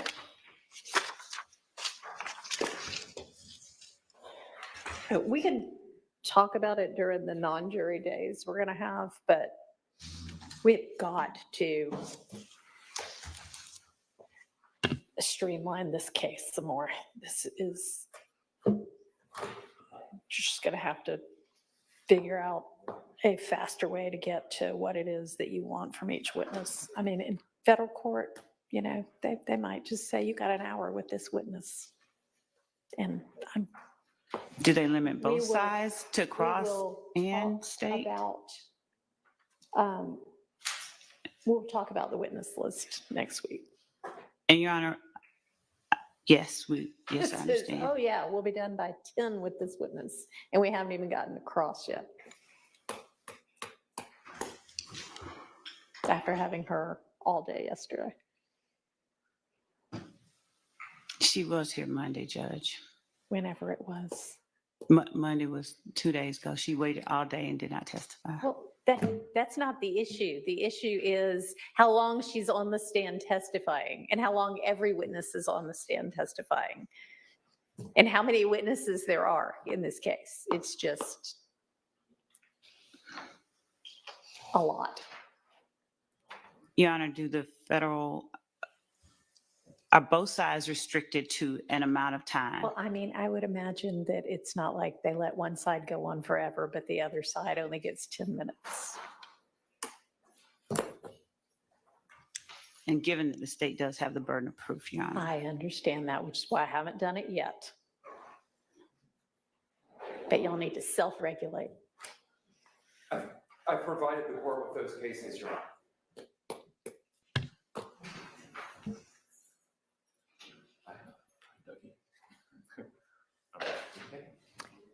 So do the attorneys want to let your clients go have lunch while y'all examine this, or do you think y'all will be done in a few minutes and you want to question Gaither, or what's our best use of time? I think we'll be done. Oh, Okay. Your Honor, also, I'm being told I have not reviewed the transcript or anything, but I think that Sergeant Gaither may have said that she left APD and didn't have any of her files with her. I don't know Okay. with respect to that testimony if what was represented is what she said. That seems to happen a lot, that detectives leave and they don't have access. And then for some reason, the DA's office, who would have access, doesn't seem to be able to get it. But that's just my observation from other cases. Until they're doing direct testimony. When we can, we do. but when I've been we don't have it, we overruled by don't. my colleagues, and we're asking for a little bit of time to review this, and we're asking for our clients to be allowed to. All right, to well, I eat. don't know if their lunch has quite arrived yet, but it should arrive soon if it hasn't yet. So do we want to reconvene at like 12:20, which would give you all a half an hour, or 12:30, which would give you 40 minutes? Because if we're going to. Not here yet. Okay. 12:20 will be. Okay. Well, that might not be enough time if it hasn't arrived yet, but. Oh, you were going to have, okay. I misunderstood. They were going to eat while we were out. Okay. I mean, 12:45, ideally, 12:45. well, no, there's no way that this group of lawyers can get anything done in 15 minutes. So no, if we're going to examine Detective Gaither before the jury comes back at 1, we need to be back before 12:45 because we're not doing this part in front of the jury. So 12:30. And the defendants can use the restroom before they eat and get that out of the way. All right, see y'all back at 1.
All right, y'all. Looks like we're on lunch. I'm gonna just play video from yesterday.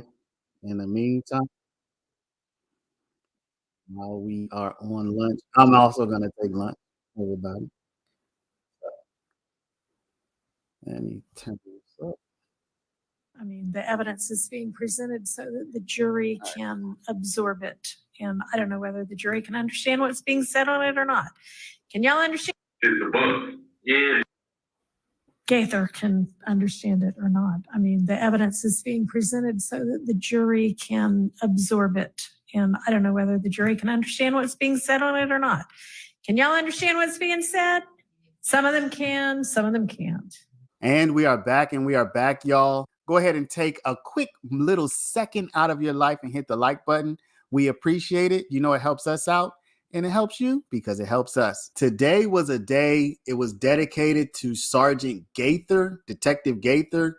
You may remember Gaither as being the person that Zachary claims was in a relationship with Lil D, Garlington's aunt.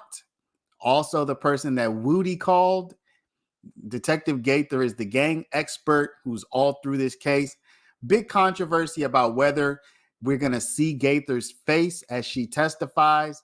And you'll see later in the video, her face was shown. So you're going to see that later in the video. Without further ado, not going to do a lot of talking. Hit that like, comment, subscribe, and let's get into it. More folks are looking. I just want to raise the issue of the request to not video Detective Gaither. I realized that in the past, there was a request for the media to not video Gaither, Detective Gaither, and I didn't realize this before. I'm sure I objected to it before, but I don't understand the legitimate security concern regarding, I mean, maybe they can articulate one, a legitimate security concern regarding Detective Gaither, because she's all over media. I mean, she's a star of First 48. She gets an 8.4 rating, actually. So it's apparently a pretty good show that she's on. But I don't understand why she can be on commercial television and the AJC and everywhere else and not be televised here. I'll ask the state. Your Honor, I think that I know that this was dealt with previously. She is no longer in law enforcement. She's retired, and she, in her capacity at her current position, is not working as law enforcement, but is in a position that we believe warrants the protocol that was placed in place last time that she testified. Can you share with me what that position is? Sure, if the court will allow me to do it at the bench with whoever with defense wants to come Okay, up, so is that I'm she on shows like First No, 48? she does not. Has she been on shows like First 48 identified as by her name? I have not seen her on First 48. I cannot speak to what Mr. Weinstein said. I have never seen her on First 48. But if he says he saw her, I don't think, and I don't believe that there is a reason, there's any reason to change what. Well, we could just ask her. And Your Honor, we could, but she's not. If she was or is on some episodes of First 48 that are playing now, she was in law enforcement. She had to have been during that time. I know. Right. The point is, if her identity is out there anyway, readily available for anybody who wants to see it, identified as a law enforcement officer, then may I approach? Yes. Order remains in place. Mr. Shart and the state disagree on number 14, page 81, line 22 to 82, line 2. The portion that the court kept out was, yeah, I told him Shannon hot-headed. The line after that, we have that it is included and available for impeachment purposes. They all want names for themselves. They want names for themselves. And when I asked the witness on the stand, I was looking to go back to see all that I asked him, but I don't have that transcript in front of me. But he said, when I asked him, is everything that he said about the 3 people who are currently on trial, or why is it that everything you say about them, you can remember they didn't say, or you told a lie, but you can't remember anything else. That would allow what he is saying here to be an inconsistent statement about them wanting names for themselves. That is the one area that there's disagreement on. There were 2, so the other one is. Your Honor, can I respond to that One at a time. And so the state had that it could be used for impeachment. Yes. The state keeps taking the stance that as long as something was, and I'm not conceding that it was a prior inconsistent statement because I don't recall them asking that, but they seem to be taking the stance that as long as something's a prior inconsistent statement, it's automatically admissible. And this is speculation. It's speculating about my client's intent in doing something that he wasn't even there for. So that was the foundation, is did my client say, hey, I did this and this is why? And that foundation was never laid. It's not a matter of prior inconsistent statement. Right, yeah. And what you had was that it was out unless a foundation was laid. Yes. Yeah. No, Your Honor, that's, I'd ask that the court check the court's notes because there was. So I can't find my notes, unfortunately. I don't have any idea where they went to. Because our notes are specifically that it can be used for impeachment purposes. And the argument that his client wasn't there is belied by the witness's statement to the police that he was, which the court is requiring that we keep out because the court ruled that it has to be kept out. About, I don't know why he's saying his client wasn't there. I didn't say my client. It's just what he just said. I said that. No, that's not what he said. He just said my client wasn't there. He literally just said my client wasn't there. Okay, but that's not why it's being kept out. I'm aware. You mean? I mean, the ruling would have been, I mean, it's the same thing as the similar one that we talked about yesterday. I would have said, lay a foundation that he actually knew that and it wasn't just his speculation. Your Honor, this is someone who, during the course of this entire interview with the police and certainly around this area, talked about his relationship with and how much time he spent with this defendant.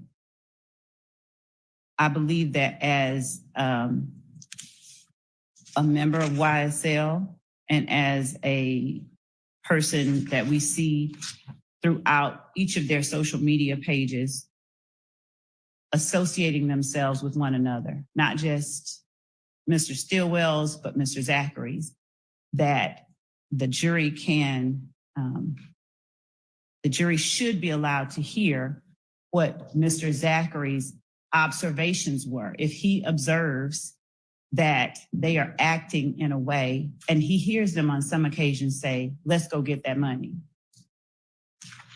All right, here's the thing, is that you didn't establish that this was based on his personal observation or that he heard them say things like this or that he had such a confidential, close relationship with Mr. Stillwell that they shared all of this kind of thing. You just didn't establish it. Your Honor, that is because the witness would not acknowledge it. But the fact that he does, having listened to his interview multiple times, he establishes it in the interview. And that is the reason that we are saying the jury should be allowed to hear all of what he said so that they can determine which version of the truth they believe, the one where he's sitting in front of the defendants saying now everything I said about them is a lie, or the version where he gives intricate details about his interactions with the defendant.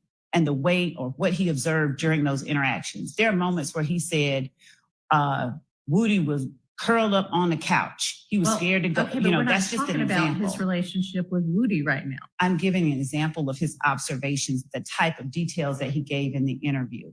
And so as it relates to defendant Stillwell, he's telling the police how many, when he interacts with them, what happens during the interaction. He's telling them when they started associating, they asked questions like, Miss Lev, I understand all of that. If it's just based on what's all in the interview, it seemed to me at the time, and nothing was established to convince me that this was anything more than his theorizing about what it was. And the rules of evidence are there for a reason. It's not that I want this in or I want this out.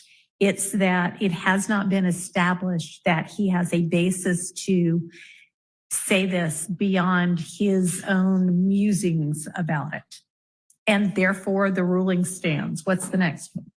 so, What's the next one? okay, so I'm sorry that the first one was that it was, so it wasn't for impeachment purposes. It was something different.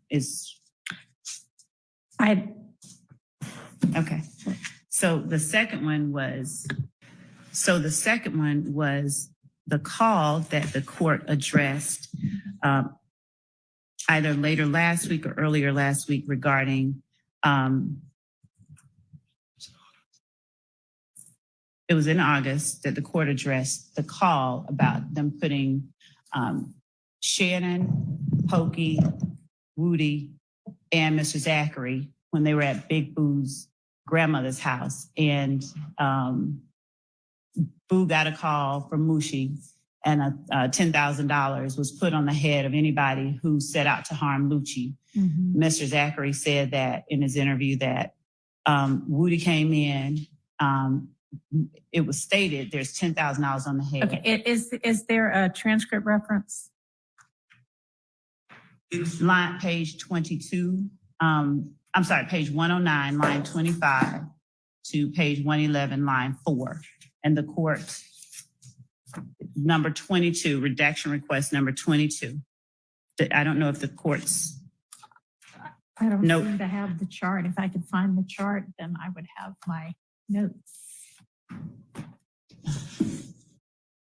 But anyway, Our chart says that it's in. I don't know what show me what the chart looks like. It was, Just they tried to revisit this no, yesterday. we didn't. show me what the chart looks like. Don't Just show turn me it the chart. around and let me see it. Mr. Atkins is coming up to the. Oh, is this something y'all gave me before, or this is just your own chart of my? We used it, and we gave you a copy of it, and that's how we were referencing it in the arguments. Your Honor, if I may, Yes. Mr. Shard's redaction chart that he sent to the court and state, that is the same list that when we went through the redactions in court, those 2 days or 2 days and a half. Wasn't that? And it was labeled from the 2015 interview 1 through, I believe Mr. Shard's last redaction was 43.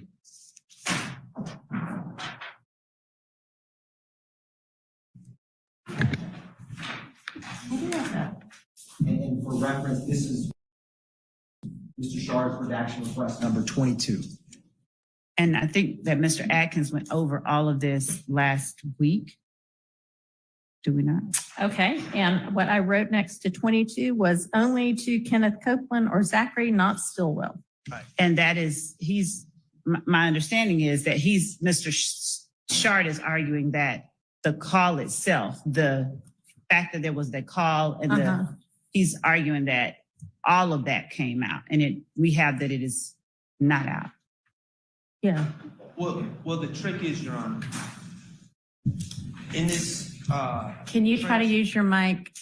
In this transcript, in this passage, there are several references to we. That in the context, it's clear that Copeland is spilling the beans not only on himself, but on Shannon. So, for instance, I don't know if Your Honor has the I transcript. do. Okay, so for instance, 110, line 20. No, they said they did it.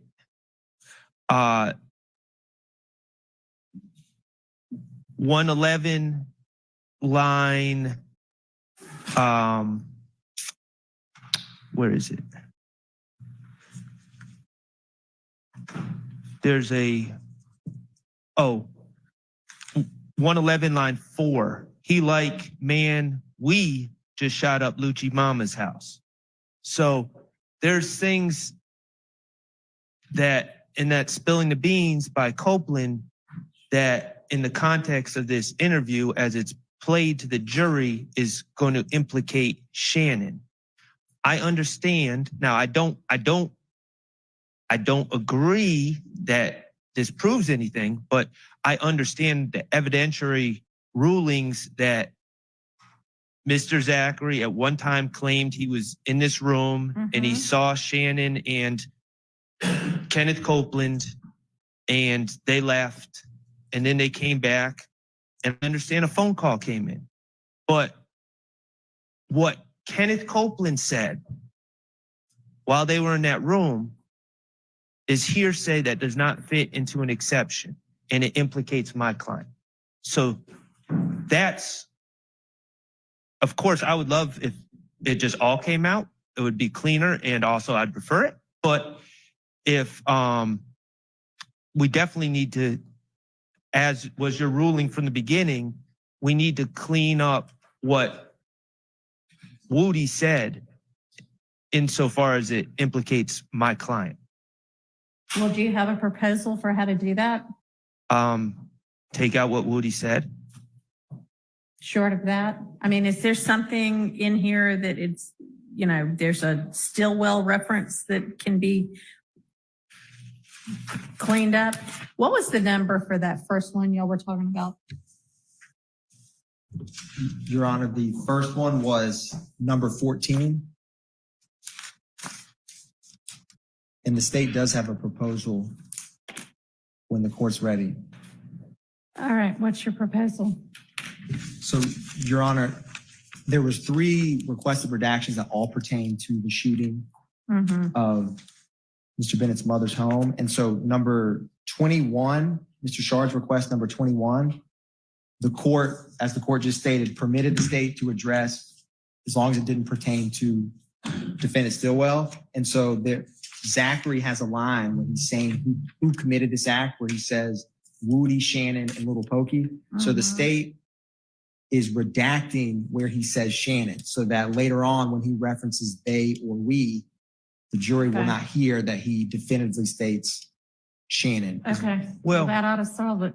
Well, that doesn't solve, the problem is we'd have to redact, and I don't think the state's going to agree to this, but we'd have to redact Shannon from the whole story, because it's not just that Woody at one point says, We did it, essentially, yeah. it's not so much that Quindarius Zachary says, I mean, clearly I want that out, but also in Quindarius Zachary's telling of this story, Shannon is with Woody in the beginning, which he saw with his own eyes. I understand why that would come in, but what I'm saying is the references to Shannon are not limited to the conclusory statement.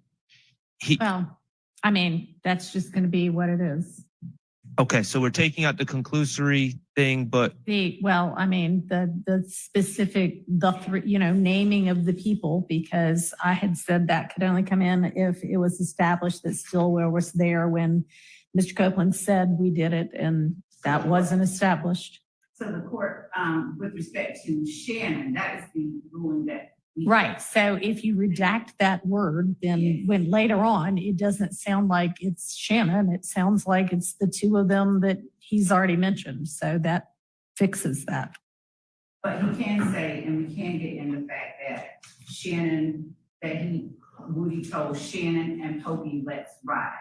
Yes. Okay. see, and that's my problem, Your Honor. I think that the they inescapably refers to Shannon in the mind of the jurors, even if we take out the one conclusory Okay, line. well, I mean, that may be what you think, but that's the way we're going to handle it. Okay, I What's the understand. next one? And just for the record, Your Honor, it is the lines that I'm concerned about on the transcript are 111, line 4, where it says, "He like man, we just shot up Lucci's mama's house," and page 10, line 20, where it says, "No, they said they did it."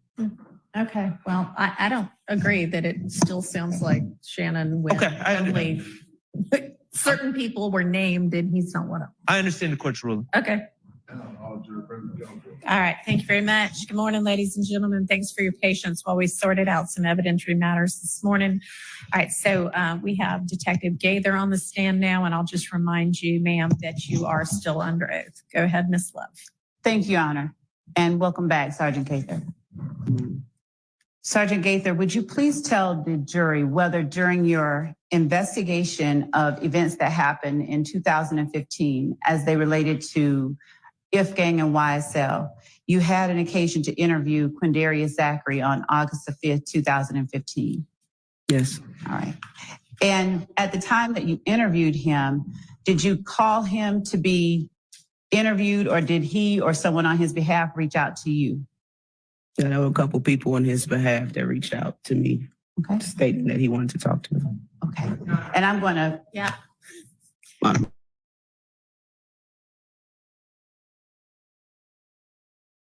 little bit better. Okay. And had you left your number with family members of his, as you have in other cases, if they wanted to reach out with you? Yes. And is that the way that family member contacted you? Yes. All right. Was Quindarius Zachary brought over to the Atlanta Police Department from the Fulton County Jail? Yes. All right.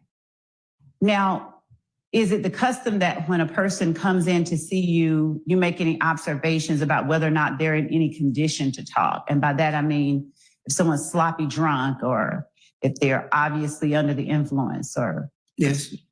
And if they are in no condition, by your estimation, to talk, do you continue to talk with them anyway, or do you send them back? Or no, I don't talk to anyone that's under the influence or under distress or anything. Just revisit it at another time. Okay. And when you spoke to Quindarius Zachary on August the 5th of 2015, did he appear to be in any physical distress from withdrawals or anything like that? No. Okay. Did you see any sign that he was under the influence or in pain or anything like that, that would have prohibited him from clearly understanding questions that were asked? No. At any time, did you force him to sit down and talk to you? No, it's people were calling me nonstop for like a week and a half, 2 weeks. So I just kind of took my time and let them sit there a minute and picked them up when I was ready. Okay. And at any time outside of that interview room, did you convey threats? Did you tell anybody, if he doesn't speak to me, something bad is going to happen? No, ma'am. All right.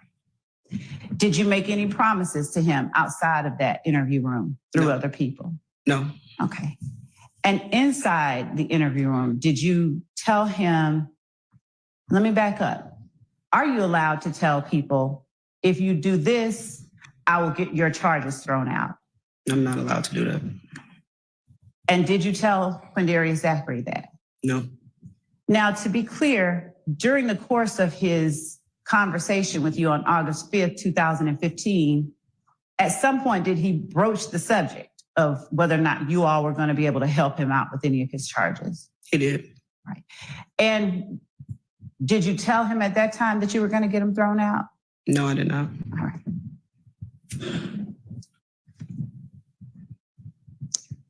Your Honor, can we get access to the Zoom? Unfortunately, I don't have access to the Zoom right now either, and I had just typed my team to let me in. All right. Maybe if somebody's listening up in my chambers, they could let Ms. Love and the court in, please. Normally, Ms. Percefield does that, but she had to step out and handle another matter. So While they're doing that, I'll continue with the questions. When you spoke to Quindarius Zachary in August, had you already gotten, you remember when you talked to the jury last time about the Dexter Montgomery shooting? Yes. All right. And do you remember speaking to them about the surveillance footage that you were able to look at from that shooting? Yes. All right. Now, during your interview with Mr. Zachary, did you show him surveillance footage from the Dexter Montgomery shooting? I showed him still shots, not actual footage. Okay. And when you say still shots, would you explain what you mean? Basically screen grabs or images of people that were depicted in the actual video. We just took a picture of that particular person and printed it out onto paper. Okay. I'm going to show you what I believe has already been admitted as states 308 Yankee. And I'm going to ask you if you recognize states 308 Yankee. And Your Honor, this does not have the sticker affixed to it. This is the exhibit that was labeled 308 Yankee. okay. So I'm showing this to her and Okay. I'll get the exhibit. Yes. Okay. Now, when you showed this image to Mr. Zachary in the interview,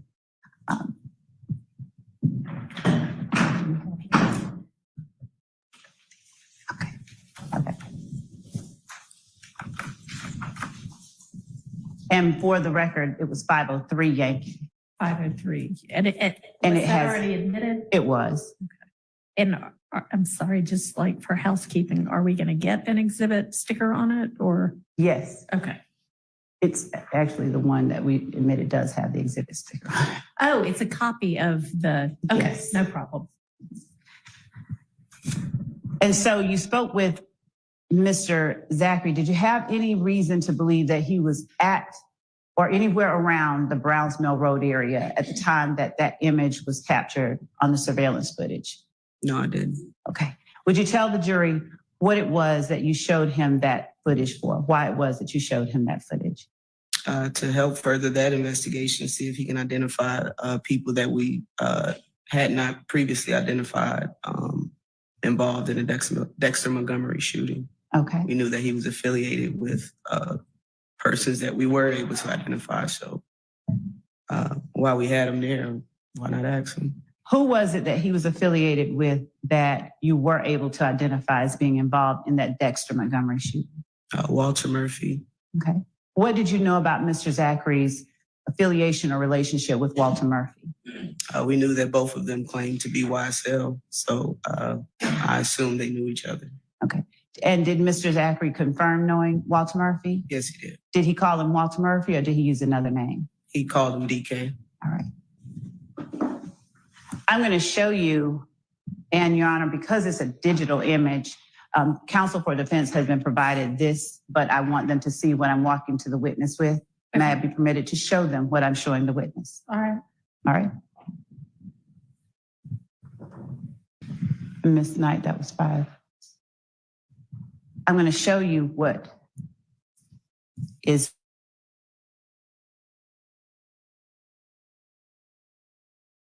prior to coming in. I have. And is it a fair and accurate copy of the interview that you conducted with Quindarius Zachary on August 5th, 2015? Yes. Did you see any alterations or material changes? No. Okay. Your Honor, the state tender states 531 Yankee as evidence. All right. That's admitted with, as we already discussed. All right. Your Honor, I ask permission to publish. You may. And just for decorum's sake, I ask permission to seat myself while I publish it so You that I may. don't.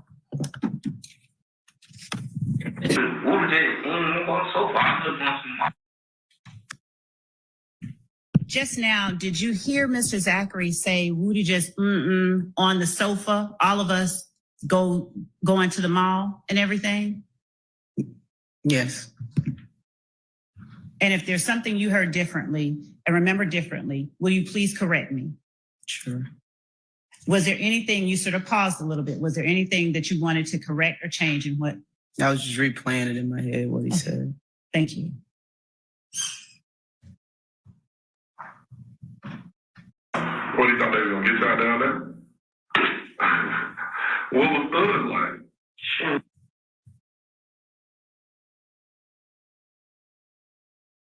What was Thug like at 30040? I understand objection. I'm 403, this is a good team. So if there's something that is actually really hard to understand, then I don't mind if you try to That is the, get confirmation or whatever about what was actually said.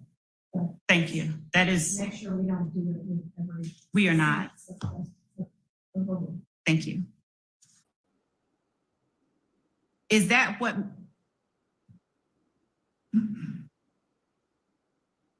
Detective Dennis was asking, what Thug was like? Yes. He ain't get no fuck. I mean, he killed her, he why did he kill Nut? But then down like they told him that Nut said it's a goal. It really would be holding back stuff.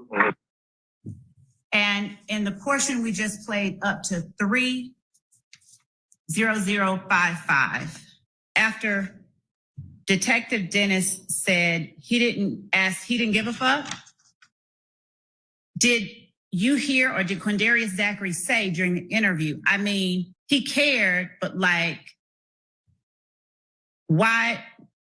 did they kill, he asked, why did they kill Nut? And then that's when they told him that Nut said, woo.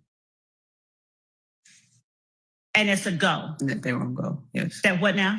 That they were on go, yes. Okay. And after that, did Mr. Zachary say, would he really be holding back? And later on explain? Yes. Okay. Thank you. Thank you, Your Honor.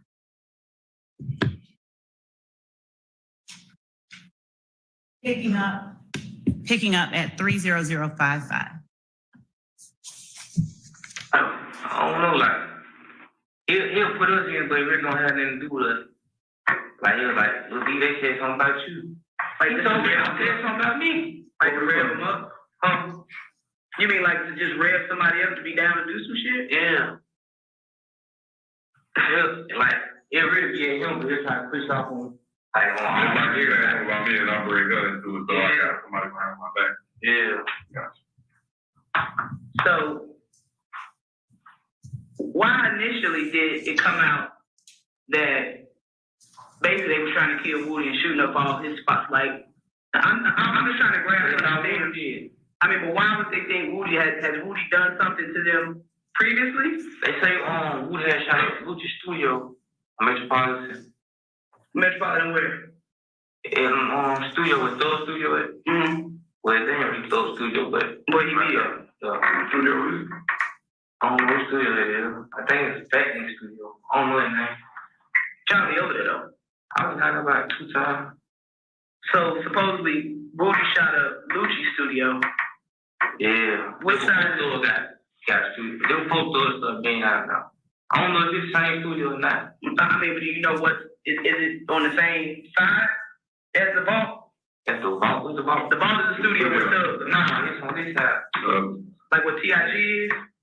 TIG, that's studio. Oh, okay, well, say TIG, we on the line. So they shot up TIG studio. Yeah, Rich Holmes was out there. Right. And then when they shot it kill, when they first shot it kill, when I told you him and Moon something, right. That was I was beat, that one really escalated. That one just guns up for both sides. So who shot Kel? Who shot him? Tay? Trevante? No, and who else? That's all I know. Tay said him and little partner seen him. It was either in February or something. They found him. Then they found him from the West End. He was an ugly with a girl or something. Who's with you, boss? Your partner, me too, man. Who is Hot Sauce? Hot sauce. You know anybody by the name of Hot Sauce? Go by Hot Sauce? So the fight in Crucial, did that happen where Woody got jumped on? Yeah, they had before that. That was like right before, like a few days before, right? That Monday. Nook got killed on Saturday. Yeah. Yeah, I was saying about 5 or 6 days. So that Monday he gets jumped on by Kelly. Did they shoot up any other spots? Did they shoot at him downtown? Downtown? Did Thug Girl event get shot up at a hotel?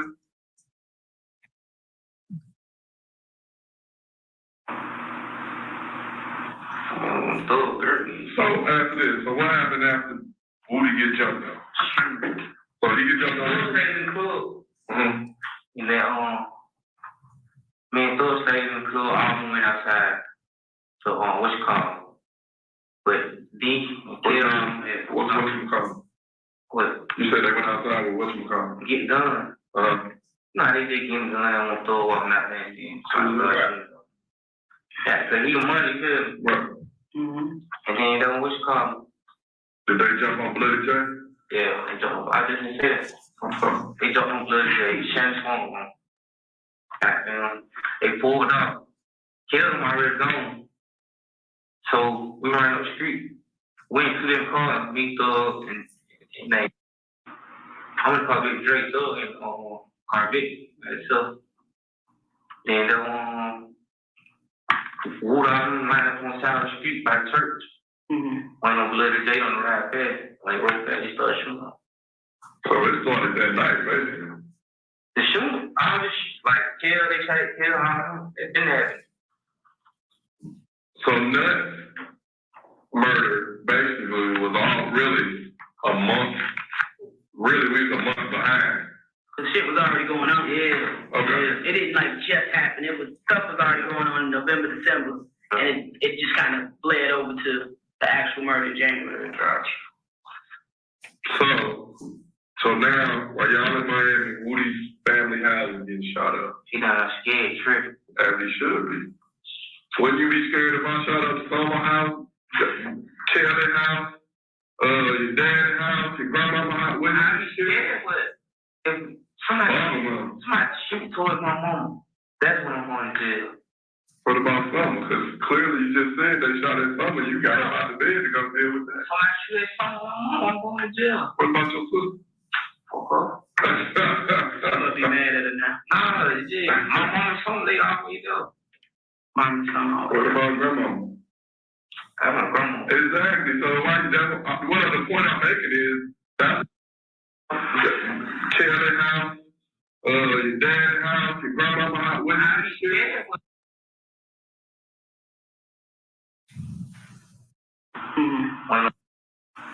Wood out and lined up on the side of the street by the church. Went on Bloody by itself. Then Wood out and lined up on the side of the street by the church. Straight Thug and they Big Drake.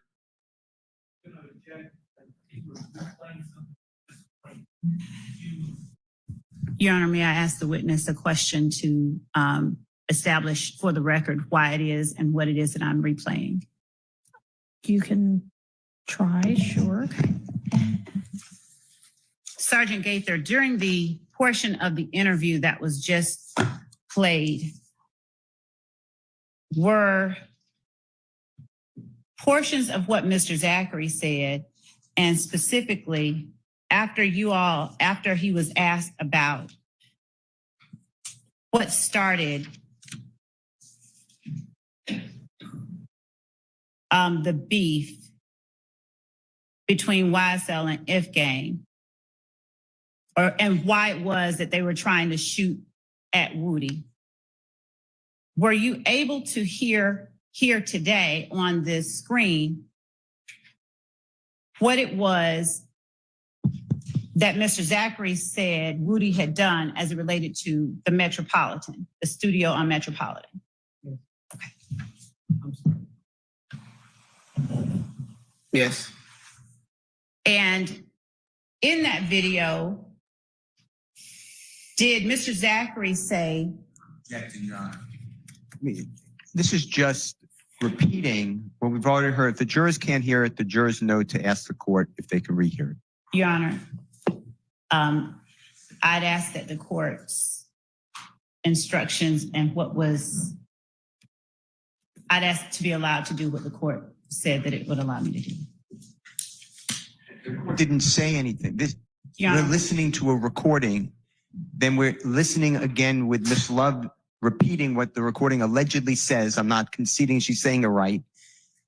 And asking the witness whether she heard it. She says, yes, I'm objecting. Your Honor, I believe that this is the same mode of interrogation Mr. Steele used with one of the previous witnesses while listening to Mr. Kenneth Copeland's video. The state objected, it was overruled, and I asked to be allowed to ask this witness about certain portions of this interview. I have not done this consistently. I don't actually recall the state objecting on this basis and that being overruled. I objected that he was not asking questions. He was reading portions of the transcript, and the court said, I think he's going to ask him, is that what he said? Okay, well, that is not the objection that has now been made. And based on that objection, I have to sustain it. Okay.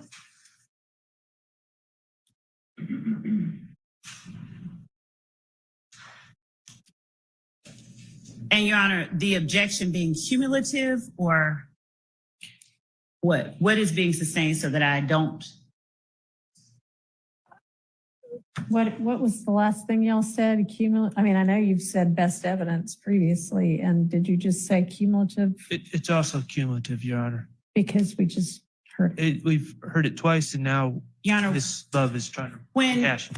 Detective Gaither is off, or when Sergeant Gaither is off the stand, if there is a portion of this interview that the jurors are unable to decipher, and they are not able to ask the person sitting there in the room, it's too late to have her come back and answer the questions. So unless the court or unless the defense is okay with the court inquiring whether the jury understands what's being said at a certain point, I'd ask to be allowed to ask her what she heard in the room at the time that the interview was held. I'm going to object to speaking objection, but if we're going to have speaking objections, I have one I'd like to say as well. That I believe is on behalf of the jury, as Ms. Love seems to be claiming she is speaking on behalf of. This is a waste of time hearing the same thing 3 times. Well, it's not a waste of time if it can't be deciphered, but A, if it can't be deciphered, then I don't think we need to hear it 3 times. It's indecipherable. But B, Ms. Love just asked Investigator Gaither, and she said she understood it. It was clear. So I don't know why we're rehashing it. It's not really whether Miss Sergeant Gaither can understand it or not. I mean, the evidence is being presented so that the jury can absorb it. And I don't know whether the jury can understand what's being said on it or not. Can y'all understand what's being said? Some of them can, some of them can't. Go ahead, Miss Love. Thank you, Your Honor.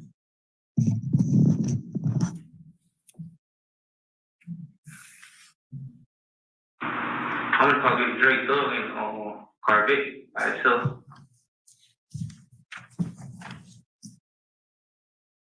At the timestamp that I stopped at, 3:04:45, did Mr. Zachary say, I'm in the car with Dre, Thug is in the Corvette? Yes, he said Thug is in a gray Corvette. In the gray Corvette. Yes. And was this still talking about January 6th? Yes, at Club Crucial. All right. And Wood, I don't mind on Tower Street by the church. One of them later day on the ride past, like right back, he started shooting up. And did he just say, and that's when Woody and them all lined up on the side of the street by the church, waiting on Bloody J, And when Bloody J rode past, that's when they started shooting. Yes, Is there a church near Club Crucial? it is. Continue. That night, baby. The shooting, like, kill, they try to kill, it's been there. So Nuts murder basically was all really a month. Really, we was a month behind.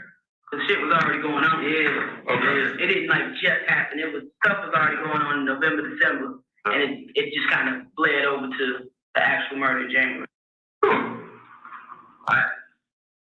He tried to kill me, he didn't do it.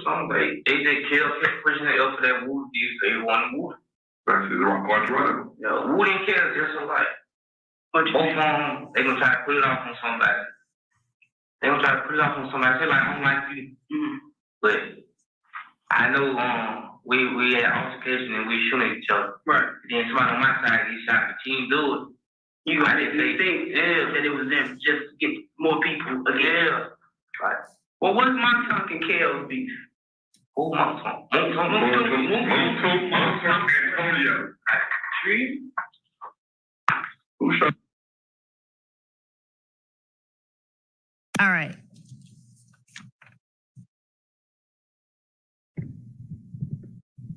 Did you understand, Mr. Zachary, at any point to say, my side gets shooting, their side get the shooting? Start talking about that. I don't think I understood a lot of what this little portion was. Okay. It's a little distorted. Okay.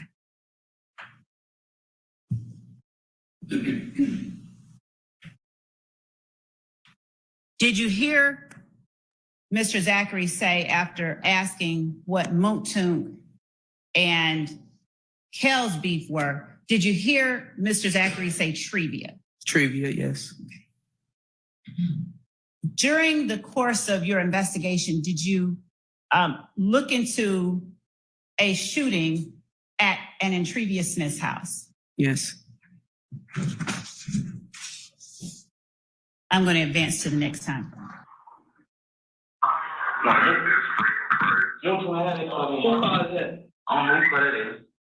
a great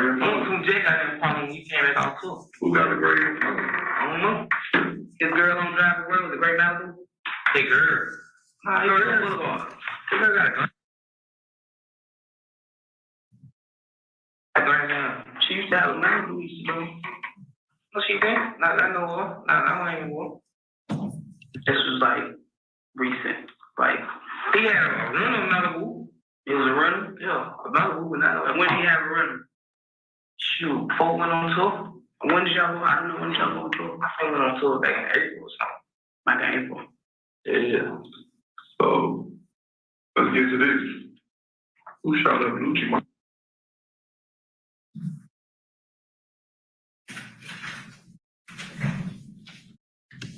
Sergeant Gaither, did Detective Dennis just ask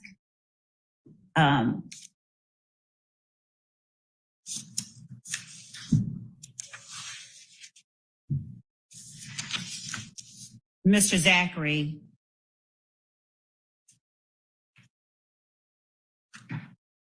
did you all discuss during the interview, and at this point, the shooting of Lucci's mother's house? Yes. All right. And is Lucci the Rayshawn Bennett that you spoke about earlier? Yes. What address did Miss Reed live at? Or just the street name, not the full address? Hill Street, Southeast. Did you all investigate a shooting at that location? Investigated a couple of them. Do you remember the dates of those shootings? Not off the top of my head, no. It was during this time. Do you remember whether one occurred in January? Correct. Were they both after Donovan Thomas was murdered? Yes. And Your Honor, I'm picking up at 30906. Those are nephew. The police in jail right now. Quentin Pittman. So, how did, cause that was the gun that you had, that you got caught with. No, that was some gun. So, how did Woody end up with that gun that day? We was at we was at Boot Mama house, big Boot Mama house. And we was like, hey, folks, they're right. Okay. Then when they came back, they ain't even tell us what they did. What kind of car were they? They were in what? It was in that white Chargers, Woody Chargers. Okay. And then the boy, Mushu, who he did Lucci, Mushu, yeah. He called Boo. Like when Woody got back, he called Boo. Like Boo, we got in. Boo like what? Like somebody just shot up Lucci Mama house, and Mama got shot. And Boo like, don't tell me how they did that. Cause they come back and say, man, don't tell me how they did that thing. That one Woody got scared again. Cause Mushu, I got 10,000 and Woody did it. Who had the monotone gun? Woody. So they actually came back and said they did it, or y'all just assumed they did it? No, they said they did it. He finally said it when Woody, like I told you, Woody got scared when they said he got 10,000. Like, man, we just shot up Lucci on the house. So because Lucci was close with Nut, they just... Lucci was hanging with Kel. Right. I told you all about Lucci and Kel. Like, Nut didn't go get killed. I don't know what made him do it. Did you know Nut? Yeah. He's even $20 and stuff. So, you know, I pull up on you some gas money, phone bills, doing stuff like that. So he like the big homie? Yeah, he cool with the whole city. That's what everybody said. So everybody speak highly of him, but he still was a street nigga. So he had that understanding too. Yeah, he was trying, but he like every time I see him on the phone, so like no gas in the car, so he can turn off. So they look at you like little like yeah. I ain't no wrong. Basically. So Your Honor, yes, out of an abundance of caution, I'd ask to approach Mr. Shell. All right.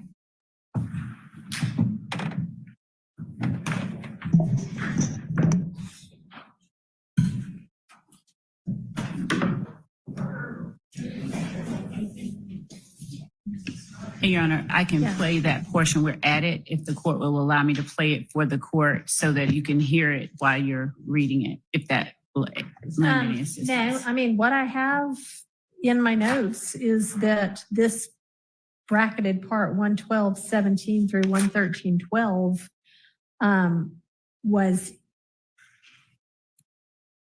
in. What I've got written next to it is okay. Thank you. So, Mr. Shart, I think what you're raising now is, does this sort of undo the not including Shannon's name in this whole conversation? Is that right?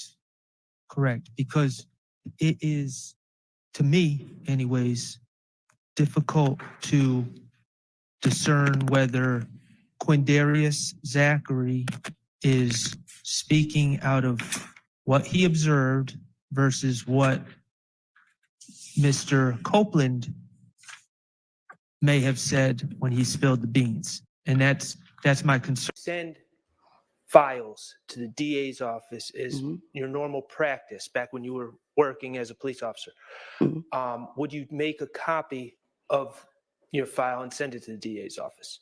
If it was requested, or portions of it, originally, when we send a case over, we would, whatever we have for the complaint room, copies would be made, but the actual original file would not be given.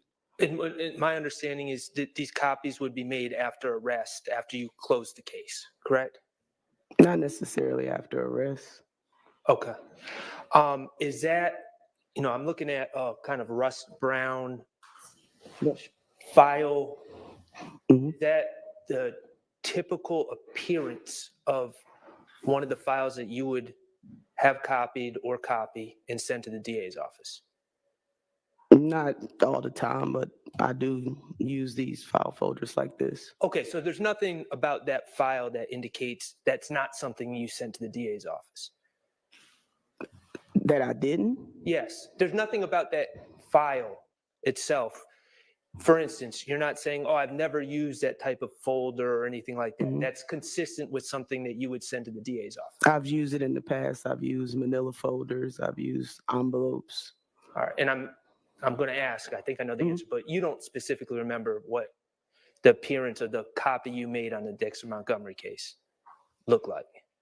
Not the actual folder, or no, not the actual folder. Okay, no. but the contents are consistent with copies that you would have made and sent to the DA's office, correct? Yes, they have copy on it with my initials and the date. Okay, okay, that's helpful. Thank you for telling me that. Could you show me where your initials are?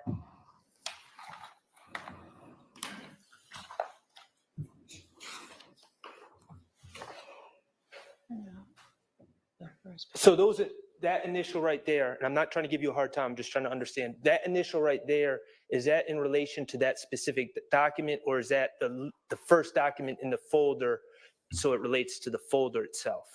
If you're talking about the actual folder, not the contents, I can't say that I initialed the folder, but the contents, if a copy was made of a particular document, Gotcha. I wrote copy with my initials and the date. Okay, gotcha. All right, thank you. Any other defense attorneys who have any questions for Sergeant Gaither about this issue?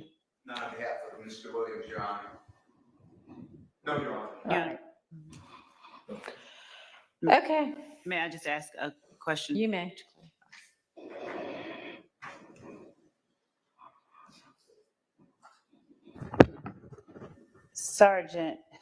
Retired Sergeant Gaither,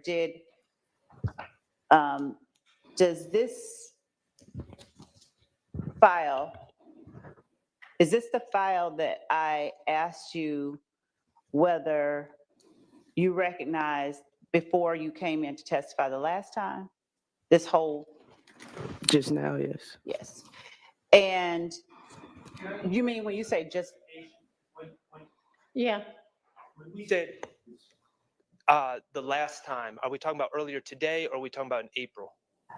Earlier today, is this the file that I asked you if you recognize? Did I ask you before you came in here, before 11:30 and testified, whether you recognized this file? Yes.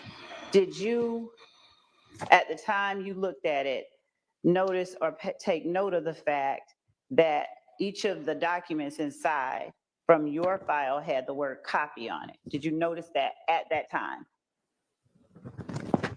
Were you? Yes. Notice my initials just now? No, not just now. Oh, no. Prior to, yes. And when I spoke to you before you came in, before you testified, where there was where the jury was in here, did I ask you specifically about an incident report that is on the back page of the file folder itself regarding Demise McMullen and the kidnapping? Yes. Did I ask you did I ask you about if that was a part of your file? Yes. Did I ask you at that time about some handwritten notes that are a part of this file? Yes. That I'm holding in my hand before you came in the last time? Yes. Did I? When you're describing yes, what do you mean? When I was sitting back here in the room. And when I asked you whose was this, did you know who it was? No. Did you tell me whether or not it appeared to be Detective Dennis's writing? And did this appear to you to be Detective Dennis's writing? No. Before you started testifying, before when I asked you about it, did you notice then, before you were testifying in front of the jury, a certified copy of a conviction for Walter Murphy in the file before you got in front of the jury? No. On break, while we were at lunch, did I ask you whether you got this certified copy of Walter Murphy's conviction or would that have been in your original file? Yes, you asked me that. Sorry, could you repeat that? Yes, you asked me that. What was your answer? No. So this certified copy of Walter Murphy's conviction was not in your original file? No, ma'am. And this writing on this piece of paper I'm holding up wasn't either? No, Okay. But did I ask you about any of the things that had copy on them before you testified in front of the jury? Or was my question about what was in the back? what was in the back regarding Okay. McMullen? And when you looked at it, did you tell me that it looked like your file? Yes, Are the documents that have copy on them copies of things that are in your original file? yes, Have I shown you any file pertaining to the Dexter Montgomery shooting other than the one that I'm holding now? no, Have I ever shown you these photographs that have copy on the back of them? Any original of these photographs that did not have copy? no, Inside the video for your interview with Quindarius Zachary, are you holding a file folder in your hands? I believe it's on the table. It's on the table? I believe so. Is that the file for the Dexter Montgomery shooting or something else? I believe it's for Oh, I'm sorry. Adele. Okay, for Adele? The one that was on the table? Yeah. I Okay, believe that was for Adele Avenue. Okay, thank you. Anything else? Yes.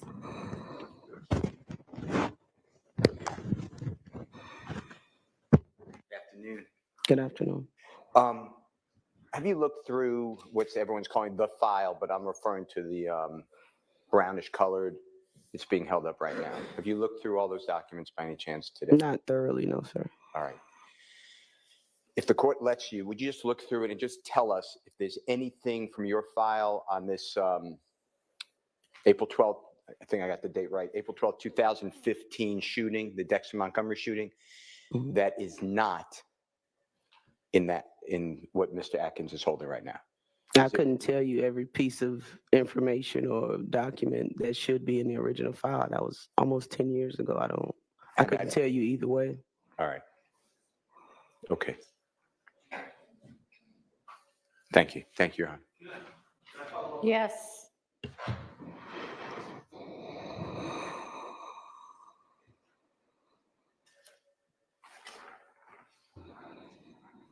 When you make copies of your files for the DA's office about cases that the DA's office will be prosecuting, do you omit pertinent police reports from those copied files? Do I omit pertinent? Do you leave things out, or do you copy everything? If it's information that I have from my original file, it will go into the copy. Okay, thank you. Yes.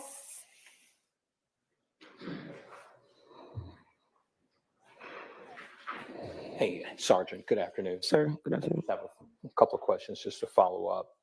You testified earlier that you said portions of it I will send over to the district attorney's office. Can you tell the court, as a practice pattern of what you do in terms of getting that information to the DA's office, what are those portions that you would send over to the district attorney's office when you're sending the file over? Well, initially, I don't know if APD still uses the complaint room or what the process is now, but that's what I followed up with that question. A lot of information would not necessarily be in a complaint room case file that you would initially send over to the DA's office. So that's what I was speaking of. You would have the original police reports.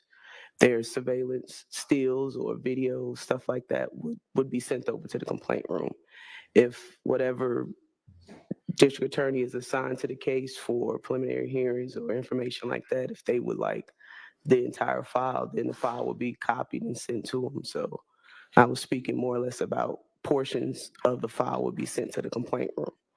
Okay. If that makes sense to you. Okay, so what are generally the documents that you, would, as a matter of your practice, would routinely be held back with your office, with you and your file that would not go to the district attorney's office. Your Honor, could he clarify when he says would not? Does he mean initially or ever? Well, I don't know what he means. Okay, well, let's just break that up. Yes, sir. The documents that are in your file that you house in your folder as part of an investigation, you said portions will go to the district attorney's office. So that suggests to me that there are portions that don't. Well, to the district attorney's office, I mean the complaint room. So early on in the case, when you're charged and you obtain your warrant, it has to go to the complaint room. So a lot of information or documents may not exist yet until, let's say, after you interview a person, and you may obtain more information. So therefore, it will be added to the original file. Okay, all right. So then it's basically the investigation is continuing to be ongoing from the time that some documents make it to the complaint room and the time that other pieces of your file will eventually go to the district attorney's office at a later date. Am I understanding you? Correct. The complaint room is part of the district attorney's office, but it's one of the initial, I guess, attorneys that touch the case. So once the case is, I don't know what the process is of assigning a case to a particular district attorney to prosecute in court for preliminary hearings or trial. The initial portions of an original case file will go to the complaint room, which is just the first portion of evidence that you obtain. So the complaint room basically looks over your case and they make the determination if it's prosecutable or you need more things to go forward with the case actually being assigned to an actual attorney. Okay. Thank you. Okay, anybody else? All right. And we have the date, the email date and the copy of the email where the state served the copy of what was shown to Sergeant Gaither today in the original email. So I guess just when the jury gets back out, clarify this in her original file, it's a copy of her file. And it's your belief, Sergeant Gaither, that what exists now is the copy that you made to send to the DA's office at whatever time they requested it. Is that fair? It's fair, but like I said, it appears that they may have added some documents to that. Once but they had it in their possession. Yes, Okay. ma'am. All right. Okay, are we ready for the jury? Yeah. On the lunch break, Mr. Sharp handed to Mr. Atkins a thumb drive of exhibits that he said he's going to use. At the time that he gave it to us, we could not open it or access it. And I think he did something in the last few moments that allows us to access. I don't know what's on it. Push it in. Your Honor, we can use it now. Yeah. It's been rectified, Your Honor. Me and Mr. Sharp worked together and we Great, figured it out. fantastic. I love it when attorneys can work together as professionals. That is wonderful. Okay, so you've had a chance to see what's on it? No, we're looking. Your Honor, because it was my fault for not being able to open it earlier, no, I have not been able to listen to all of them, but I have them. Okay, is this? They're all clips from the video that was. All right, great. And is the video already in? It is. Okay, thank you. All right, are we ready for the jury? Yes, okay, let's get the jury. Go away. Or whatever.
Before we broke for lunch, I asked you regarding the file that you kept in the Dexter Montgomery shooting, whether or not you looked at a file before you spoke in front of the jury that contained documents. Do you recall talking to the jury about that? Yes. And do you recall telling the jury or telling me that it looked like the file that you kept in the Dexter Montgomery case? Yes. Have you had a chance to look at portions of the file even more closely while you were on lunch break? Yes. And does the portions of the file that you looked at have the words copy on them? Yes. And was the file that you saw, did it contain portions of your file, your original file? I'm going to overrule that. I think we're just trying to get through this to establish what this is. And we all, so. Based on information we were just given, that's a misrepresentation of what it contains. Okay, sustained. I don't know, ask another question. Ask it differently. Okay. Is the file you looked at, in fact, your original file or copy of portions of the file? Issue. It's a copy. It's not a copy of portions. What? Overruled. She can say what it is or what it isn't. She can say yes or no. And then she can explain. From what I looked at, there are documents that were in my original file, and there are documents that were added to that particular file. Okay. It is not the original. It what? I don't believe that is my original file. Okay. And in your original file, did you have information regarding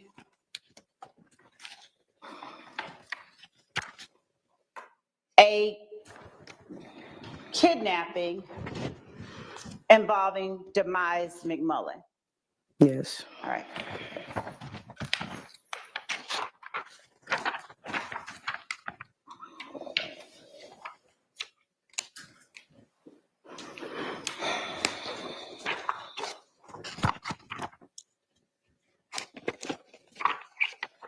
And in that,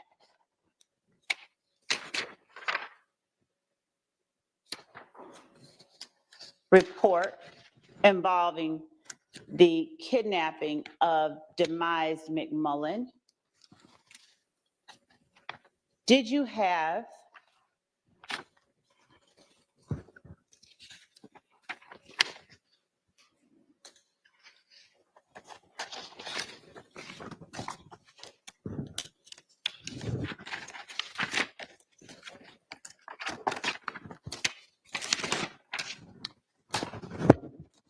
a phone number for Demise McMullen?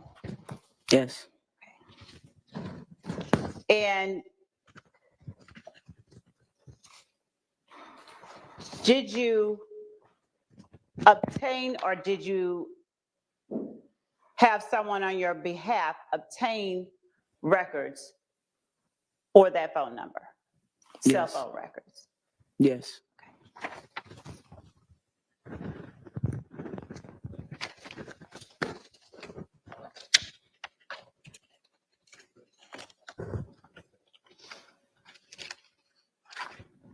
Did the information you obtained regarding Demise McMullen after your interview with Quindarius Zachary, did it aid you in the investigation of the Dexter Montgomery shooting? Did those records that you obtained aid you in the investigation of the Dexter Montgomery shooting? That's irrelevant. Sustained. Did the information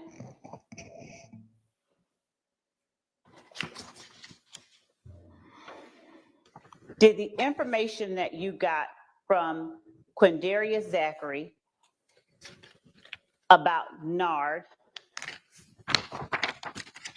were you able to corroborate that information? Objection vague. Sustained. Were you able to corroborate whether the person listed on State's Exhibit 503 that you got from Quindarius Zachary was in fact Nard or Demise McMullen? Yes. Ma'am? Yes. Thank you. No further questions. All right, is there cross-examination for this witness? All right, come on up.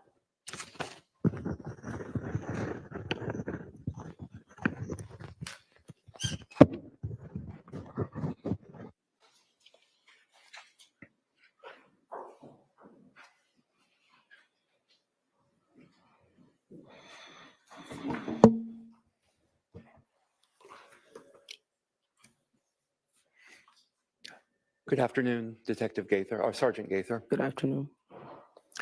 My name is Doug Weinstein. I represent Diamante Kendrick. Yes, sir. I just want to ask you a few questions about your interview with Mr. Zachary.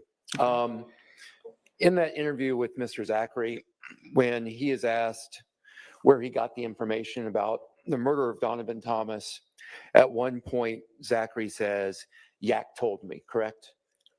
Yes. Okay. And then you asked him why, presumably why, why did Yak tell Zachary that information? You recall asking him why? I do. But he didn't respond to that. He did not give you a why as to why Yak would tell Mr. Zachary that, correct? Objection, Your Honor. The video is the best evidence of that. Sustained. After he didn't tell you why, Objection assumes facts not in evidence. it's in the video. Your Honor, Overruled. After he didn't tell you why, you didn't follow up at all, did you? Follow up with what, sir? You didn't ask him repeatedly why. You did not delve into that further. You let the conversation go a completely objection, different vague direction, and correct? compound. Sustained. After he failed to answer your question, you did not follow up, correct? Follow As up. to why. I'm not Vague, understanding. What, objection, vague. Follow up is a very simple Overruled. term.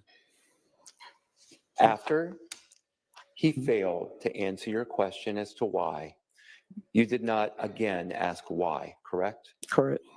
Okay. And you also asked a little later in that same interview, Mhm. what exactly did they say? What exactly did Yak say? Do you recall that? At what portion of the interview? In what portion? You stated that About later on. 45 minutes into the interview, Okay. okay, you say, what exactly did they say? What exactly did Yak? You don't use the word Yak, but you're referring to Shannon and Yak. You remember asking what exactly did they say? I'm not recalling which context or what part of the interview you're speaking of. Okay. So you don't remember asking what did they say? I don't know. I'm just want to ask, you don't remember? Objection, Your Honor. Number one, that last question is harassing. It was asked and answered. And number two, if Mr. Weinstein has something to, she says she doesn't recall or know what he's talking about. So I can move on. It's fine. Okay. I'll withdraw the question. Mr. Zachary never told you in that interview exactly what Yak said, correct? He did. I'm sorry? He did. He did. What did he tell you that Yak said? From the best of my recollection, he stated that Yak told him about the murder as well. But you asked what exactly did he say? Right? That's what you asked him. What did Yak say? For example, correct? I asked him, what did Yak say? Yes. Right. And you asked also, what did Shannon say? Do you recall that? I do. And do you remember Shannon's, or allegedly Shannon's answer, what Shannon told Zachary?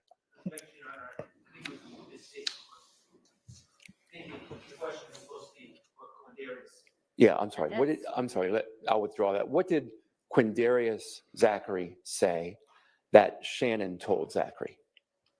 That they caught Nut down bad, and he also stated that Yak told him the people that were involved with the murder, the names.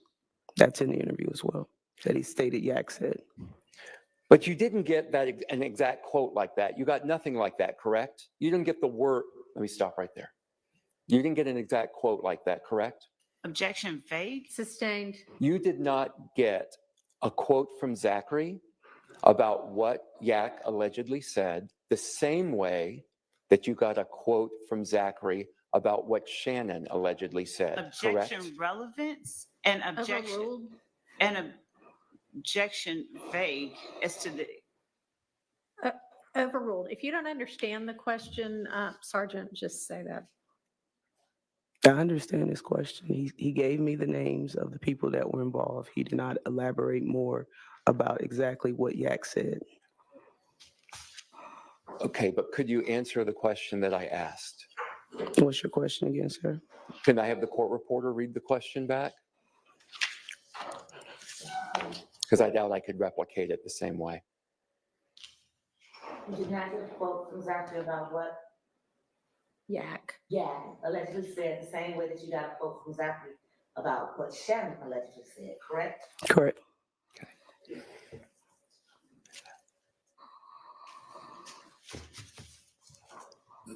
So you didn't really ask Zachary a lot of detail as to the specific information that Mr. Kendrick, Yak, allegedly said to Mr. Zachary, correct?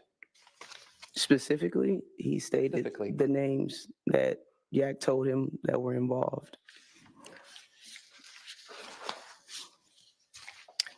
When you are asking Zachary about Diamante Kendrick, you didn't, for example, ask Zachary the reasons that Yak may have disclosed that information to Zachary? objection that would have called for speculation that she would not have been able to.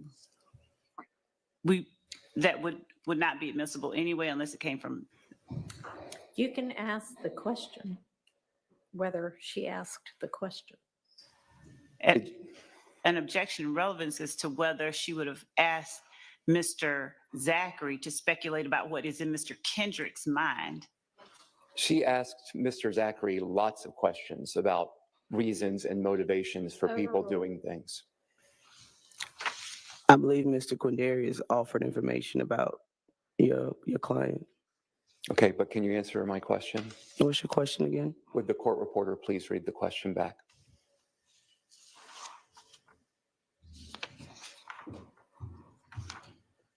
Asking Mr. Zachary lots of questions about reasons and motivations for people doing things. Or overruled. You need the question before that. There, yeah. No, it's my fault. I'm sorry. Thank you for your help. Could you read the question before that part? There's going to be a lot of back and forth between the two of them before you get to the question.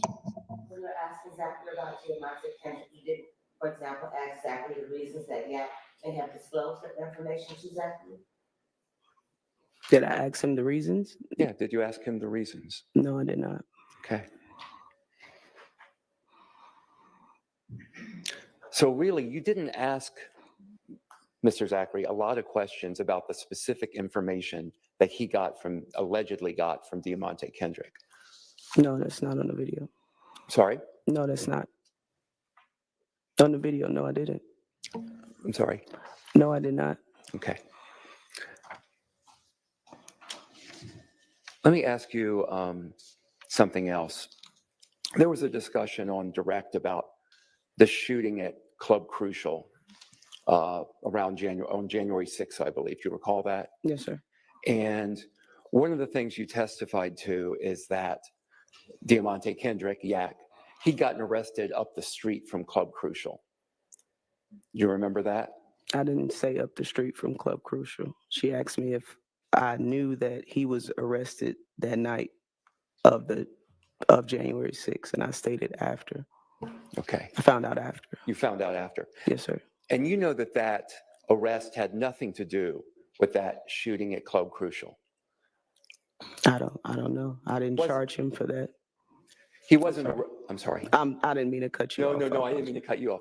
Your So Honor, I object to assuming facts not in evidence. Sustained.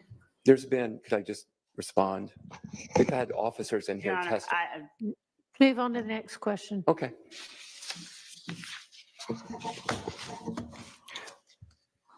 Also, earlier today, you testified when we're talking about how you corroborated information, that one of the ways you corroborated the information that Mr. Zachary gave you was because Zachary, Sledge, and Turner all were from Capitol Homes. Do you recall that? How I corroborated information? Yes. I don't believe I answered. Corroboration came from them because they were from Capitol Homes. That wouldn't make any sense, would it? Objection, Your Honor. Relevance and overruled. That wouldn't make any sense, would it? To who? To anyone, that you corroborate information because they are from Capitol Homes. Your Honor, objection. Number one, it mischaracterizes the testimony. Sustained.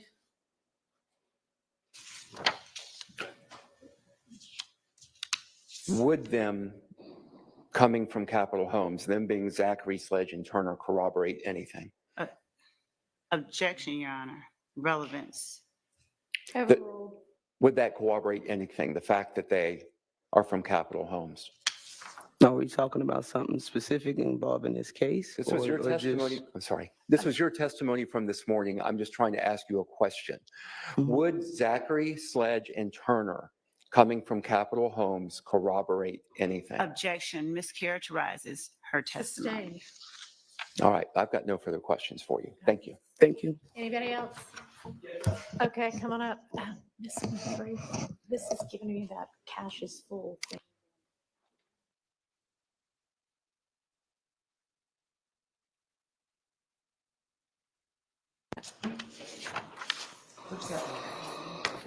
Right here.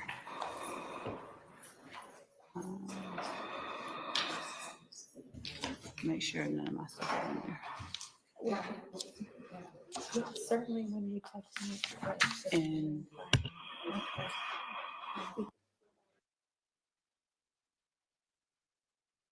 Utilize that. Okay.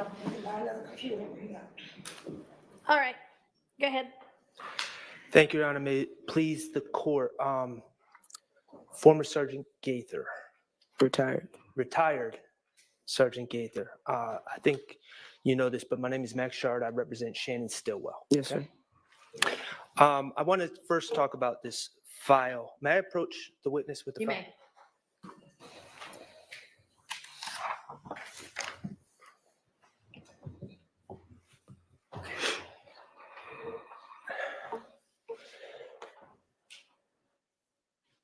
Can I just refer to you as Sergeant Gaither? I know you're Sure. retired, but okay. Sure. All right, thank you.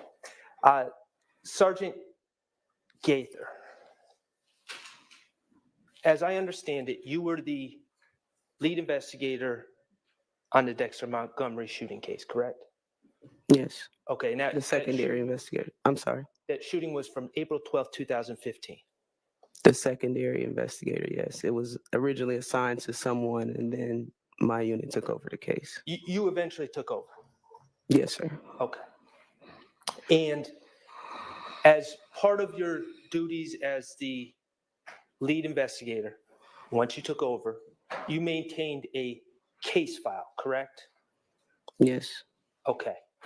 And that case file was an original file that would have the work you did, the police reports generated, and all the information regarding the work that you did on the case, correct? Your Honor, these questions were asked and answered several months ago, the They first were. time that Sergeant Okay, Gaither well was on. then, And now they were, let's not go over it Well, again. we now have the case, copy of the case Well, file. no, we don't. Okay, we have the copy. So Your Honor, I object to the testimony. The jury has heard what the witnesses said, and I object to Mr. Sharp attempting to put information before the jury that she's not said. And Okay, just ask her a question about So, it then, but as don't recover stuff that's already been established. as I understand, that original case file was left in a cabinet in objection, APD. that was asked and answered months It's ago. overruled. He's just recalling her to whatever it was she said before, but move on and get I to will. whatever you want to ask now. As I recall, you've testified that that original case file was left in the cabinet of APD when you left. Yes. Okay. And you have now identified that file that's next to you that Ms. Love brought to court today as a copy of that file, correct? I don't think those were my exact words. What are your exact words? I stated there are portions of this file that are copies of my original file. Okay, so let me break that down. Yes, It's sir. a copy of your original file, but then there's also additional materials that someone else added. Objection, Your Honor, mischaracterizes what the witness said. She can correct me if I'm wrong.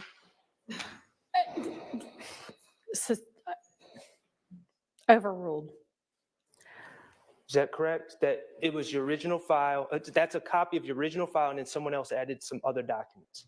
I cannot tell you if that is my original file because I don't remember all of the contents of the original file. There are portions and documents of things that were in my original file that are now in this folder right here.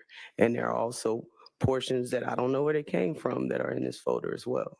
Okay, and when you make a copy of your original file and send it to the DA's office, you would want to include the pertinent parts of your investigation, correct? Sure. Because they're the ones that are going to be prosecuting the case, the DA's office. At what stage of the case, like I stated to this gentleman here, different stages of the case going through the court system, you will receive different pieces of evidence. And maybe starting in the beginning, like the complaint room, you may not have all pieces of evidence or documents that'll end up in your original file at the end. So therefore, different stages that the case goes to the DA's office, you may not have all of the information. It would contain the information for the work that you had done up to that point. In the original file? Yes. Or portions of the file? At different stages, once again, you will receive different pieces of information. When I'm done with the case, all the information that I have for a particular case will be in that original file. Right. And then the original file is copied and sent to the DA's office. Correct? Sir, I don't know a different way to explain to you what Do you withhold I'm saying. information I from don't the know. DA's office? Your Honor, objection as to relevance and objection, she's asked and answered. Sustained. Okay. As the lead investigator of the Dexter Montgomery case shooting back in 2015, do you remember the names Cornelius Davis, Carrion Mooney, and Christian James? Objection, Your Honor, these were covered months ago. The same Well, question and was that's why asked I'm and answered. Recalling it for the jury and for the witness. Go ahead. Do you recall the names Cornelius Davis, Carrion Mooney, and Christian James? Yes. Okay, they were individuals that your investigation led you to believe were in the car with Dexter Montgomery at the time he was shot, correct? Your Honor, this, again, asked and answered, so objection. Okay, I mean, I don't know what we're getting at here. I'll get there soon. Get there really soon. Those are individuals that were in the car with Dexter Montgomery per your investigation? They were victims in that case, yes, sir. Okay. And they were also witnesses? Sure. All right. Your Honor, I would like to play some prior testimony from April 29, 2024. Your Honor, I object. Of this witness? Yes. I object to, the jury has already heard the testimony. For what purpose? Y'all approach.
Your Honor, maybe you can ask a question. Yes.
Your Honor, may I approach the witness? I'm going to take this.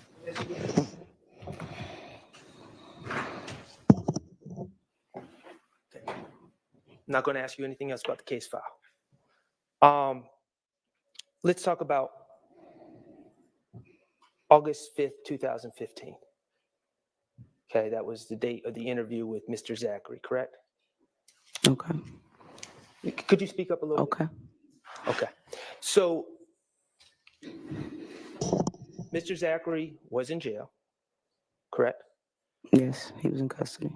All right, and he was in custody for a series of shooting residences from April 28, 2015. Yes. Oh, and you were the lead investigator in that case. Later on, yes. Okay. You were the one that took out the warrants for Mr. Zachary. Yes, sir. All right. And he was arrested on that case on July 28th of 2015, correct? That sounds about right. Okay. I'm not sure the exact date. The charges Mr. Zachary was facing, as you took out the warrants, 3 counts of ag assault. If you can remind me what the case, the charges are, the actual warrants, I don't know off the top of my head. Okay. Everything he was charged with. Aggravated battery for shooting Denise Bell. If you have something that can refresh my memory, I don't know of all of the exact charges Okay. off the top of my head. All right. Did you charge him with aggravated battery? Your Honor, the question has been asked and answered. If Mr. Sharp would provide something, she's asking for something to refresh her memory. She says she doesn't know the exact charges, so I'm trying to work through it with her. Do you recall charging him with aggravated battery for shooting Denise Bell? Yes, I'm speaking of when you say counts, I can't recall how many exact counts is what I I'm saying. understand, and I'm not going to press you on that. Okay. Criminal damage to property. Okay. Is that gang charges? It sounds about right. I don't know off the top of my head everything that he was charged with. You charge him with gang charges, gang act violations? Yes. And you charge him with possession of firearm during commission of a felony? That sounds about right. All right. And he also had pending, he was still on bond for it, but he had pending the case from May 5th of 2015 when an officer found a gun in Summer Good's car, correct?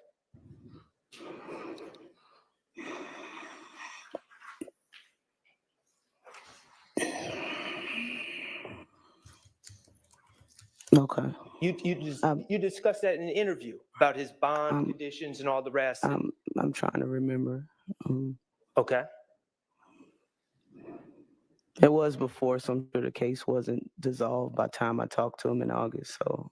Okay, so he has this case of shooting the houses, and then he has a separate case.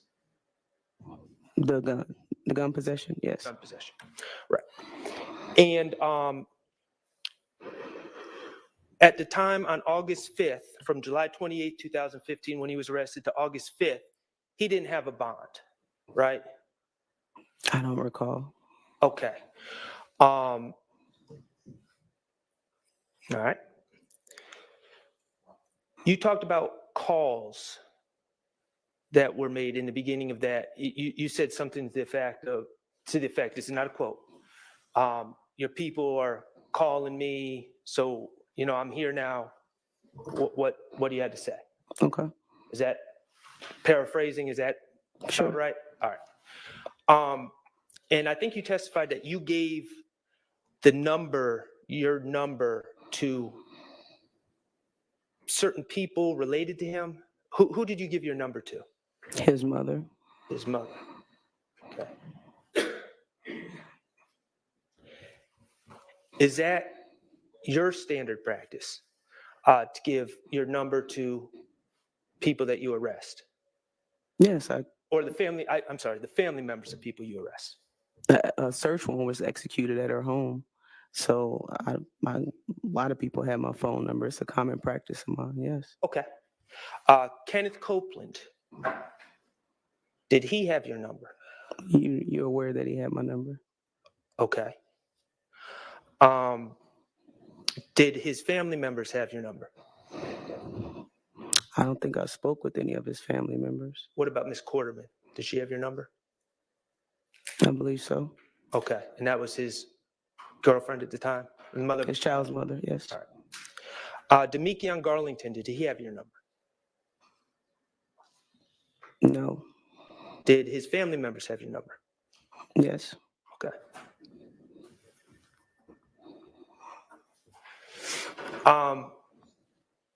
Going back to, and I'm specifically talking about Mr. Zachary now. Mm-hmm. When you made reference to people calling on his behalf or to get you to go out and talk to him, who specifically was it that was calling? The best of my memory, it was his mother and his girlfriend at the time, Miss Good. Okay.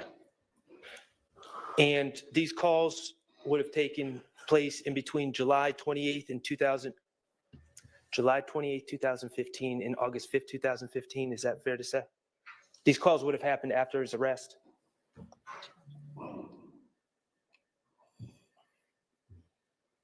I would assume. I'm not 100% certain. But it was definitely after the search warrant was executed at his home. Do you know what date the search warrant was? I don't, not off the top of my head. How many times did his mother call you? Objection, Your Honor. Relevance and Sustained. How many times did Summer Good call you? relevance. Objection. Let me ask you, are there any reports regarding these phone conversations you had with Mr. Zachary's mother or girlfriend that you generated? No. Okay. Were these phone calls you had with Mr. Zachary's mother and girlfriend, were they recorded? I don't believe so.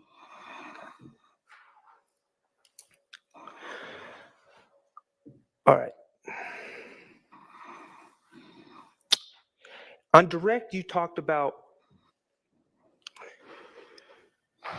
your practice of not revealing your cards first. Remember that?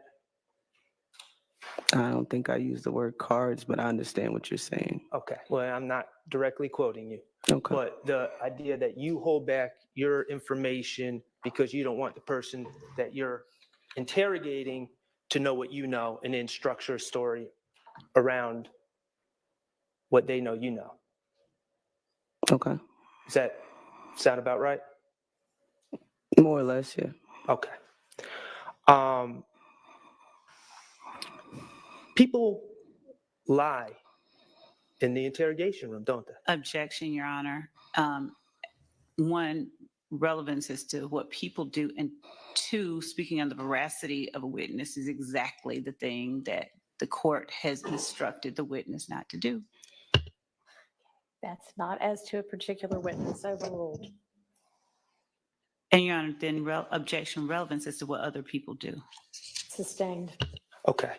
You hold back information because you're concerned about people crafting their lies around what they would know you know.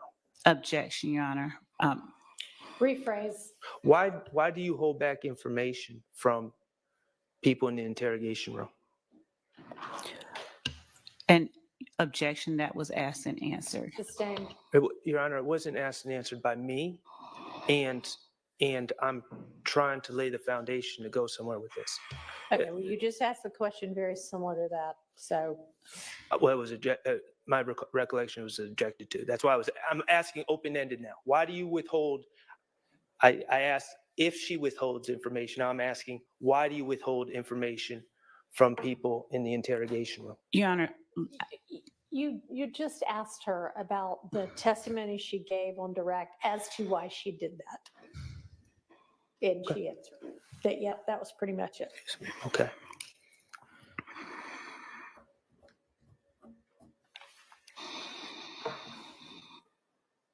In your experience, do people in the interrogation room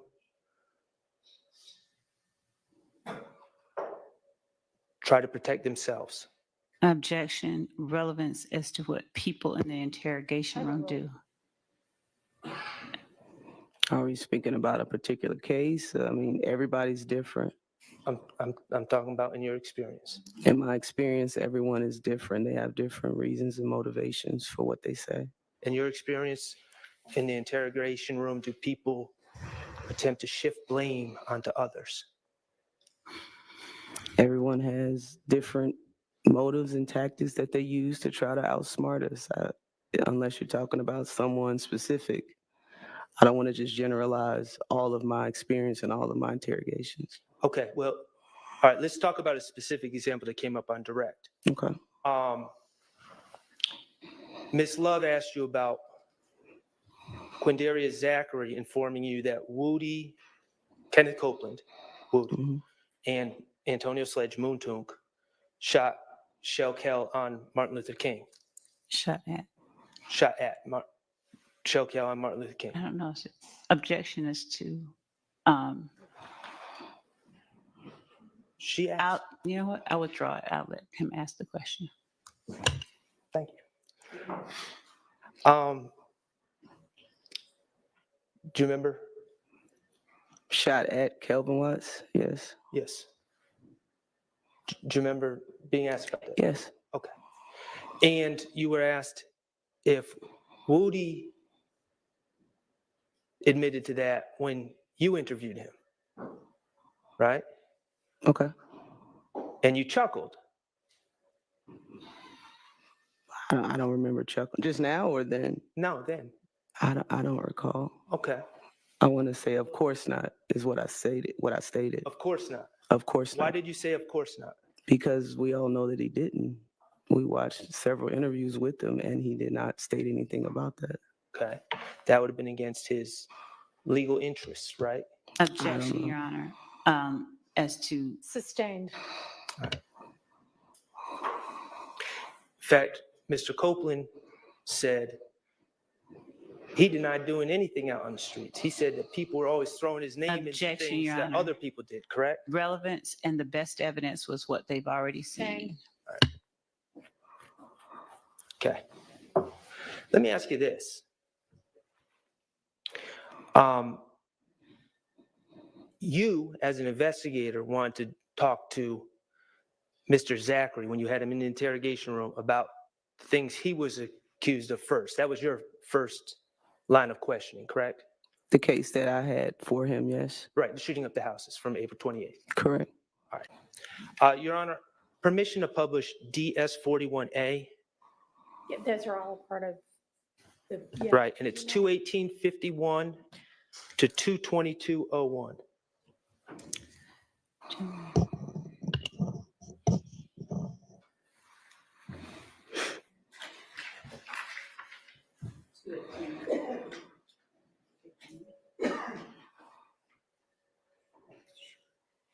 Your Honor, with respect to. 01, yes, sir. Your Honor, Yes.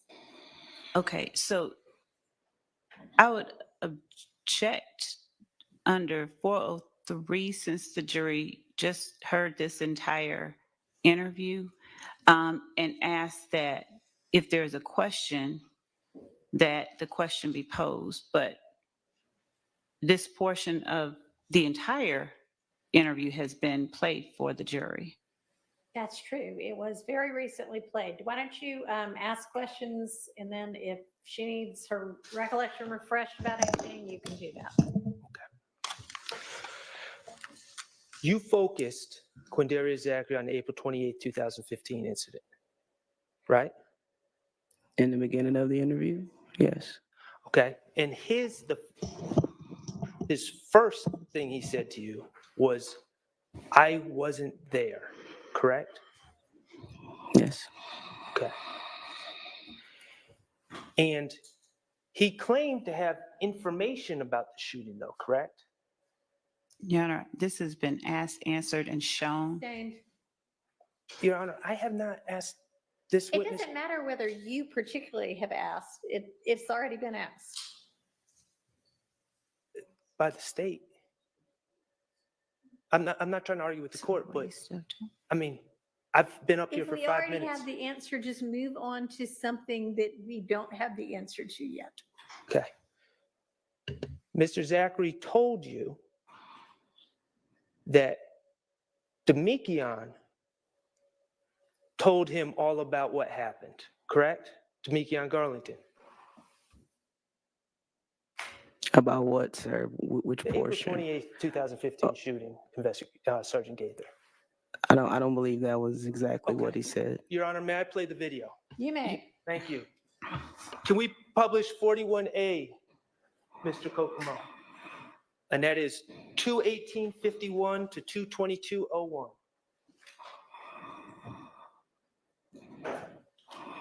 Talk about this, what you've been charged with.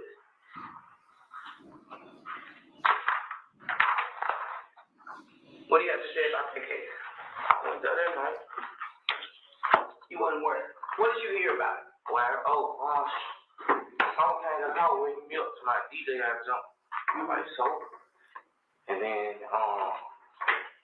You was at the house in Cleveland? yeah, Apartment, after you said? 4 or 5 people. And then, that when she told me, that she had got shot at too. That same night? She said that they had gotten a whole bunch of shooting, and then, like, Ill Gang had, pulled up at my cousin's house. My cousin go with this boy named Tate. Y'all know him? Mm-hmm. Yeah, Javante, yeah, I don't know his name, but she was going in the house. And she said they were started shooting at the house, like they were shooting from, like she said. Where is this house located at? What you talking about? Landrum apartment. Landrum and Zone 4? On campus. Off campus? Yeah. So who stayed over there again? My cousin Liz, Frank, and Tate. That's what Javante said? Yeah. She your blood cousin? Yeah. I mean, you know how people say? No, that's my real cousin. So this gang got to shooting at them at Landrum? Yeah. Is this before or after D got shot at? Got jumped on? She said it happened last. It was after all the shooting. So first D get jumped on, then the shootings happened. Y'all tell you like from how I heard, like what I heard her. Okay. I like should most of them call me or something in the morning to know that. But she like most of them cussing D out because D was telling them that he shooting, they had shoot him in the face and jump. Most of them told D that he had to find around home. And then that was she like then that was D told I would sleep. D told me that morning like they had shot up the house. D told you that, say that you kind of skimmed over that part. When you say D, you talking about Demekion, right? They real name. You talking about Lil D from 30D, yeah. like Mechanicsville? Demekion. Demekion told me that they had shot at the houses. That who had shot at the houses? Him, Tay, and who it was? Shannon. He just told me another name. He said him, Tay, Shannon, and some other boy named Traydon be with Tay. Named Traydon? Yeah. He told you personally? Yeah. How did he tell you over the phone? Nah. In your face? Yeah, he's over my house. I was sitting there and he told me that they had shot the house, he said, and then that when they shot up Larry where Tay stayed.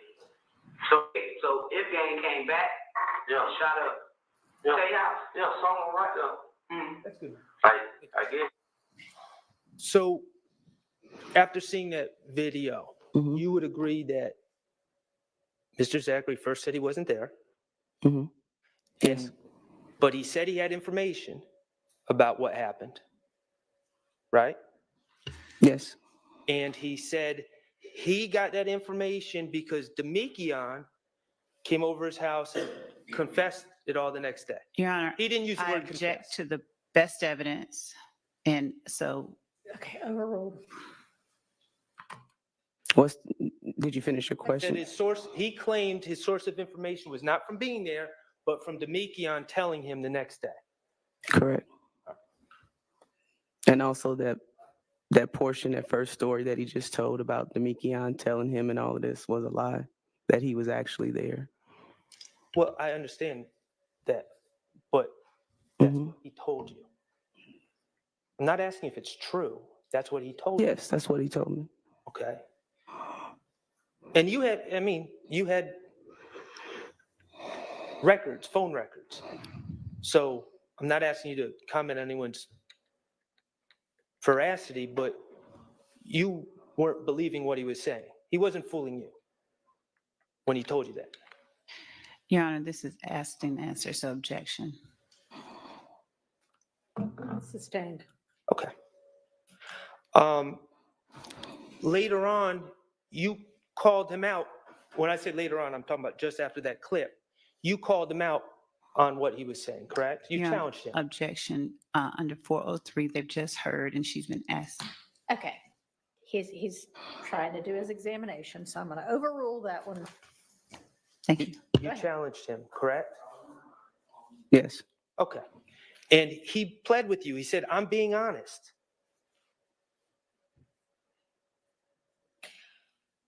Is that a question? Let's hear it. Well, that wasn't on that clip. That wasn't on that clip. He told you in the interview room he was being honest, correct? Objection, Your Honor. They saw it on the other clip. So best evidence. Sustained. Okay. He promised you he wasn't there, correct? Your Honor, Mm-hmm. I object. Best evidence.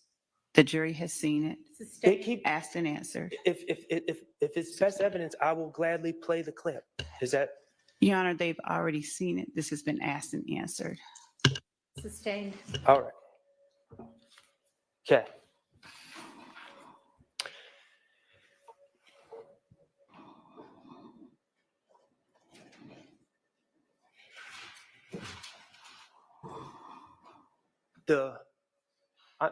Still talking about April 28th. Okay. April 28th, through your investigation, you came to realize that there was a shooting at Landrum, correct? No. Oh, I'm sorry. Yes. I would object. Asked, answered, and best evidence. Overruled. You're the lead investigator in the case. There was a shooting at Landrum, correct? That's what Mr. Zachary stated. I don't believe I was able to find any evidence that occurred. Okay. Just best of my recollection. I don't believe I. That's fair. Mr. Zachary claimed that his cousin Alexis Bryant and his girlfriend Summer Good were in that residence at Landrum when that shooting occurred. What he was claiming was a shooting occurred, correct? Okay. Yes. All right. And the story was that Summer Good, his girlfriend, called him for help. Correct? Yes. All right. And as lead investigator on this case, you're aware that at Adele and Drew Drive, the subsequent shootings for which Mr. Zachary was charged, there were shell casings found on those scenes, correct? Okay. Is Yes. that correct? Yes. Okay. And Mr. Zachary, you're aware that he was arrested with a certain gun on May 7, 2015. A certain gun? Yes. Yes, he was arrested with a firearm. Okay. And that was 9 days after the April 28th shooting, correct? Yes. All right. And the ballistics from the shell casings at the scenes that you were investigating matched the Your ballistics Honor, of the I'm gun going to that object Mr. based on hearsay unless there's a stipulation. So I'm going to Sustained.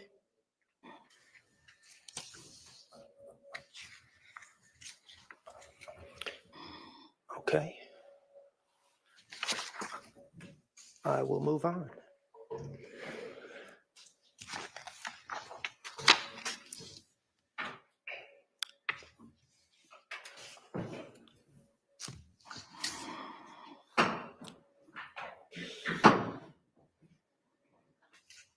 Mr. Zachary, in his statements to you,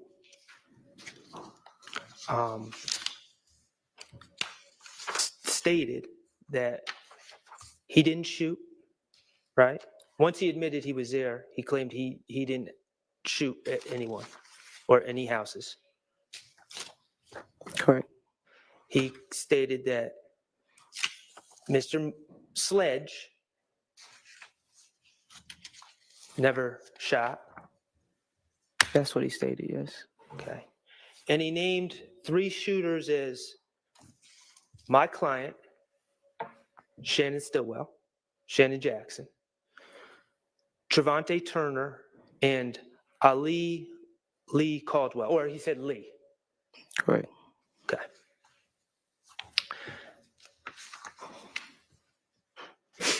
And you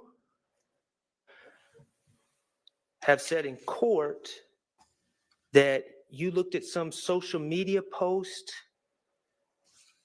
with Trevante and Lee in it, correct?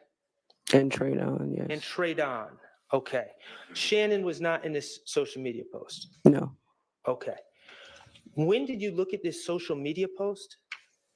The exact date I'm unsure of, but it was during the early portion of this Operation Planners, Donovan Thomas murder investigation with the retaliatory shootings. So that had been in 2015 you looked at this social media post? Yes, the early part of 2015. Okay. Did you print out that social media post? Printed? No. Do you have that social media post? I did. It was on a terabyte jump drive that I had that was damaged when the city of Atlanta had some type of cyber attack. But I did have the actual photograph of it. So we don't have that social media post in court here today? I don't know if Ms. Love them have it. I don't have it. Okay. Regardless of this post that you found involving that had Trevante Turner and Ali Lee Caldwell in it,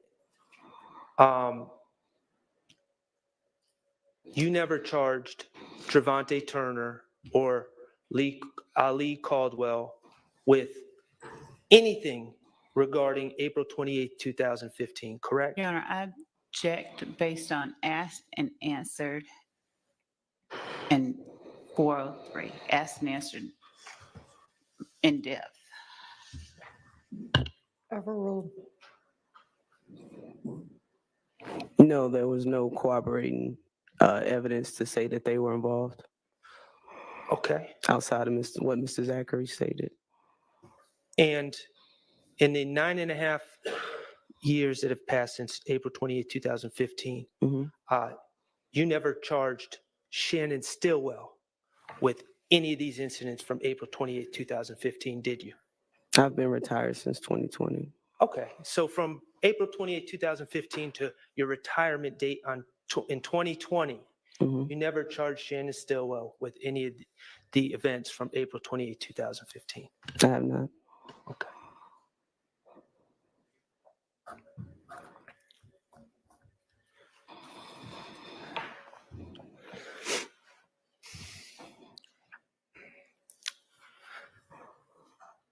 You talked to Mr. Zachary about the Lil Wayne bus shooting from 2015, correct? Briefly. Okay, briefly. Did Quindarius Zachary ever claim to be on 285 or the highway when any buses were shot at or shot? I don't believe so. Okay, did he ever claim to be a witness to the actual shooting? No. Okay.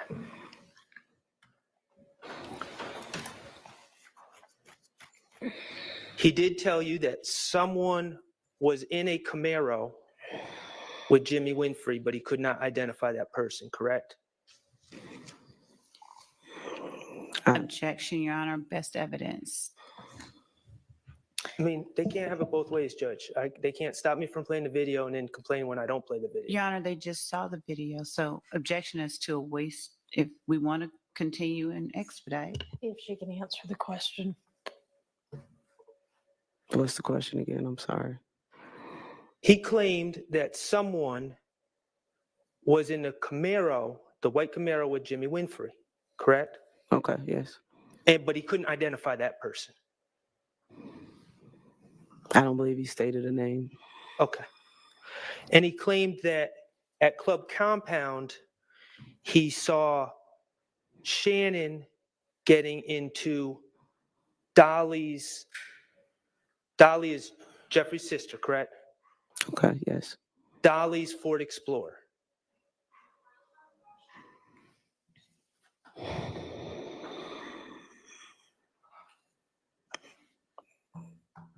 Yeah, I don't recall. You know Dolly's Ford Explorer to be bluish green, correct? I'm aware of the interview, but I don't recall off the top of my head what vehicle he stated he got into. Okay. It wasn't the vehicle with him, with Mr. Zachary. You know Dolly's Ford Explorer to be bluish green, correct? Correct, so I've heard. Okay. Have you spoken to the bus driver who was out there that night on 285 driving Lil Wayne? I have no reason to speak to the bus driver. Are you aware? Your Honor, I'm going to object if Mr. Shart is going to ask about another witness's testimony or anything like that. I don't know what he's going to ask about. Are you aware that the descriptions for the cars? Objection, Your Honor. That would call for speculation. She said she was not out there. And hearsay. Overruled. Are you aware that the descriptions of the cars involved given by the bus driver were a white Corvette? Okay, hang on. Sustained with regard to hearsay at that point, yes. Do you have any idea what the descriptions given by the bus driver were? Objection, Your Honor. That's for the same reason, and it's irrelevant whether she knows what a description was. And Mr. Shart has no good faith basis for asking. She has testified that that was not her primary investigation. She didn't speak with them. Sustained, sustained.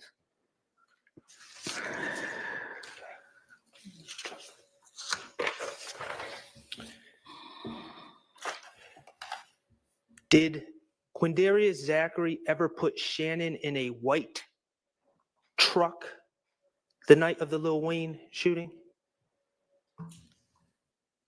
When I interviewed him, no. No? Okay.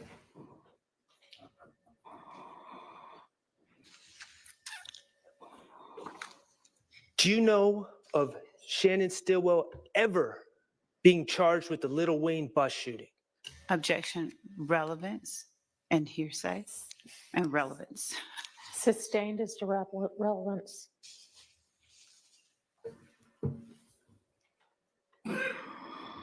Okay.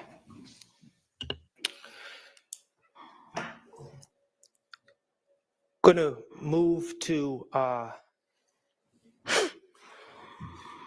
the discussion you had with Mr. Zachary about confessions allegedly given to him on the night of January 10th, 2015, okay?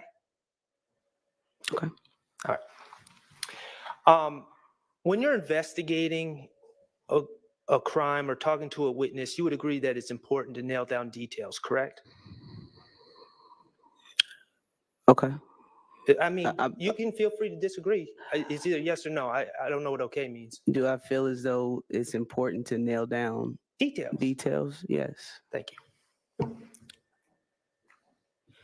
And at the time of this interview with with Quindaria Zachary, I know you weren't the lead investigator of the Donovan Thomas case, correct? Correct. That was Detective Thorpe, but you had a working knowledge of that case. Objection, Vegas to working knowledge. Overruled. Some parts of the investigation, yes. You had sat down with Kenneth Copeland multiple times, right? Correct. And all that was prior to your meeting with Mr. Zachary, correct? Correct.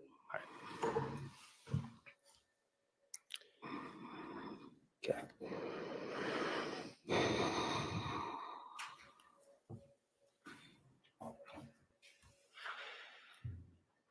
And regarding these alleged confessions, you would certainly want to obtain the contextual details surrounding the confessions, correct? Objection, vague. Overruled. The confession as far as Mr. Thomas's death? Yes. And you'd want to know the contextual details surrounding objections, the Your Honor, confession. regarding alleged confession. It mischaracterizes what. Sustained.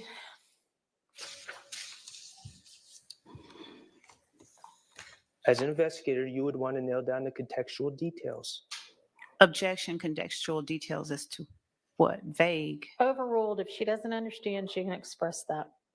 I don't understand. You would want to know who supposedly confessed. Objection, Your Honor. There's, again, the court sustained the objection as to alleged confessions. So continuing on that. Sustained. Your Honor, my client's presumed innocent. Understood. And Your Honor. And I'm not accepting that there was any confession. So I'm going to say presumed. Yeah. I'm going to say alleged All right, confession. Stop.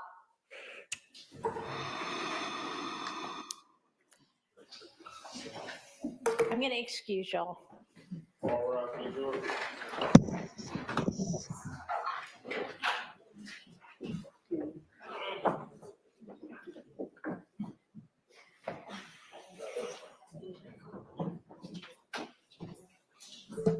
Thanks.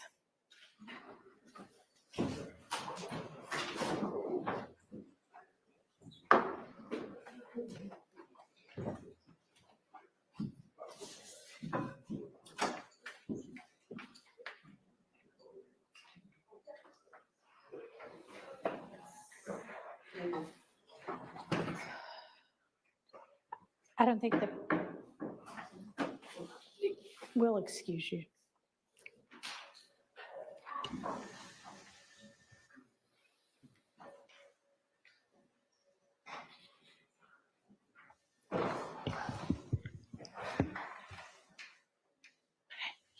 Yeah. I don't think the problem is with the word alleged. I think it's with confession. Yes. Okay, well, I don't know what else to call what we're, I'm willing to call it whatever, except I'm not going, with all due respect, Your Honor, I'm going to not run afoul of the court, but I'm not going to call it a confession. Yeah, But- I think she agrees to that. I Okay, well, think then that's what her objection is. Well, Mr. Zachary is saying that my client, Mr. Zachary said, he's not saying it now, said that my client came up to him and said he just killed someone. I don't know what other term that Ms. Love would prefer me use. I'm willing to use another term, but I don't know what else. You have to call another that. term, Ms. Love, that would, Statement, co-conspirator hearsay, Your Honor. A confession is we're something not made going to to. use that.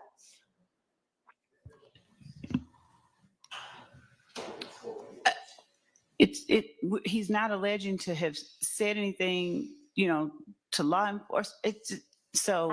I've sustained as to the word confession. Can you use the word statement? I'm willing to do whatever Your Honor asked me to do, as long as I can say alleged. You can, well, sure, you can say that too. Okay. Let's everybody take a break. And let's hope that at some point this afternoon, we get through this examination. Can you step back, Your Honor? Mm-hmm. Thank you.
All right, people.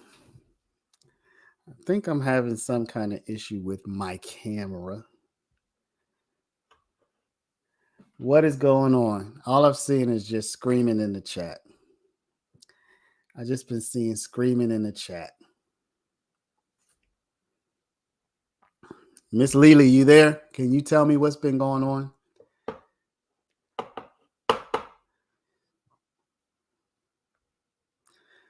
Let's see. The defense is right. They're not even giving an opportunity cross while love is giving all the opportunity. No, I turned my camera off, but I had unplugged it, Andre. Oh, there we go. It's back. It's working. Okay. So we back in business. Okay, here we go. All right, but Andre, let me know what happened. Miss Lily, let me know what's insane. What happened? I heard y'all say that, or I read that. What is the witness? Is she still up? Let's see. Max Sharp's questioning and Miss Love is stopping it. Oh yeah, okay. So Miss Love she's doing her objection thing. Whitaker won't let Max cross-examine.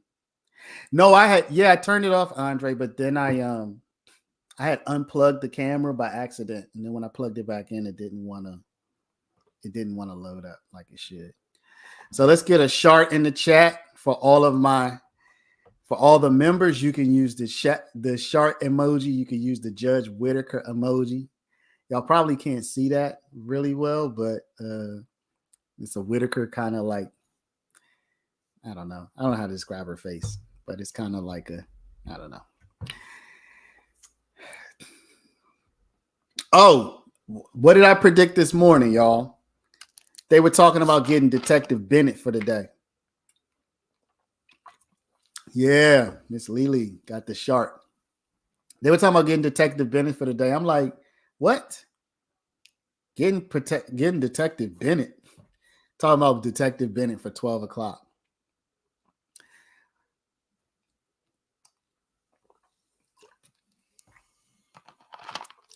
Getting Detective Bennett for 12 o'clock. We got the stop love. Y'all, that's the stop love.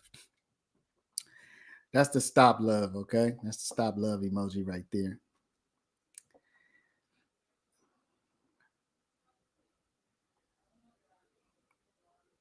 Detective Bennett next week. Okay. They were saying to have him ready. The judge was saying to have him ready for today, though. I think Detective Bennett is a man. Everybody, thank you for watching. I've been MIA a little bit, just taking a little bit of a break, eating some food, enjoying my life a little bit. If you have not hit the like button, I should have a like button emoji. Gotta make a new emoji. Got to make a new emoji, the like button emoji. Oh, is that just a thumb? I probably already have a thumb here somewhere. Let me search. Okay. I need a blue one.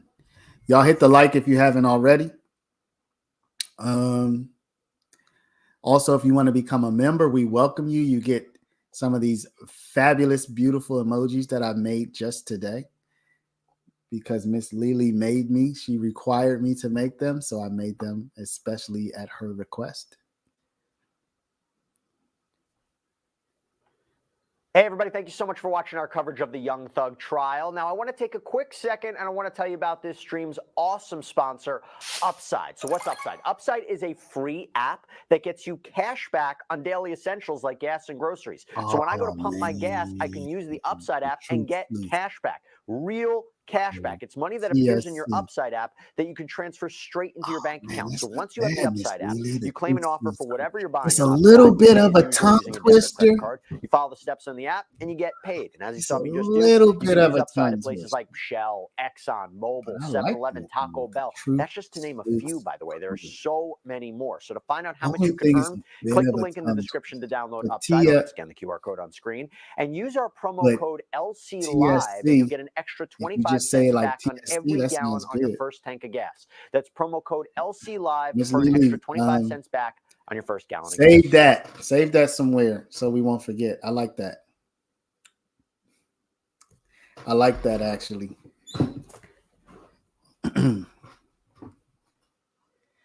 That's actually good. Truth Sleuths.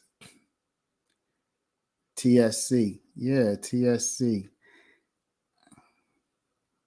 Yeah. Truth Sleuths. I'll have to figure out how I'm going to say it. TSC, eyes on the truth. Eyes on the whatever. We keep looking. All right. Let's see. Why this judge allowing Miss Love to have all these talking objections in front of jury? Seems defense is limited by court, but state gets 10 days.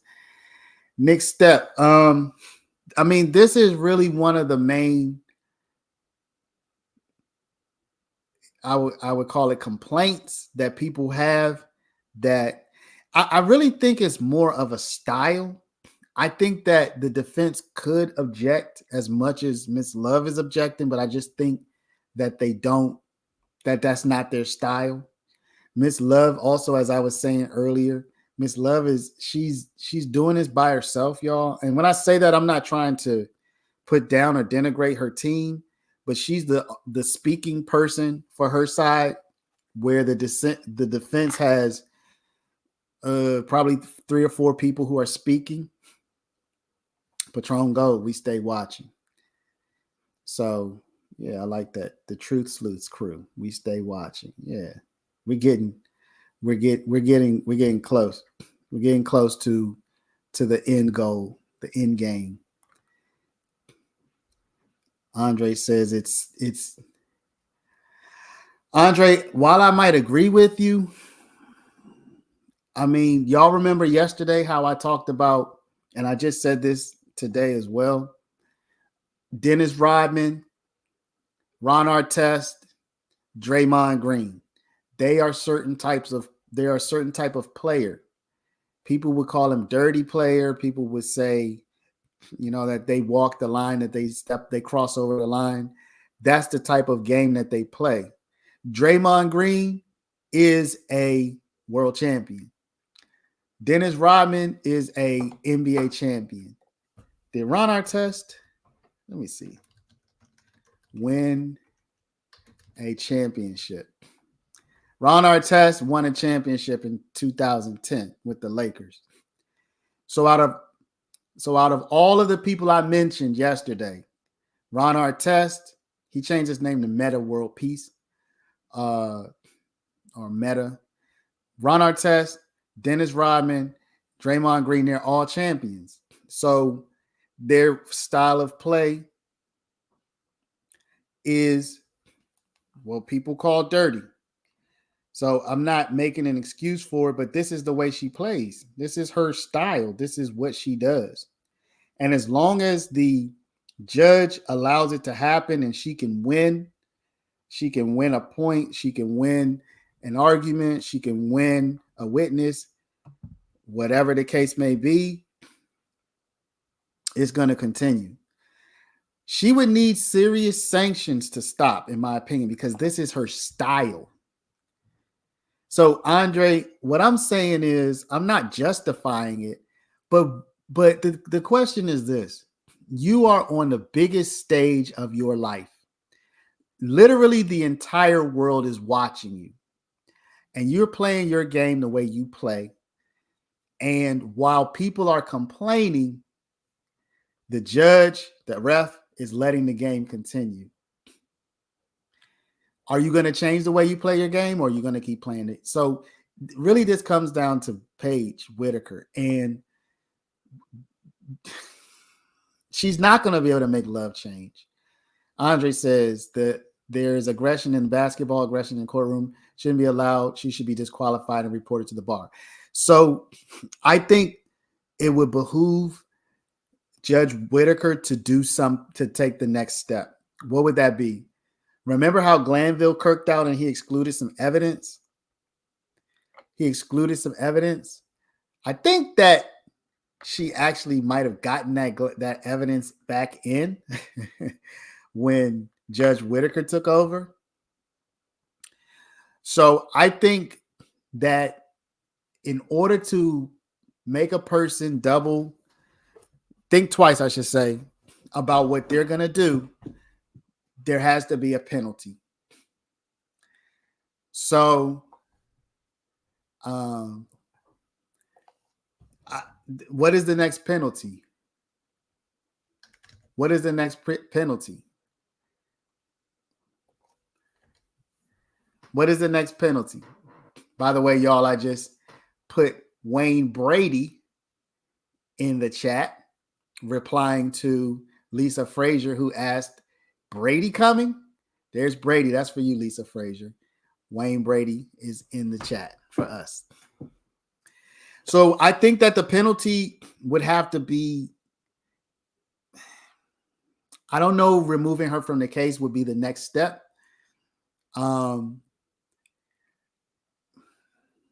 Excluding evidence, excluding a witness.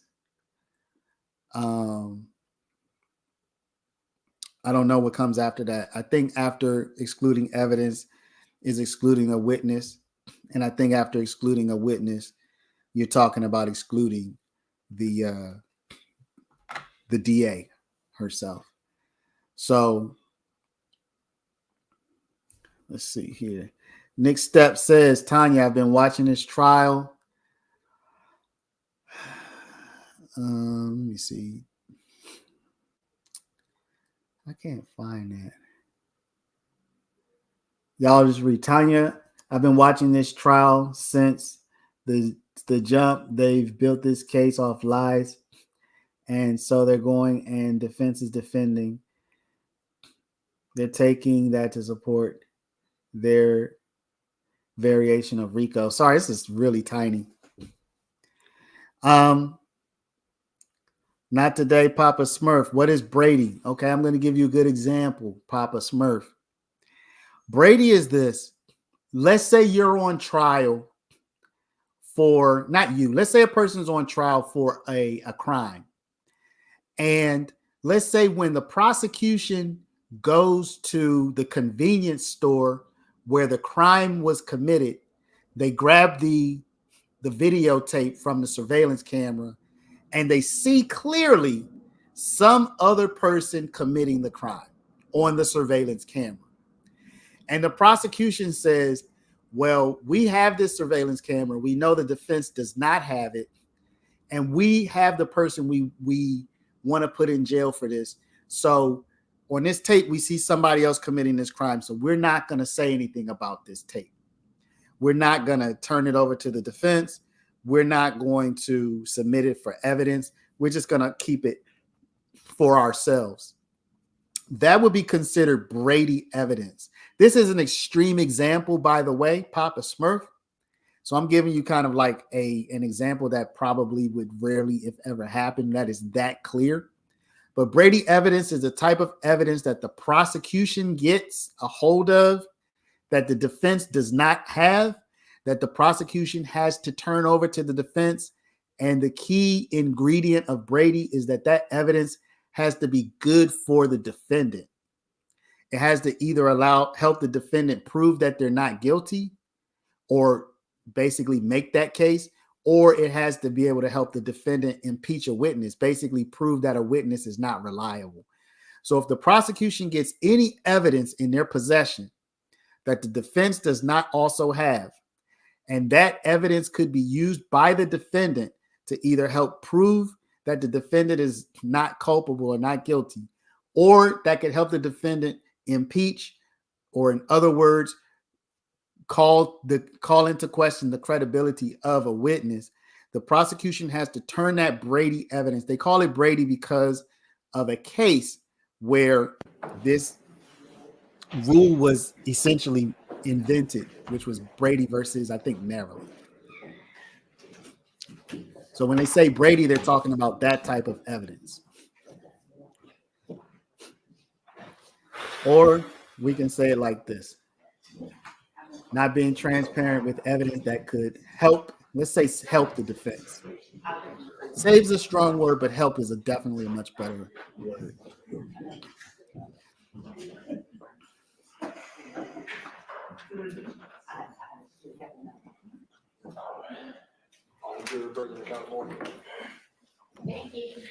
Really? Thank you, Your Honor. May it please the What do you court. mean by Welcome that? back, Okay. Investigator Gaither.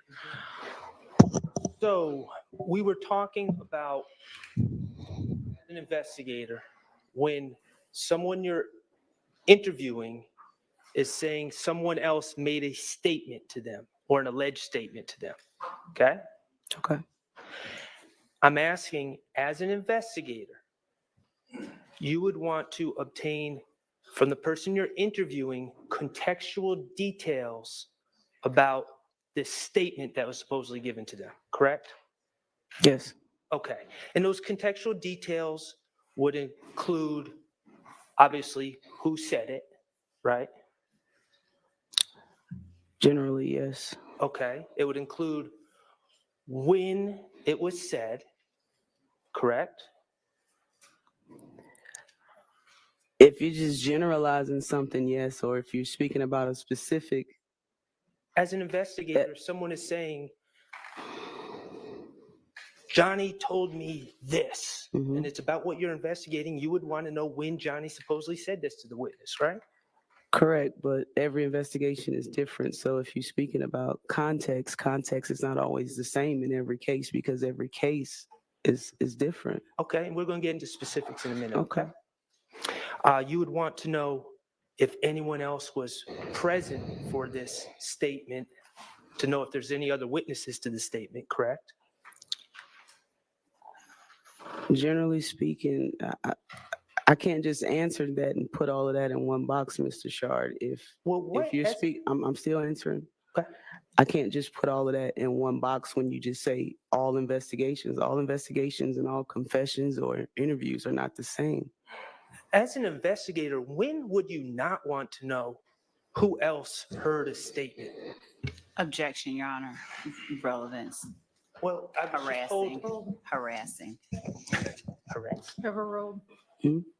As an investigator, when would you not want those details? Explain to me a situation where you wouldn't want those details.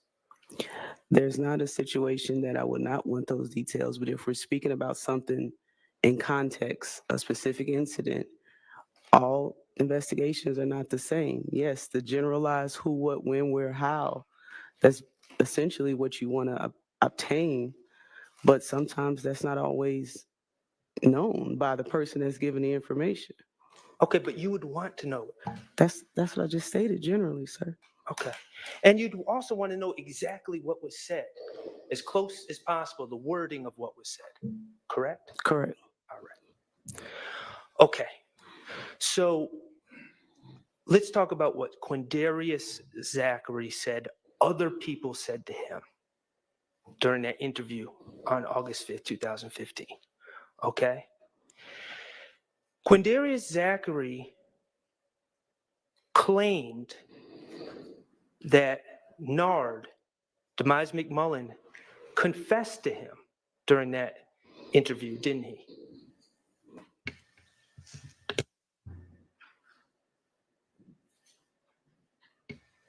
Yeah. Yes. With respect to the confession part, Oh, okay. Can you rephrase? Yes. Quindarius Zachary, in that interview in August 2015, claimed that Demise McMullen, also known as Nard, made statements to him about the Donovan Thomas murder. Correct? Yes. Okay. But at other parts of the interview, and I'm specifically referring to 254:33 to 254:49, he told you Nard didn't tell me nothing. Isn't that correct? Is that within the context of the murder? Yes. Oh, okay. He also told you during that interview that he did not hear Nard say anything about it. Speaking of the Donovan Thomas shooting. Isn't that correct? That's what he stated in the video. Okay. So in the same interview, Quindarius Zachary told you that Nard confessed, or, well, I'm going to use his words, confessed at Thug's house. And he also told you in that same interview, Nard didn't say anything about it, and he did not hear Nard say anything about it. Isn't that correct? That's what the video states, sir. Okay. Quindarius Zachary said something did happen, then said it didn't happen in the same interview. You said that Quindarius Zachary was pretty consistent. That's what you said on direct. Is that a question, or are you just stating it? That's a question. Okay. On direct, you said that Quindarius Zachary was pretty consistent. Yes. Okay. Quindarius Zachary claiming Demise McMullen said something to him, and then later on in the interview saying Demise McMullen did not say anything to him. Do you find that to be pretty consistent? In the majority of Mr. Zachary's interview, he was consistent with the statements that he made. That was good enough from your point of view? Be pretty consistent? Vague. Sustained. Okay. Let's talk about what Mr. Zachary claimed, the statement Mr. Zachary claimed that Mr. Kendrick gave to him. You actually asked him at 2:53:26 in the interview, you asked him for contextual details. You said, exactly what did Mr. Kendrick say? Right? Yes. Okay. And you asked him that because you wanted to determine the exact words. Correct? Yes. You also wanted to ask him where this was said, when it was said, correct? Yes. Okay. And when you asked Quindarius Zachary those questions about what he was claiming Mr. Kendrick said, he never answered, did he? I'm not certain. Okay.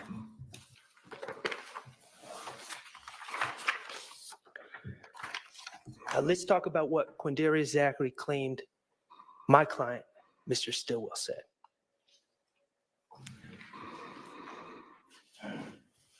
In this interview, you saw contextual details regarding what Mr. Stillwell supposedly said to Mr. Zachary, correct? Whatever you feel is contextual details. Okay, well, I want to be on the same page as you. You asked him where and when it occurred, correct? Yes. All right, and he told you at 2:51:15 in the interview that he, Mr. Zachary, and Moontoon, Mr. Sledge, had just pulled up to Thug's house, Thug's condo, correct? Yes. And that Shannon was planning on going to see some girls and then asked for a firearm, correct? Yes. And he told you at that point, before Mr. Stillwell went to see these girls, right when Mr. Zachary showed up, that's when he told Mr. Zachary. Objection compound. Sustained. Okay. It was at this time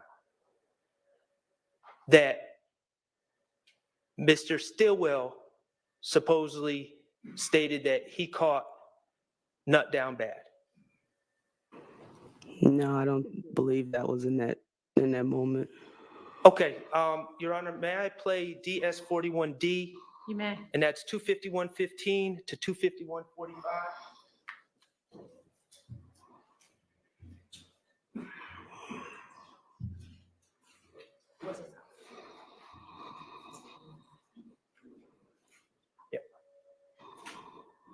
Where were you guys when Shannon was telling you this, and what day was it? Same day or day after? Same night. Shannon, I was walking through. I had just walked me and Moontoon had just pulled up at the house. And Shannon finna go to a girl house. And all the bullets were going out the gun. Like, he like, we ain't got no guns. They see Moontoon gun. Right. Moontoon had a little handgun. They see Moontoon gun and go to the store. Moontoon say, wait, I ain't got no bullet. And that was Shannon. Me and Shannon started talking. Okay. After viewing that video, would you agree that Mr. Zachary's story to you was that, and Mr. Zachary also told you that he showed up at the condo around 9 p.m., correct? Which part do you want me to answer first? 9 p.m. Is that what he said? I don't recall him saying 9 p.m. Okay. In that video, Mr. Zachary is telling you, after you saw contextual details, that Shannon made these statements to him when he and Moontunk pulled up to Jeffrey's condo. And I believe in the rest of that. In context, he stated that they didn't want to say anything in front of Moontuk because Moontuk talked too much. Okay. So I don't believe it was in this moment when they saw your client walking in that he told him in front of Moontuk. Well, so what's your understanding? When do you believe it occurred? I believe he further states that he didn't tell him right in that moment, that he said it in front of Moontuk. Well, I mean, you'd want the details, so if that's not when it occurred, I'm asking you, when did this alleged statement from Mr. Stillwell occur? If not then? You probably should ask Mr. Quindarius that while he was on the stand. Okay, I did. Okay. Are you aware, you would agree that Mr. Zachary is talking about a time before Mr. Stillwell goes to see girls that night? Yes, when they saw him walking out of the condo is what he was talking about here. Are you aware that that story changed in 2017? Your Honor, I object to assuming facts not in evidence until. Sustained.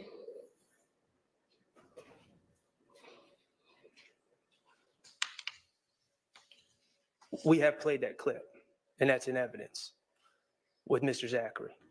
We played the clip from 2017. 2017? Yes.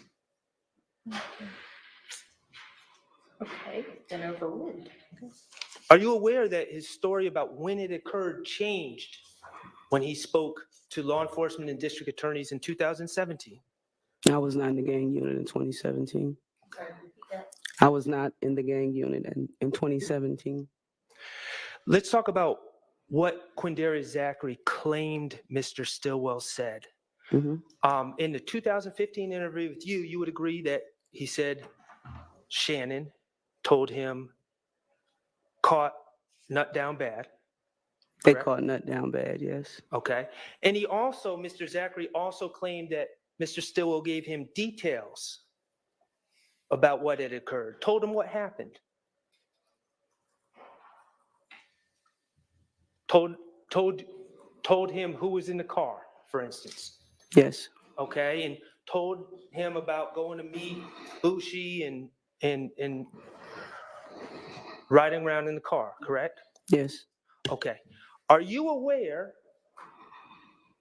that in 2017, Your Honor, I'm going to object. If the witness has said she wasn't there in 2017, there's no good faith basis to ask if she knows anything about it. She says she never saw the video.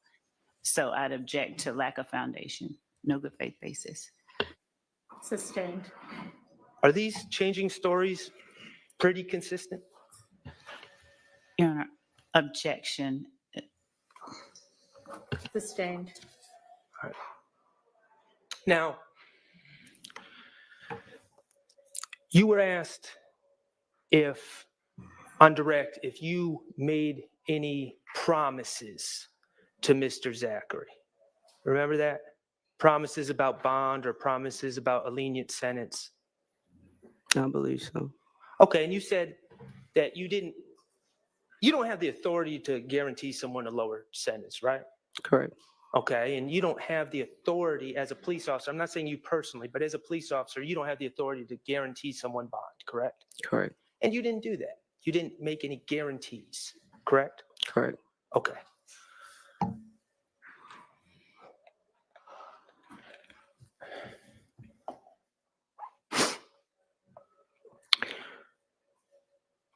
Do you recall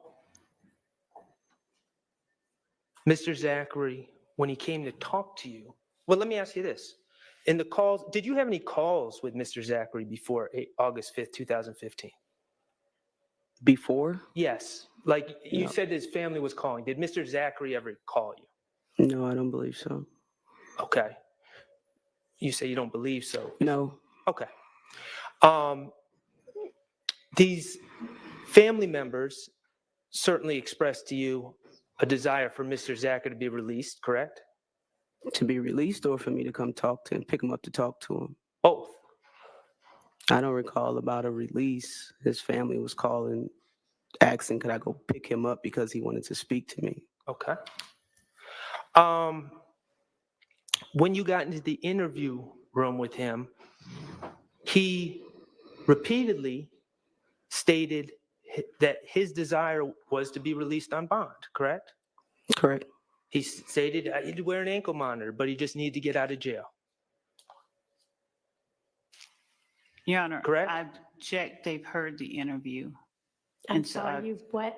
I object best evidence. There, Mr. Shard is asking what he repeatedly stated. So they've heard the interview.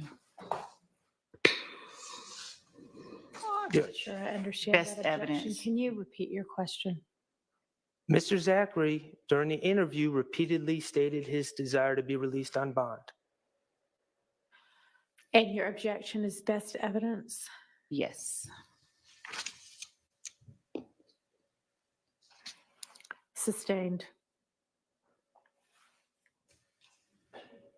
Your Honor, Yes. as an advocate, I'd like to be able to ask questions about the video that was just played. I think we're to highlight certain aspects. So I've sustained the objection. You may ask a different question. Okay.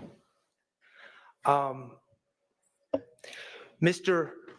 Zachary indicated to you that Summer, his girlfriend, had told him it would be in his best interest to come talk to you, correct? Yes. And you agreed with him. You said absolutely. Correct? Okay.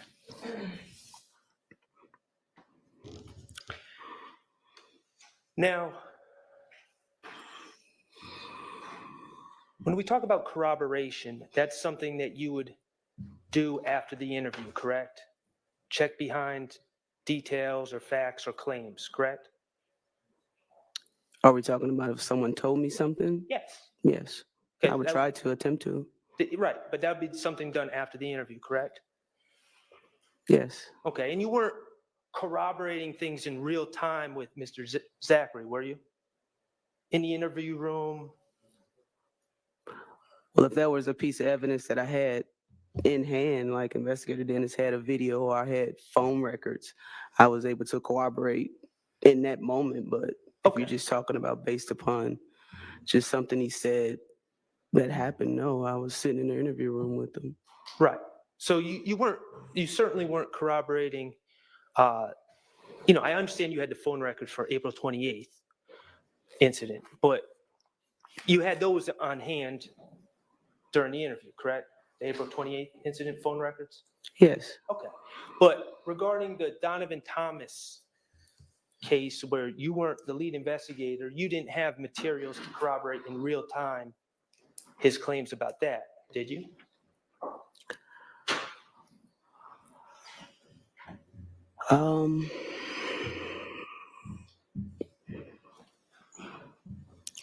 I'm trying to remember. There were some persons that we had cell phone records of that we knew were involved in retaliatory shootings. So if we would, again, obtain probable cause or a search warrant for the cell phone records, some of the persons involved, we would go back to January to see if they were involved in any of the incidents that we could corroborate. So that involved. I'm sorry. Go ahead. I'm sorry. So again, if it was a person that we had, some of those persons, we would go back to January to try to get some corroborating evidence. But those materials were in relation to retaliatory shootings, as you're deeming them retaliatory shootings, not the January 10th, 2015 incident. January 15th? No. You had materials, you're talking about materials you had regarding, and these are your words, retaliatory shootings. Though you didn't have documents or what you're talking about did not involve the actual January 10th, 2015 incident, involved things that happened afterwards, correct? I cannot say for certain that the 3 persons, I can't say yes or no out of the persons that we had, that we didn't go back to January the 10th of the Donovan Thomas murder. You say retaliatory shootings, which were in effect because of the murder. So of course we would go to January the 10th and not just the first date that we've known about the shooting, the retaliatory shootings. Let me ask you this when we're talking about corroboration. Yes, sir. During that interview at 3:36:10, investigator Dennis tells Quindarius Zachary, "You're doing great. You're doing a great job. I can't express to you the magnitude of what you're saying." Correct? Yes. Okay. And at 3:36:57, during that interview, investigator Dennis says, "These next couple of hours will determine the rest of your life." Correct? Yes. And then, of course, Mr. Zachary asks, "Can you release me on house arrest?" Right? Okay. Yes. And during that interview on August 5th, 2015, you told Mr. Zachary, "I'm going to get on the phone with the DA ASAP. You have my word." Correct? Yes. I have no further questions. Okay. Are there other defense attorneys who have questions for this witness? All right.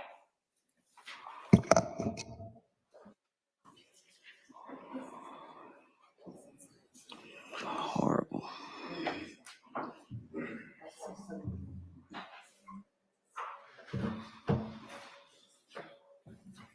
Can you give us just a second? Of course.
Thank you.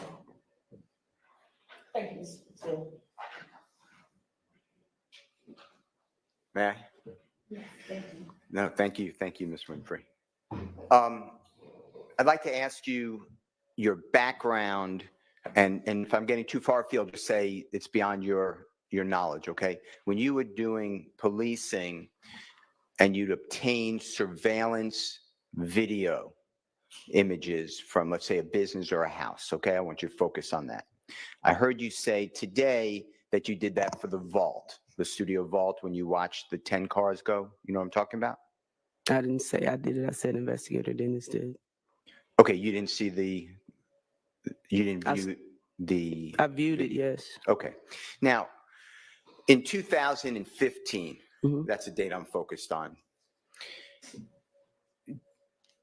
Were there different types of memorializing or capturing of the images whereby some business can hold the data or the images for 30 days, some would hold them for a year, some 15 days? Would it just depend on the particular product that they used? I'm not aware of any, I don't have any technological background or things to obtain video to know how long a particular system holds information.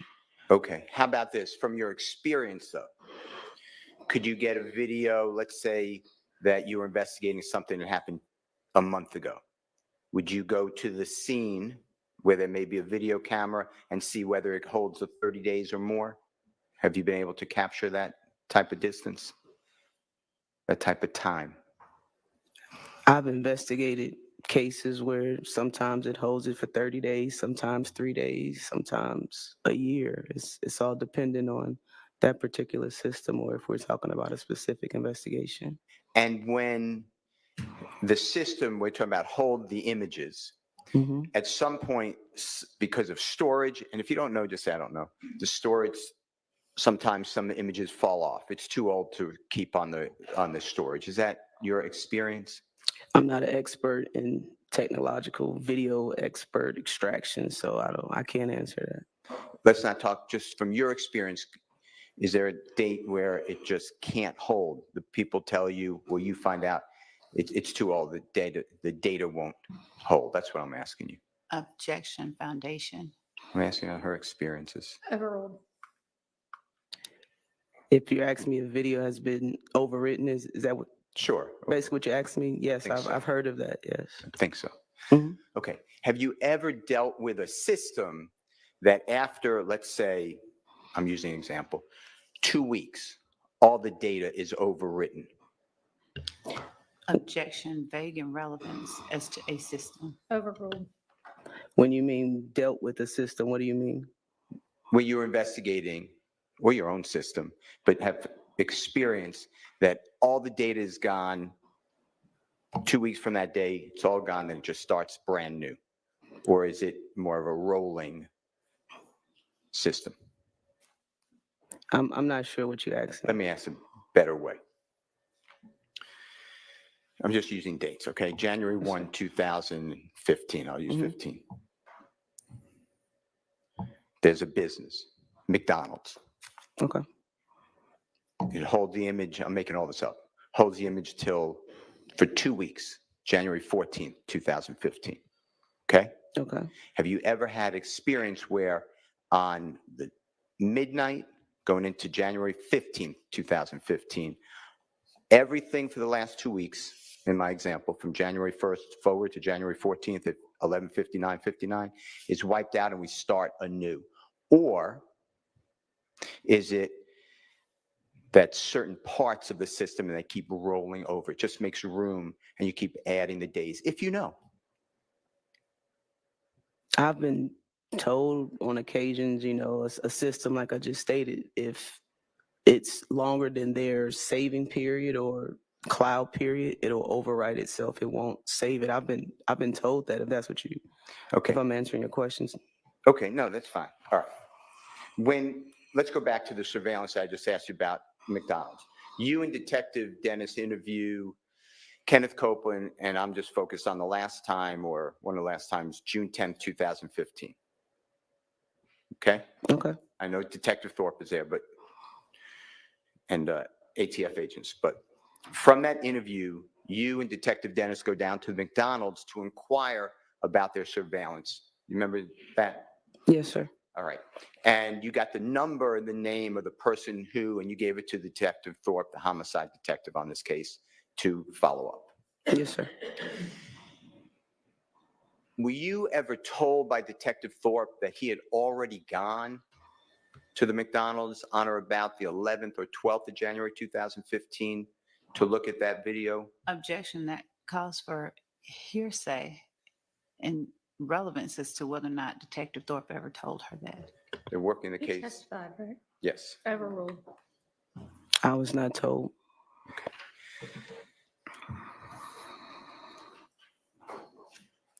Now,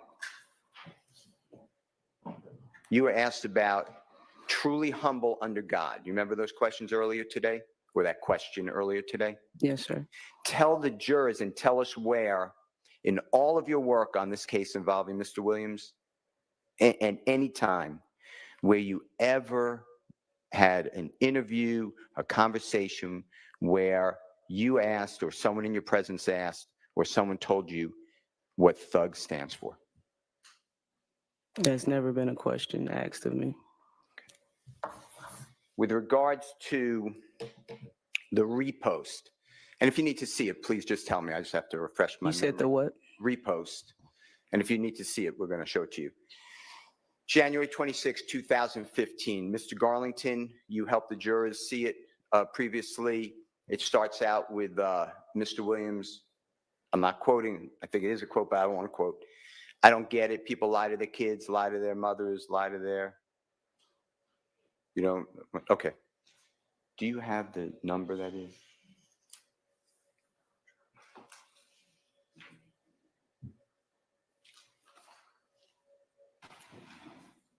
Your Honor, can I have just one moment? Yeah. Thank you.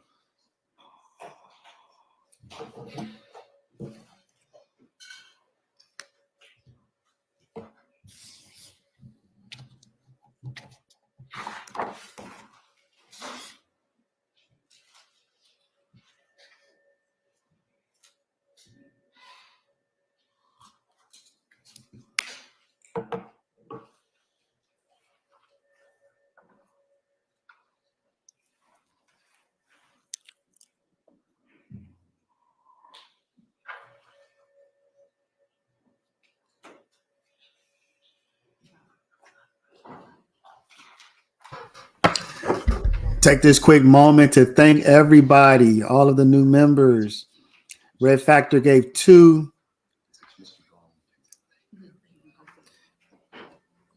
I'm $19.99 going to super chats the state is today. helping me out. Pastor Ms. Hilton's helping me out. Ihaza, Can I ask other questions over C. the meantime? Lizzle. Okay. Well, Thank they're helping me everybody. out, so we'll come Yes, right sir. back there. Okay. Do you remember being shown State's Exhibit number 526YY? If you could help me out, Mr. Atkins. And with the court's permission, this is already in evidence.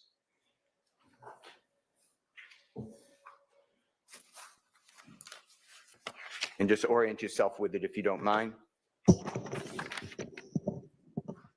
This is already in evidence. It's the number I just announced. And do you remember this? Why? I didn't think that's in evidence. Is that I what you hope- said? I believe you admitted it. I said it would be admitted if tendered. I don't believe it was tendered. It was tendered today, in my... No.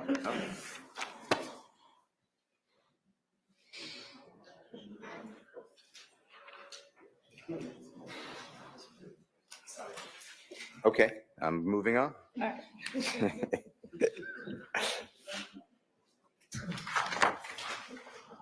Thank you, Your Honor. Okay.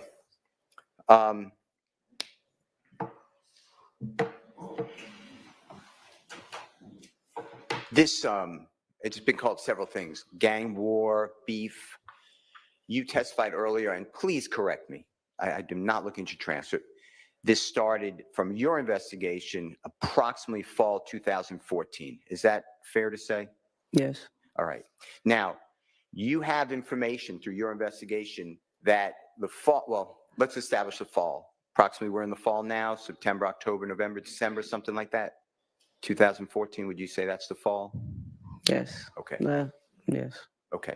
Now, you know that Jeffrey Williams was with Donovan Thomas, friendly with Donovan Thomas, in the months of September, October, November, December January 2000, well, those 2014 going into 2015. Fair to say?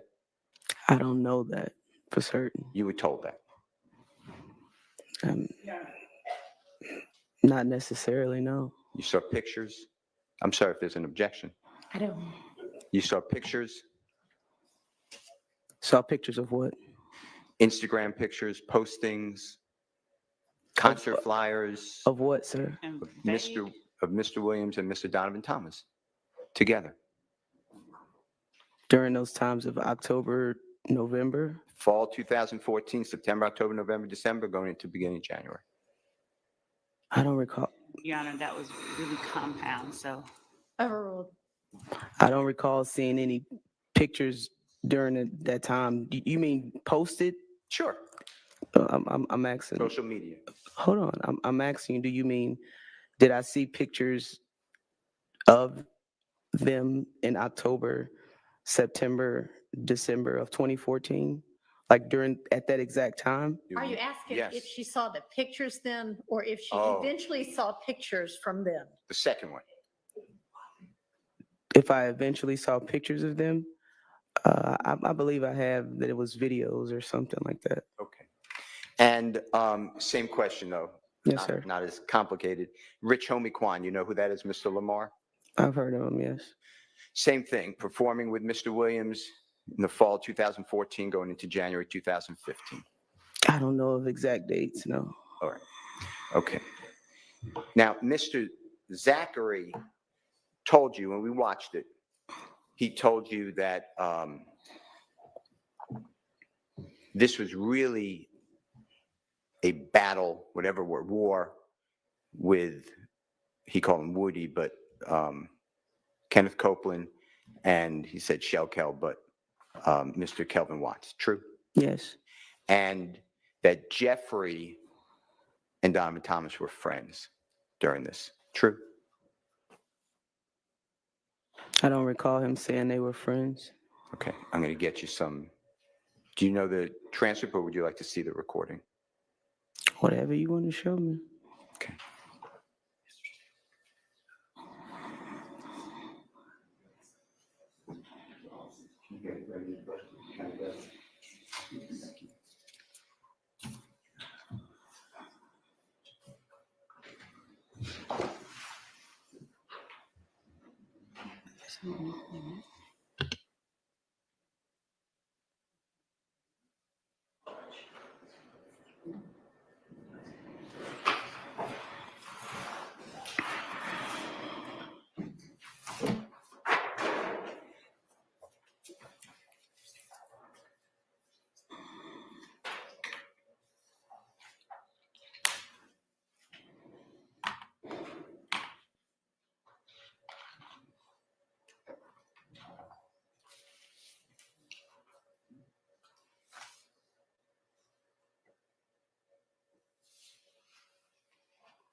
Do you remember, I'm going to have to find it for a second. Do you remember Mr. Zachary telling you that Jeffrey's not involved in Donovan Thomas's killing?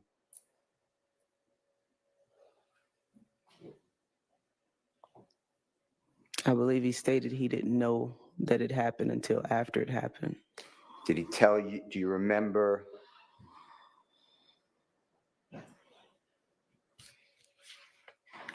the prosecutor asking you about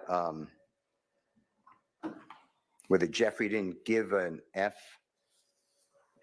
about Donovan Thomas's death, and then Mr. Zachary giving an answer? Do you remember those questions? Yes, sir.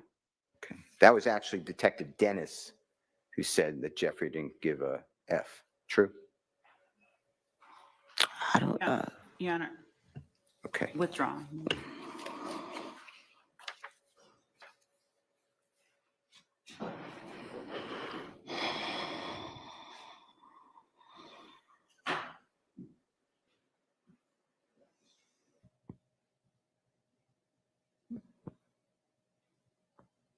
Can I play Jeffrey Williams 263D, as in David, and it's from a clip from the August 5, 2015 video.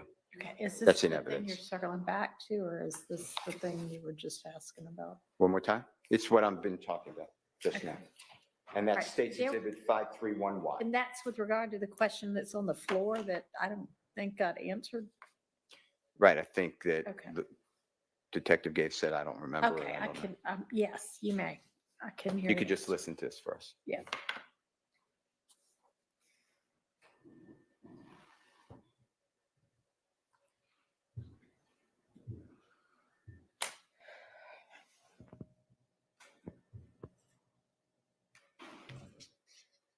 What do you thought they were gonna get y'all down there?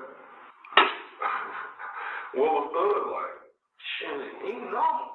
He ain't get no fuck. I mean, he killed her, like, he like, why did they kill Nut? Like, but then, down like they told him that that Nut said it's a goal. It really, would be holding back stuff. Does that sound right? On what was played earlier today or yesterday? That's what we played, yes. Okay, and that's Detective Dennis asking Mr. Zachary in your presence what was thug-like, meaning after the death of Donovan Thomas, right? Yes. And the answer, Mr. Zachary said, SHI, he was normal. Is that what you just heard? Yes. And then Detective Dennis said he didn't give no FU blank K, right? Yes. And then Mr. Zachary said, I mean, he cared, like why did they kill Nut? Like, but then I guess they told him that Nut said it's a go. They really be, and would he really be holding back? Is that what you heard? Sure. I think we all heard it. Okay. So when the prosecutor was asking you earlier that,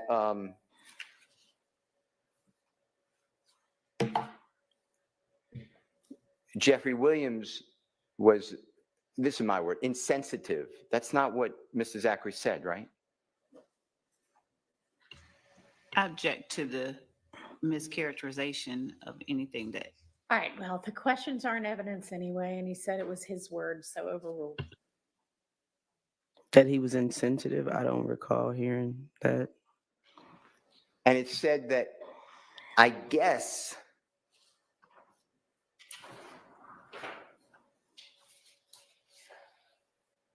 they told him Nut said it's a go. But would he really be holding back? And it goes on to Woody lies, or little Mr. Copeland, right? Lies to Jeffrey. That's what it was about, correct? I don't believe he said Woody lies to Mr. Williams. Okay. Now, with regards to what you know from looking at social media, Jeffrey Williams put forth a rest in peace social media platform announcement, didn't he? What are we talking about again? January 11th, 2015, very early in the morning, 3 or 4 in the morning, you're aware that Jeffrey Williams paid tribute to Donovan Thomas, right? I'm not aware.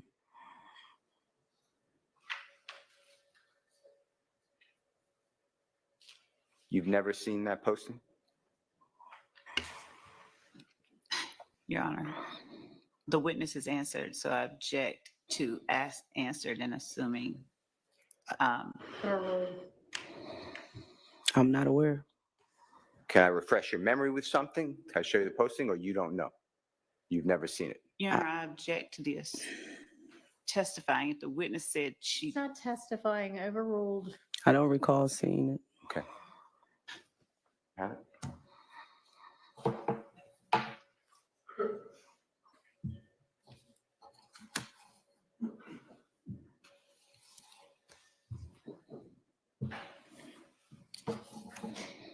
Can Mr. Kokomo approach? For the purpose of potentially refreshing the witness's recollection? Yes. Do you think that something might refresh your recollection, Sergeant Gaither?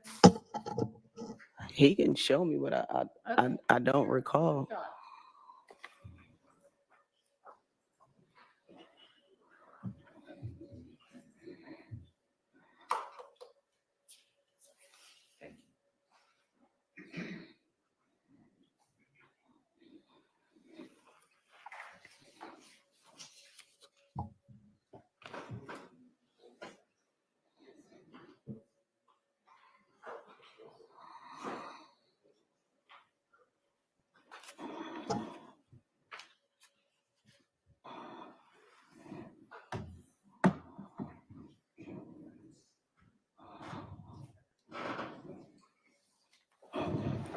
Can you bring it up?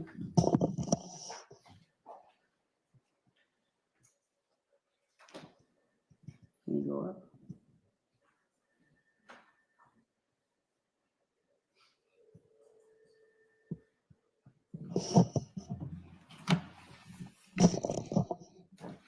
Watch yourself.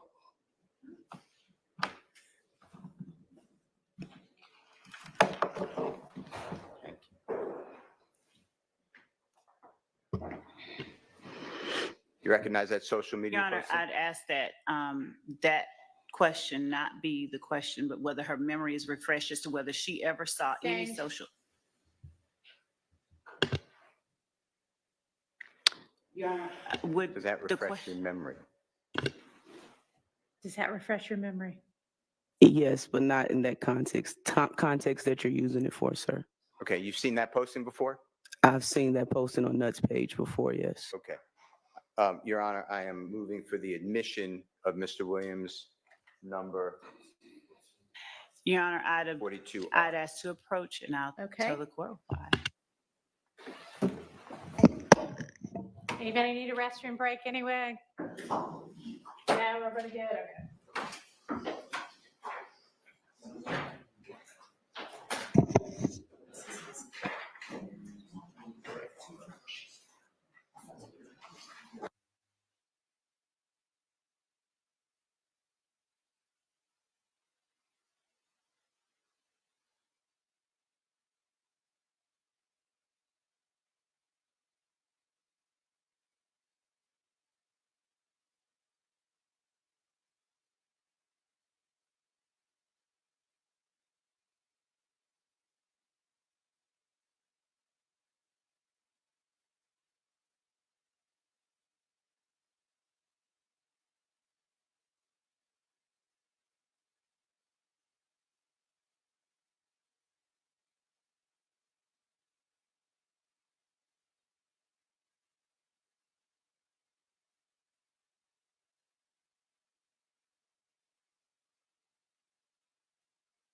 What you were just shown by Mr. Kokomo, Yes, sir.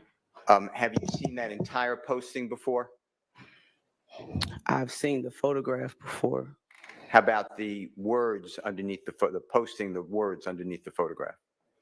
I don't recall the exact words, but I have seen the actual photograph before. Okay, I understand the photograph. Now, Mhm. have you also read the content that went with the photograph if you saw that as a posting? And Your Honor, again, I object based on what I stated at the bench. Do you mean ever? Can you ask that more Sure. specifically? Sure. During your investigation, or tell us at any time, not today, have you seen and read that entire posting before? That's my question to you. I don't recall what any of the captions stated for the picture, but I do recall seeing the picture before. Okay, let's put aside the picture just for a moment. Sir, I just answered that I don't recall the exact words of the captions, but I have seen that photograph posted to Mr. Thomas's Instagram page. I understand it. Put aside the picture. Have you read, understand you don't have a verbatim memory, have you read that posting Yeah. that went along with the picture while during this investigation? That's my question. Your Honor, number one, I object. The witness has stated that she's seen the photograph on Donovan Thomas's page. She has not seen the photograph in the context that was presented to How her. do we know? This is inappropriate. Sustained. You may re-ask the question. You overruled. You may answer that question if you know. On your oath, have you seen the photograph that you already identified along with that posting, those words? That's my question. At any time during the investigation related to this case? I have seen the photograph and I have seen a caption under the photograph. I do not recall what the caption actually stated. Okay. What you read today from Mr. Kokomo, is that refresh your memory of what you previously saw or read? It does not. All right. Okay, let's go to back to the interview on August 5. You were told by Mr. Zachary that when people made statements to him about this murder and who was involved, Jeffrey had already left the condo. True? Can you repeat that one more time? I'm sorry. Mr. Zachary told you during the interview that the jurors heard, we watched together, that you were present for, that when Mr. Zachary was supposedly told by people that they were involved in this homicide, Mr. Williams had already left his condominium. I believe that may be true. With regards to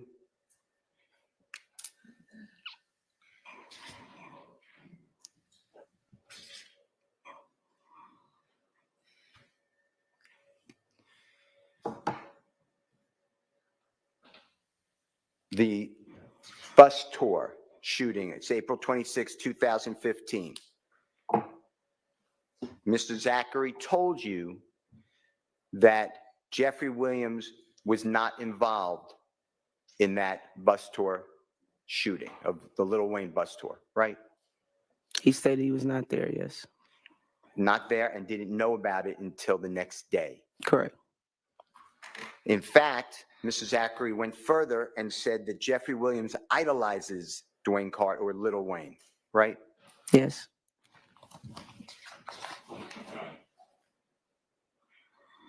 When asked whether Jeffrey Williams is the leader of a criminal street gang, YSL, Mr. Zachary said, no, he is not, right? I don't recall asking that or hearing that. Let me show you. Give me 1 second. Your Honor, may I have a second? You may.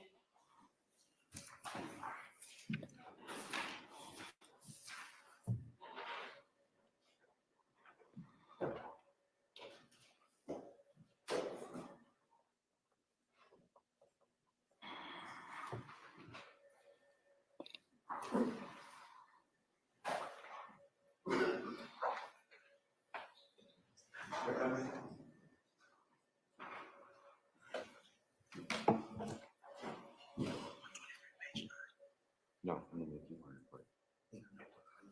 Yeah.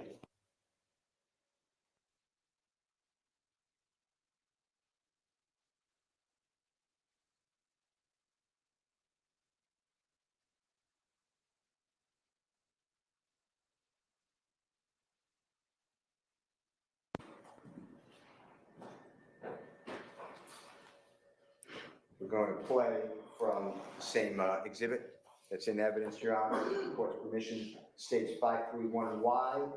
Mr. Kokomo is giving you the time.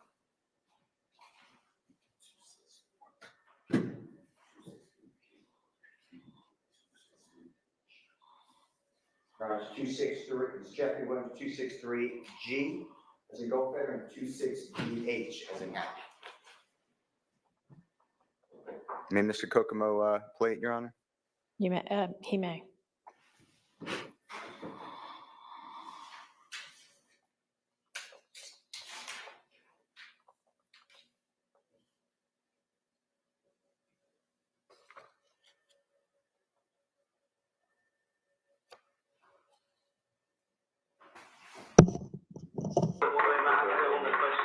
Do you think that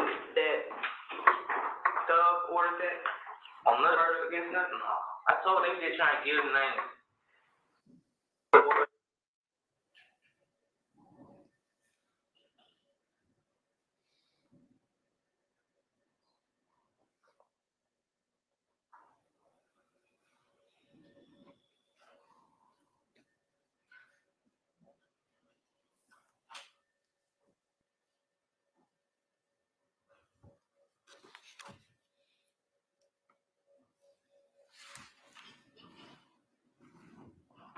So there's like no sanctions if some shit happens, and I'm from Chicago, so you know I know about gang life and all that stuff.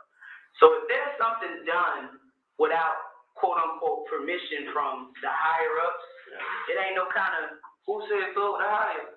I mean that's just what I heard. He the trick. Who the boss then? Who run YSL? He wouldn't even right when they started YSL. Who started? My brother and Slug. Taylor Slug. Yeah. What about DK? They did it, because they were around Thug. I'm telling you who started it. Taylor Slug and some, like 3 more of their friends. That these people, they all they grew up together who started. Mm-hmm. All of them started. And then they, Slug, he loved Thug, so he told Thug what's going on. And Thug just ran with it. Did you hear that? Yes, sir. And in that section, that is Jeffrey Williams, 263G and H. Mm-hmm. And there was a break in there. I apologize, but that was continuous, correct? Yes, sir. That's where Mr. Zachary is asked whether Jeffrey ordered the killing of Mr. Thomas, right? Yes. And his answer is no, right? Yes. And you explained, I'm from Chicago, and that you need permission from higher ups. I'm not quoting you, but something like that. And Mr. Zachary said, who said that his word is Thug? I call him Jeffrey, is the higher. Remember that? Yes. All right. And then you said, that's just what I heard. And then Mr. Zachary said, he's not the boss. He's not the higher. Something like that, right? Well, Mr. Zachary went into who started it. Just because you don't start a gang doesn't mean you're not a leader. Yeah, but Mr. Zachary also told you throughout this entire meeting with you that Jeffrey Williams was not involved in the killing of Donovan Thomas. In fact, he learned about it later, right? Yes, he stated that. And that Mr. Williams was not involved, as we just said, in the shooting of the Little Wayne bus tour, right? Yes, he stated that. And in fact, that Jeffrey Williams rented cars for a lot of people, right? I don't recall a lot of people, those words. Rented cars for others. Do you remember that conversation? That topic coming up? Not renting cars for others, no.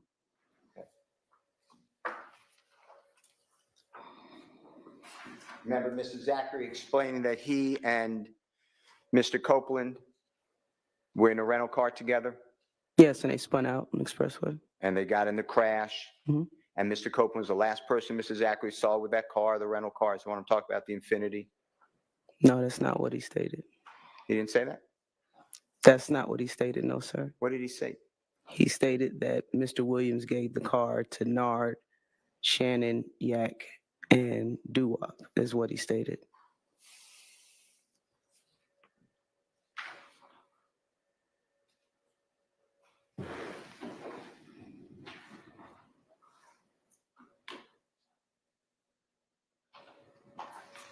He said that his manager rented the car, right?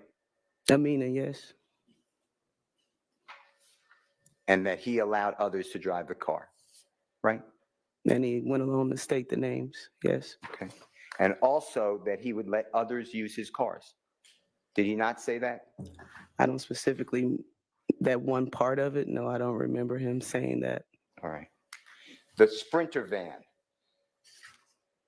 Remember those Sprinter vans that we talked about? Yes, sir. And the Sprinter van, did you do any type of investigation or get any information when they were summoned, hired, rented? No, I did not. Okay. And you did know that Jeffrey Williams, Mr. Zachary told you, had performances in the state of Florida. That's what he stated. And that's why it was already pre-planned to go to Florida around the 10th of January, 11th of January, 2015, 12th of January, right? He never said anything about a pre-plan. He didn't say that it was already, people were already going? No, he stated Mr. Williams had a show or something, and then they all decided to go. It wasn't a pre-plan. Okay. That Jeffrey Williams stopped associating with some of these people a short time after the killing of Donovan Thomas. What's your question? That's my question. That's what he told you. No, I don't recall that.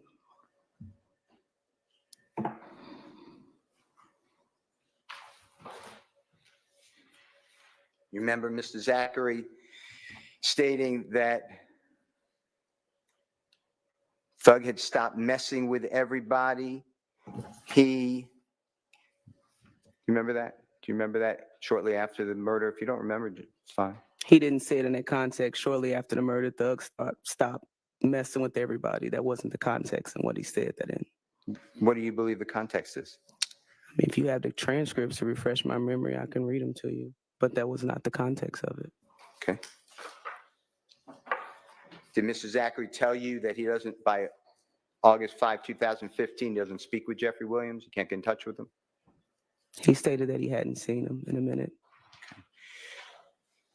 Up until you left the gang task force in March of 2016. Yes, sir. When was the last time Jeffrey Williams had any contact with Mr. Copeland, to your knowledge? I don't know. How about Mr. Zachary? I don't know. Mr. Garlington? I don't know Mr. Jeffrey's contacts or speaking to anybody involved in this case.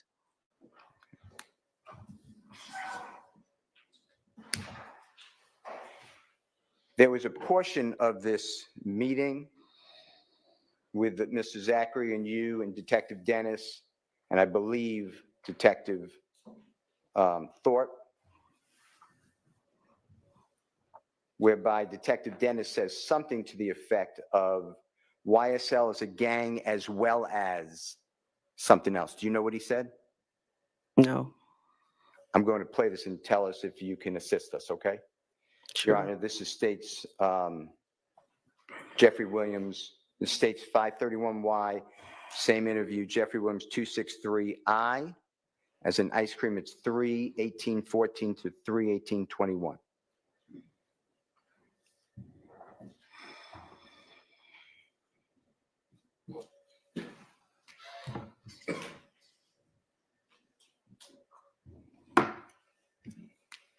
So YSL is a gang, but it's also a clothing label, correct? Just for the record. Do you know what he was saying, if you heard? Now, can you play that again? So YSL is a gang, but it's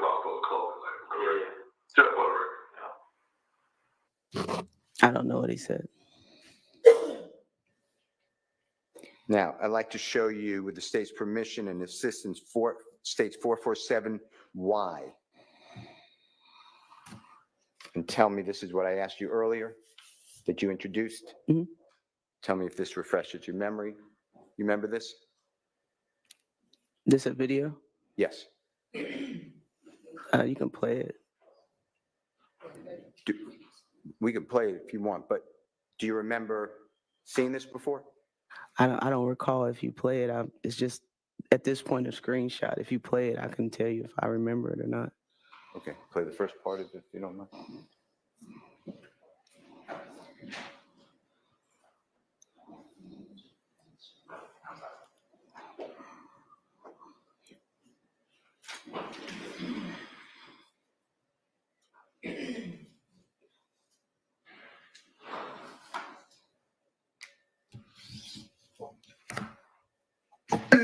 So nigga, a lot of they mama, a lot of they kids, a lot of they brothers and sisters, then get ready in the courtroom and tell the God and his truth. Fuck, nigga. Don't get it. Y'all nigga need to get fucking killed, bro. You snitching bitches. From me and YSL. Remember that? Yes, sir. Okay.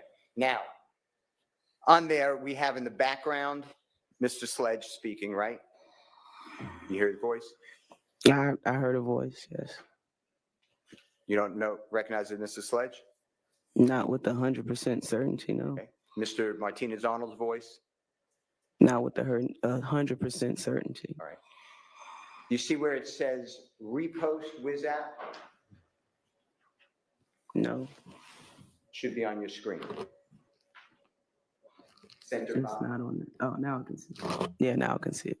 Okay. And do you know what that means? Did you do any investigation into what that means? What means? What?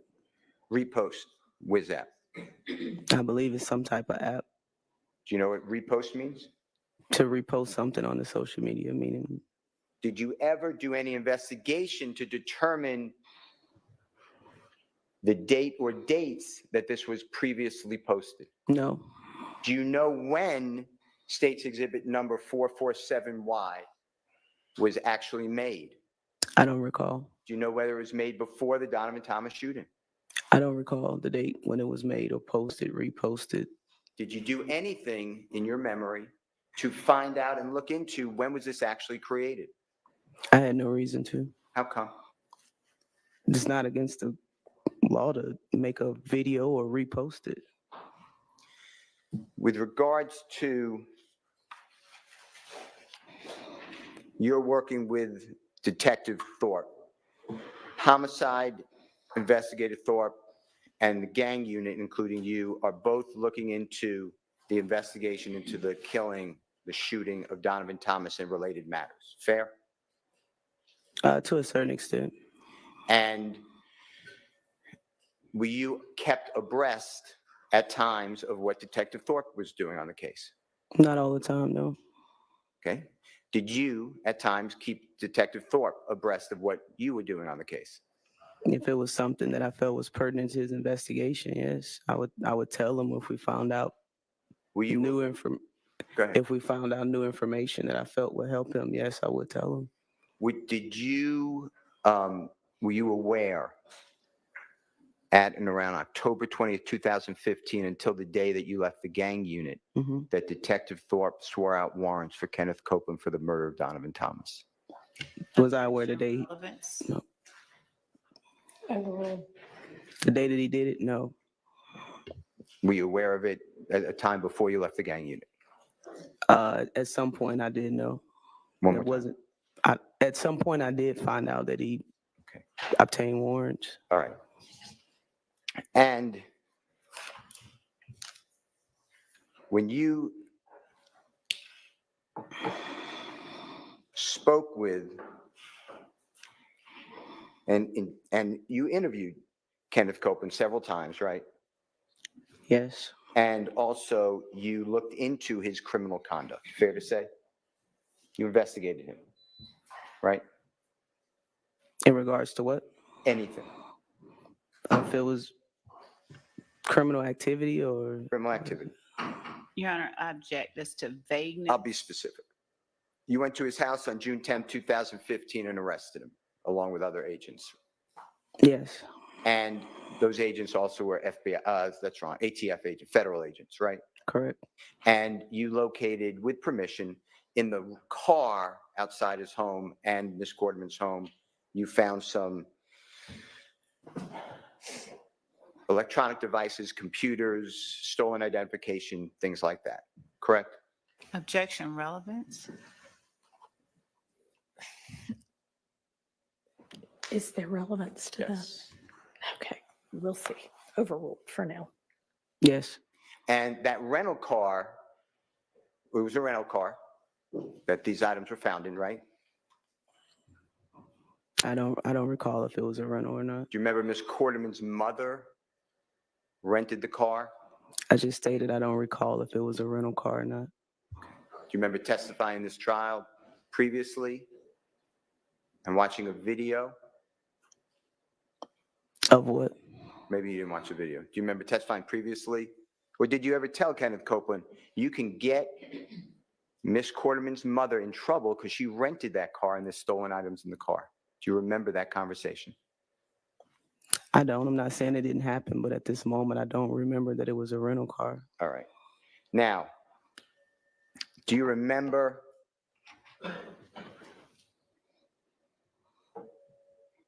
going back to the August 5, 2015 interview with Mr. Zachary, that he explained that there was a video posted on social media of Mr. Sledge or Moontunk and Mr. Zachary, and it was made threatening Mr.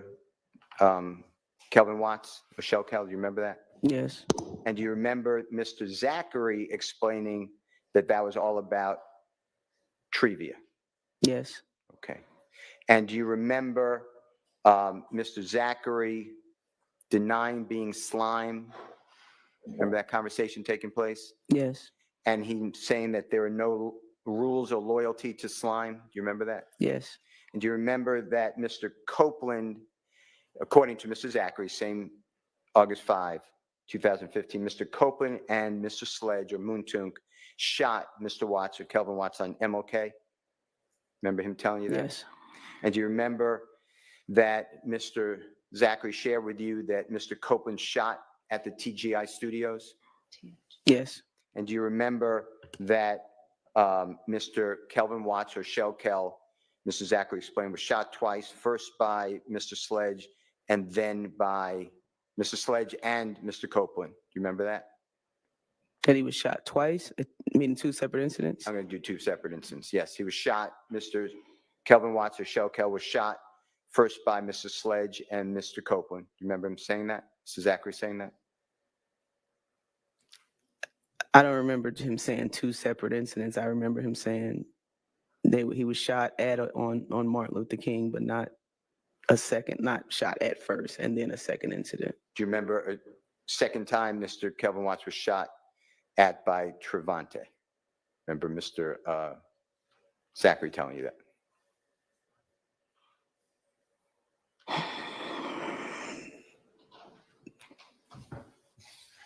Okay, yeah. I couldn't hear you. Yes. Now, you stated earlier that the way I understood it, it would be bad form to allow potential witnesses to get together and speak before law enforcement officers spoke with them. Do you remember something like that? Bad form? What do you mean bad form? It's bad procedure. The witnesses can taint each other if they get together. Yes, I believe that to be true. And that's why at times when police come onto a scene, they try to separate, if they can, witnesses. Is that true? Yes, sir. Because you want the most pure statement from each witness and not some sort of, even innocently, tampering or tainting of witnesses. Before Correct, the independent recollection of the incident. Now, in this case, do you remember on June 10th, 2015, explaining to Mr. Copeland that you and your coworkers needed to corroborate, that's a bad word though, but me to find whether there was information to support what he was saying about other people. Do you remember having those conversations with him? Yes. And do you remember Mr. Copeland saying Mr. Garlington would be a good source of corroboration? Do you remember something like that? Yes. And do you remember Detective Thorpe, your coworker, whatever, APD homicide, lead homicide detective on this matter, being present with you and Detective Dennis during this time of that interview? I'm not saying he wasn't, but I don't recall. Do you remember it being discussed where Detective Thorpe, in your presence, and Detective Dennis explained that he would allow Mr. Copeland and Mr. Garlington to speak on a non-recorded line before Mr. Garlington spoke to the police? This is what Investigator Thorpe said? No, I don't recall that. Okay. This is already in evidence.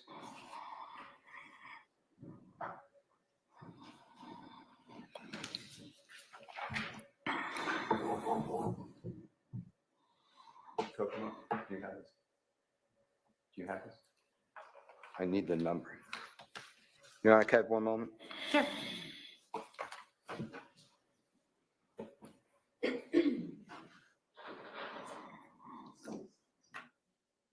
Interview. It's at pages, I have.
You know, I have one moment.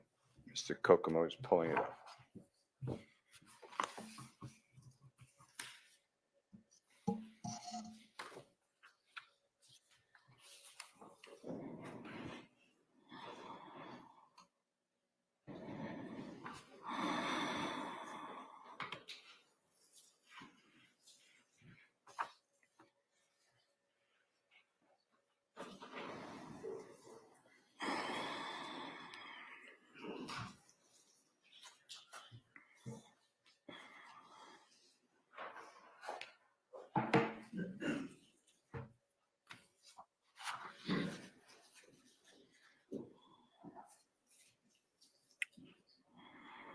Can't find it? I'll go on to something else while you find it. Yeah, can I go on to something else while Mr. Kokomo is doing that? Okay. I want to continue on with June 10th, 2015 interview between you and Mr. Copeland and others, other investigators. Do you remember from the McDonald's, Mr. Copeland's explained that he's at the McDonald's shortly after the murder? I'm not 8 o'clock, I'm not sticking to that time, but something like that on January 10th, 2015. Yes. And do you remember him explaining that he's in a car with Mr. Garlington and Mr. Demise McMullen, or Nard? Yes. And he is following Mr. Sled, no, that's wrong, Mr. O.G. Bentley or Kelvin Treadwell's car to Jeffrey Williams' Sky House condo. Do you remember that? I don't remember him stating he was following someone. Okay.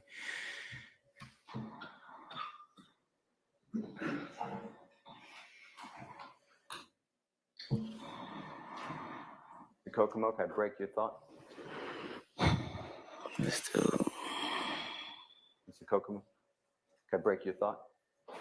Your Honor, this is already in evidence. It states 278YE as in Aaron, and this is Jeffrey Williams 240II, and this is 9:58:14 a.m. to 9:58:46 a.m.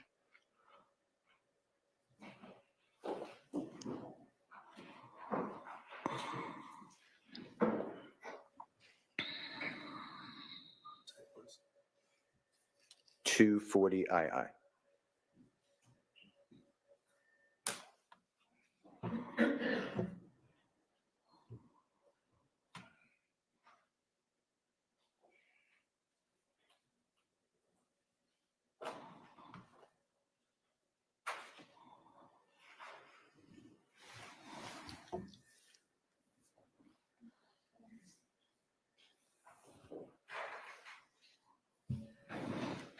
He stopped talking. So we get on spill it. Where are they following y'all? Nah, they told us to follow them. Okay, so y'all follow them. Yeah, but when you told me, hell no, I ain't gonna follow them. But I had to get out of cover. I'm trying to keep these, trying to see what the hell going on. Boom. So we followed them to the drug house. They stayed downtown on the Sky House. You heard that? I followed them down there. So I followed them down there. I see, door to get up. So now he got covered. Were you able to understand that? Yeah, I remember this in the video. Okay. And is it accurate to say, I'm not saying it's accurate in life, but is it accurate to say Mr. Copeland told you that he was following Mr. O.G. Bentley's car to the Sky House where Jeffrey Williams lives? He said them. I don't remember him saying O.G. Bentley or Bentley's name. Okay. Let's do this one then. It might put in context. Your Honor, it's the same States Exhibit 278YE. This is Jeffrey Williams 240JJ. The times are 2:57:47 to 2:57:58 p.m.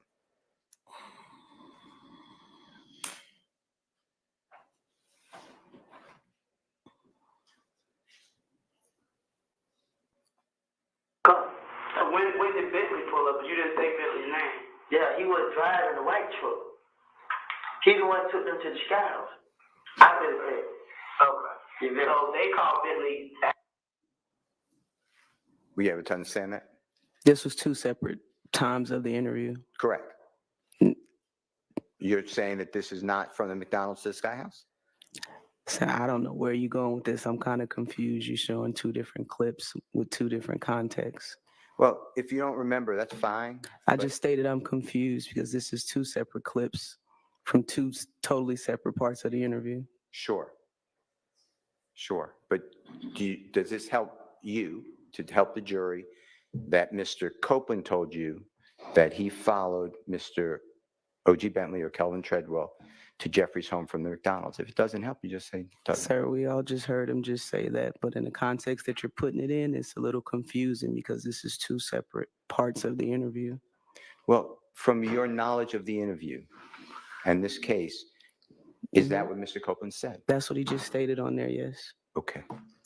Then I want to go back to the original question I asked about interviewing allowing Mr. Copeland to speak with Mr. Garlington on a non-recorded line, okay?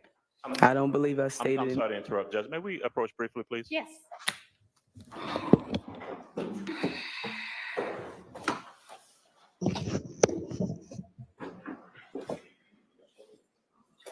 Bathroom now, yes.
Your Honor, I'm going to ask you to address the witness and speak to the witness, and also, quite frankly, to speak to the DA as well.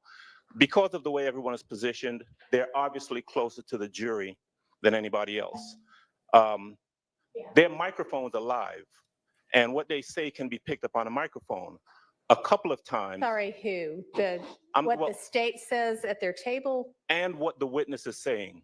And there have been at least 3 occasions where the witness has either before or after a question muttered something and said something into the microphone that can be picked up. Well, I certainly haven't heard it. I can barely hear the answers. I am not the only one who's heard it. At that last exchange, I heard her say something, I couldn't make out what she said, into the microphone. I guess she was frustrated after the question, and it's being picked up by the microphone. And if I can hear her muttering over here, whatever she's saying can be heard to the jury, and it's just inappropriate. I think it's simple enough to tell her to not make any extraneous comments that can possibly be picked up by the jury. Same thing for the state. And we've actually addressed this before prior to this court's involvement in the case, where there have been times where the state, either out of frustration or who knows why they're doing it, says something, or they're making faces and they're saying something that can be picked up by the microphone. And because they're that close to the jury, I'm sure the jury can hear it too. So I'm just asking, as I've asked before, and as they have been told before, to be mindful of the things that they say and the fact that it can be picked up by the jury.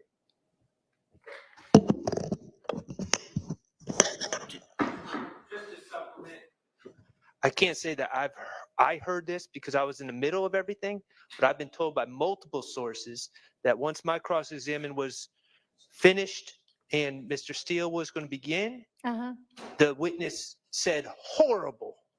Horrible? Horrible. What? Okay. And she's well, sitting you know right what? next to the jury. If the witness and or the state is saying things like that and the jury hears them, I cannot imagine that reflects well on either of them. Your Honor, I have to say, I would ask that presumptions based on assertions by counsel for opposing for the defendants not be taken as true and then spoken as if they are by this honorable court, because I have no idea what Mr. Adams is talking about. I have not heard any mutterings. I don't know what Mr. Shard is talking about. The state does not have the luxury to sit here and say what it believes someone from the defense is doing without it being cut off quickly. So I'd ask that the court not act on what is being asserted by counsel for the defendants as we stop these proceedings to address something nobody heard, but apparently Mr. Adams. Fortunately, and Mr. Sharp. Fortunately, this trial is televised. And Your Honor, you know what? I'm going to stick with what I said before, which is if a witness wants to present themselves in that way in front of the jury, that is a reflection on that witness, and the jury can evaluate that. So no, I'm not going to advise her or any other witness one way or, well, depends on what they say. And I didn't actually hear anything, but no, if she wants to make derogatory comments, then that is a poor reflection on her. And the jury, if they heard it, will notice it. And to the extent, I mean, I haven't, was that basically just about this witness? It was about the witness and about the prosecution. And let's Who's be clear. doing this, or you believe is doing something like this right now? Yes, and who has done it before? I'm not just saying that. The court has addressed it before because it's happened before. So we're not making this up. She was admonished previously by the prior court to stop doing that. And you're saying she's doing it again, and it is making faces and or comments. Making faces, making comments. It can be picked up by the microphone. These mics are live. And as Mr. Shard pointed out, luckily, this trial is being televised and live streamed. I don't know why that's lucky, because the jury is not going to watch the live stream. I'm not talking about I'm saying. I mean, the jury is the one deciding this case. The person making the complaint about the behavior are the defendants. And I'm in support of what I'm saying. I'm telling you that we are not the only ones who have noticed this. That's all I'm saying. Okay. Well, Your Honor, and I would ask, I have asked that the microphone not be close to counsel's table over here behind, so that Which microphone are y'all even talking about? anyone that can pick up conversation at the state's table, because I'm not trying to have our No, it shouldn't be. You all, That's- any attorneys ought to be able to talk to each other at their table privately without anything being picked up. So I don't know if that means y'all want to turn off your mic because we're in a big awkward courtroom where nobody can hear anybody sometimes, but then apparently people can hear mutterings under the breath other times. So we have it off. I've unhooked this, even though it was off. I don't want anything said at council table heard. all right. Period. And then I don't know what the situation is with the mics that are on the back table, whether those are off. No. They're off. Okay. Sometimes what we learned the last time, if that mic is on, That mic being the podium mic, which has to be on. so we have to be more conscious. Sometimes the podium mic can pick up our conversation because we're closest to. Mr. Maurice has something to add, and maybe he knows because he's a media guy. Y'all not picking up her conversations. You can hear the witness. She's left a couple remarks towards the end of her. Y'all, I guess because y'all are plugged straight into the system, y'all get to hear way more than we get to through the ambient air. But we're not picking up any of their conversations. Okay. Okay. Well, I mean, I wish we could hear as well as the live stream apparently can, but there's nothing that can be done about that. All right. Anybody need to use the restroom while we're on a break? Go ahead and do that now. And I mean, it doesn't matter, I guess, but do we think we'll get through this witness today? Are there going to be other defense attorneys with cross? And then is there going to be redirect? I guess we'll just see what happens, but. To answer your question, at this point, no. Okay.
Go ahead, Mr. Steele.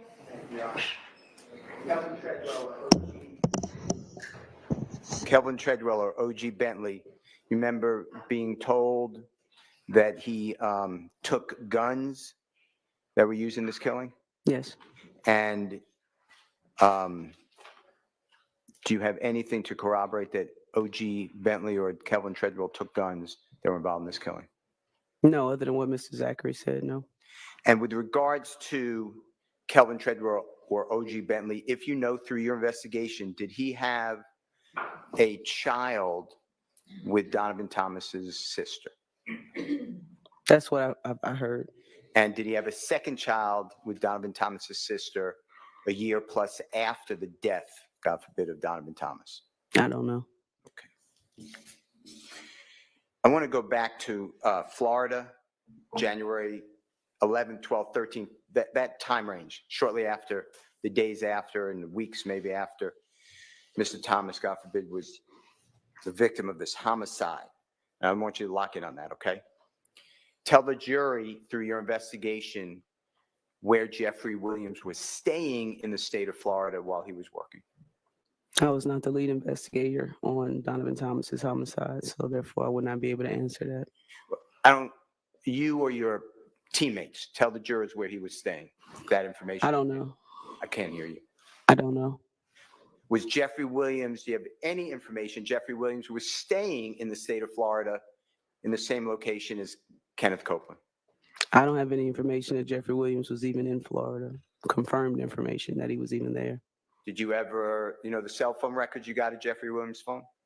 I did not get cell phone records for Jeffrey Williams' phone. Did your partners get cell phone records for Jeffrey Williams' phone? I can't speak what anybody else did. I did not get records for Mr. Williams' phone. Did you ever plot, you, maybe not, but your coworkers, Jeffrey Williams' phone going to Florida? Your Honor, I'm going to object. The witness has been asked and answered multiple times and has stated she does not know of any records or does not know of Mr. Williams' whereabouts. Asked and answered is the objection. Sustained. Do you know where Kenneth Copeland was staying in the state of Florida? I don't. How about any of the other people? We could list them singularly or collectively. Demise McMullen. I don't know where any member of YSL was staying while they were in Florida in about January 2015. I'm sorry. I apologize. I interrupted. No, I'm not finished. Okay. Did you get that, ma'am? What was Jeffrey Williams' schedule on the 11th of January 2015, the 12th, the 13th, the 14th, the 15th, the 16th, the 17th, et cetera? I don't know. Did you ever look into that? No. Did you ever speak with Jeffrey Williams' manager? No. Did you ever speak with his lawyers? I had no reason. I'm talking about business lawyers. I had no reason. Did you ever speak with the accountants? I had no reason. You went through Jeffrey Williams' financial records, correct? No. You never did that? I never did that. Did you have somebody do that? I didn't have anyone look into any financial records for Mr. Williams. Did you get his financial records? You or a member of your team? I can't speak for what anyone else did. To your knowledge. I don't know. I did not, sir.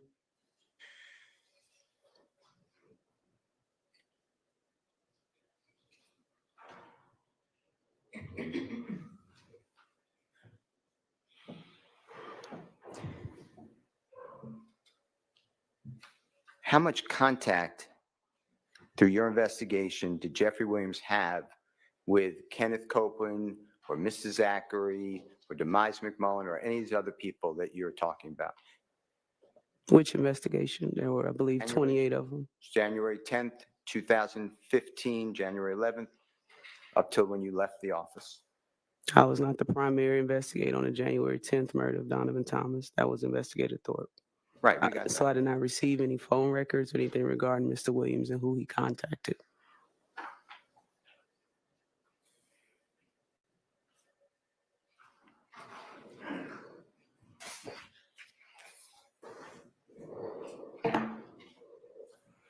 I believe I asked you, and just tell me if I got this inaccurate, but I believe I asked you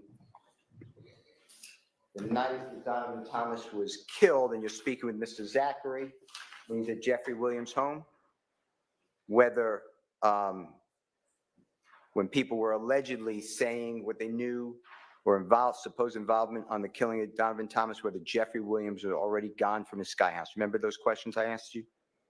Yes, I believe you already asked me that. And I have that you didn't answer that. Was he already gone according to Mr. Zachary? I believe I did answer that. And am I correct? He already left according to Mr. Zachary, when those conversations were occurring? I believe that was asked and answered, and I believe that the video is the best evidence. So objection. All right, I can't really hear you with the mic. Sorry. I believe that I object, asked and answered, best evidence. Asked and answered just a moment ago. I don't think it was answered. Go ahead. The actual question. Is it true that Mr. Zachary said Jeffrey Williams was already gone from his apartment? I believe I stated I don't know. You don't know. Okay.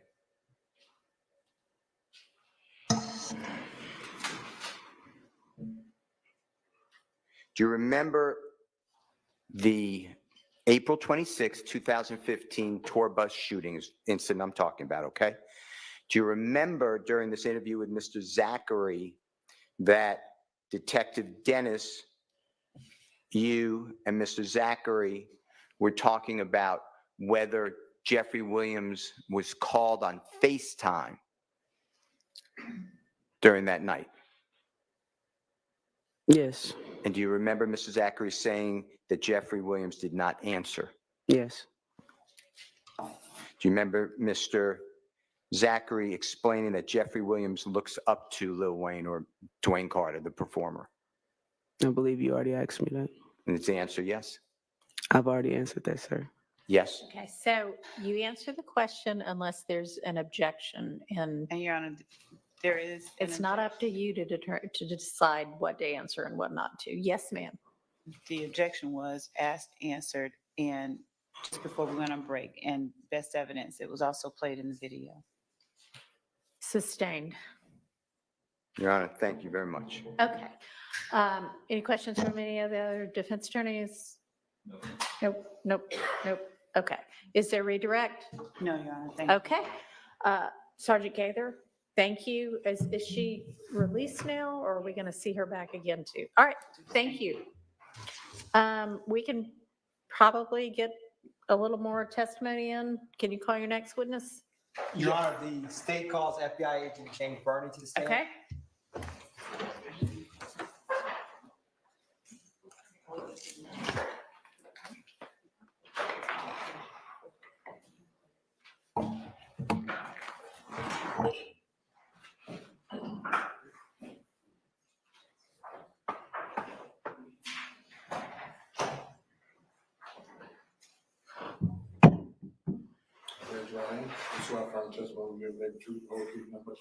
I do.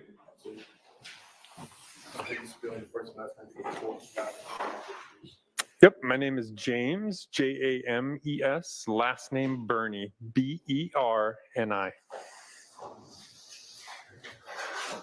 Good afternoon, Agent Burney. How are you doing? Hey, good afternoon. Can you tell the jury where you are employed? Yep, I'm a special agent with the FBI. And what in the FBI do you do? Yeah, I'm currently assigned to the FBI's CAST team, C-A-S-T. What is the FBI's CAST team? What does that stand for? So CAST, which stands for Cellular Analysis Survey Team.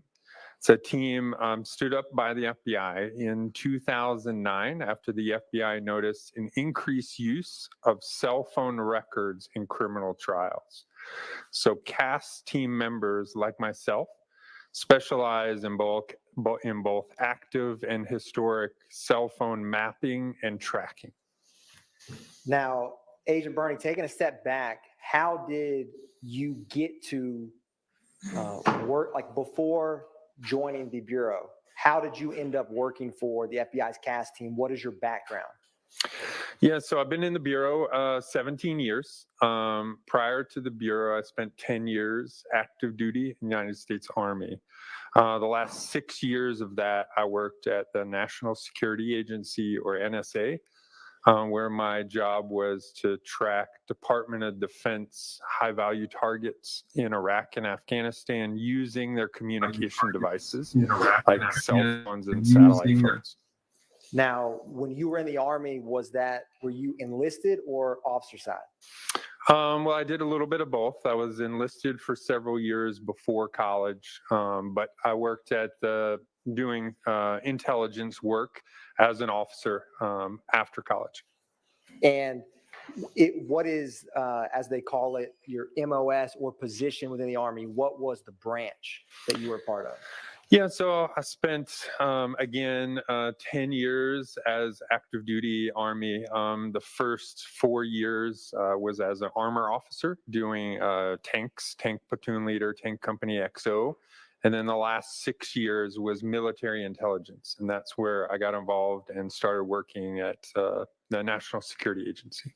Is there any relevant training that you utilize in present day in your capacity that you learned in your time as a signals intelligence officer within the United States Army? Yeah, absolutely. Obviously, I tracked cell phones in combat areas of Iraq and Afghanistan, and we use a lot of the same techniques and basically a lot of the same information about how radio waves move and through space and that kind of stuff. So a lot of similar training back in the day in the Army as well. Now, Agent Bernie, what is your educational background? So I have a criminal justice degree from Auburn University in Auburn, Alabama.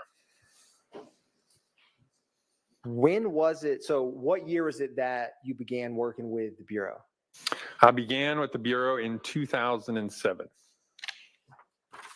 And I wanted to ask, when did you specifically become a part of the FBI's CAS team specifically?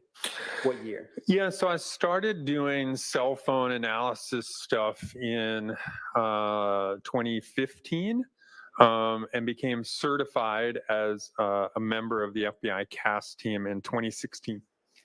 Can you describe for the jury what is the FBI CAS team's mission for that unit within the Bureau? Yeah, so we have several pieces of our mission. Our biggest piece is we provide exigent cell phone analysis in big cases. So every Amber Alert, missing kid, kidnapping in the state of Georgia and parts of Alabama and the panhandle of Florida, I'm involved in all of those. We also do, emergencies for fugitives, those kinds of things, any kind of cell phone analysis pieces. We also have the mission to help support other state, federal law enforcement agencies with cell phone analysis.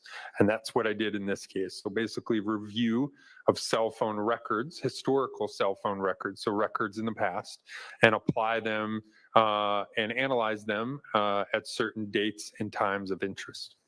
Now, what you have mentioned, cellular analysis that you do as part of the CAS team, can you just describe that a little more for the jury? What does that mean?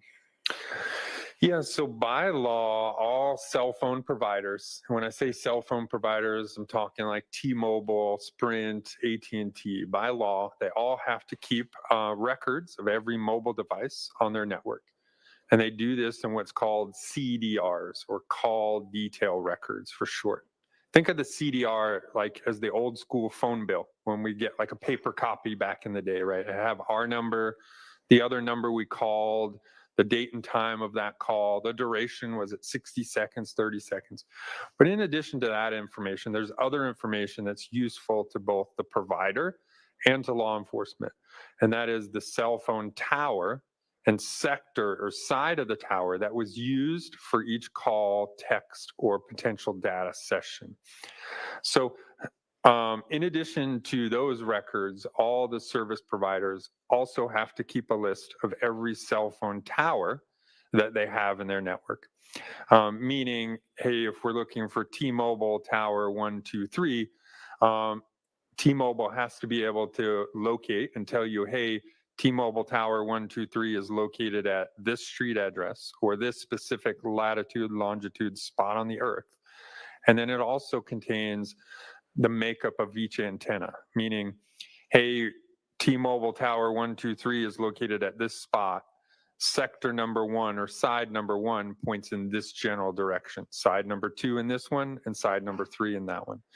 So basically, the cell phone analysis we do, called historical call detail analysis, is taking the call detail records when an activity occurred by looking at basically their phone bill plus the tower information, putting that together with the tower information, where the tower is located.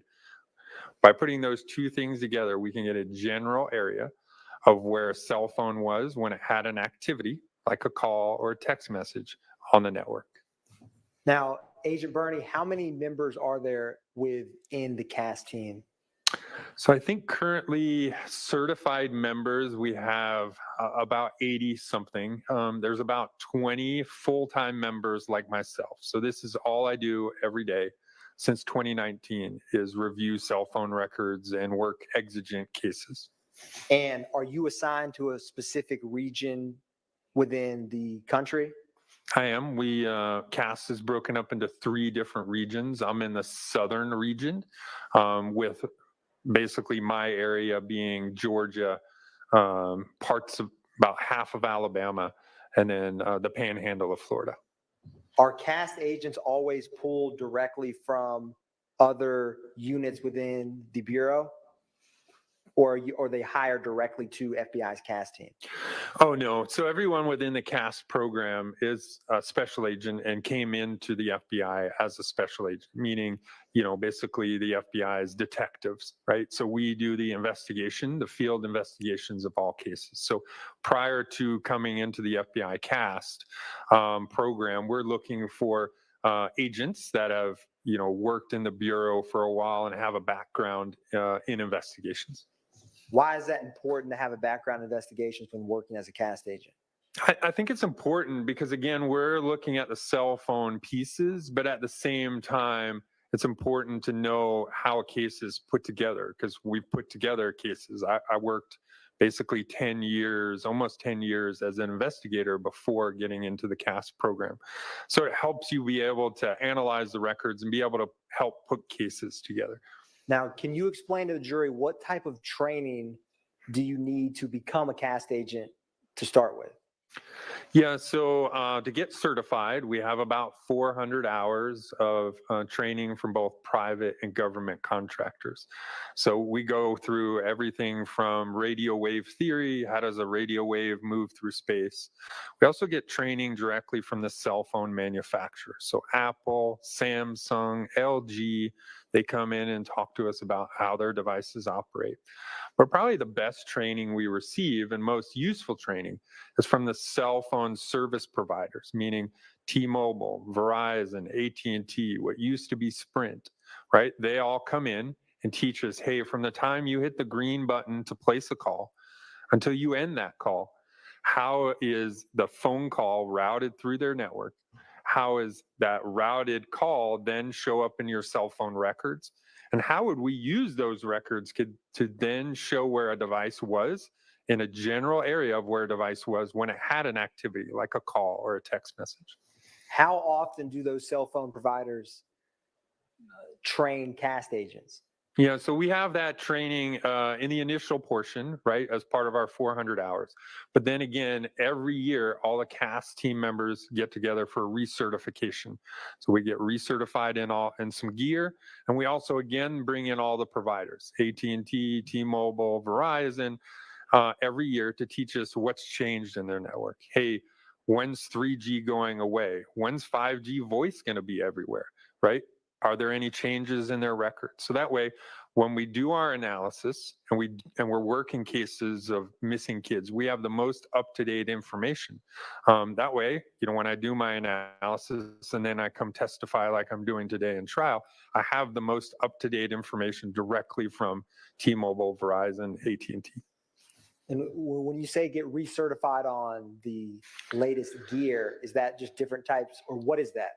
Yeah, so that's just different kinds of gear we may have, like drive testing gear that can actually map the footprint of a cell phone tower, or make sure that some of our mapping software everyone still has licenses for, and those kinds of things. In your time as a cast agent, how many investigations, roughly speaking, have you worked that involve some type of historical cell site analysis? Yeah, so again, reviewing cell phone records and doing cell phone analysis has been my full-time job since 2019. So I've looked through probably 1,000 records, if not more, and in probably several hundred different cases. Some cases have multiple phones, right? So in that kind of case, I could look through 10 records for one case. So probably, if I had to guess, between maybe right around 200 cases, but again, probably looked at records over 1,000 times. Now, Agent Bernie, have you yourself ever given any training to other law enforcement personnel, either inside or outside the FBI, on cell site analysis? I have, yeah. So I teach a CASC basic course, which is the basic introduction to cell phone analysis, what records are available, how to get them, and then how to basically map them. And we teach that to local law enforcement, other federal partners. I probably taught the basic course maybe 15 to 18 different times in, I think, like 6 different states.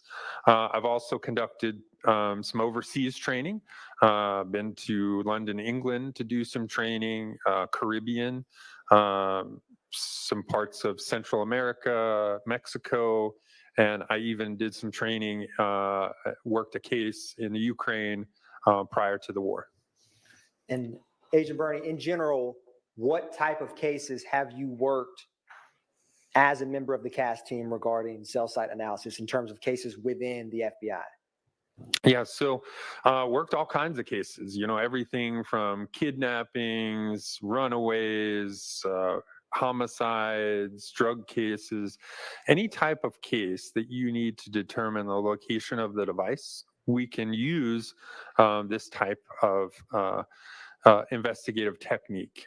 This week, where several CAST team members, including myself, have been using this technique to locate missing people from the hurricane that just came through, right? A lot of loved ones still missing. We have their phone numbers.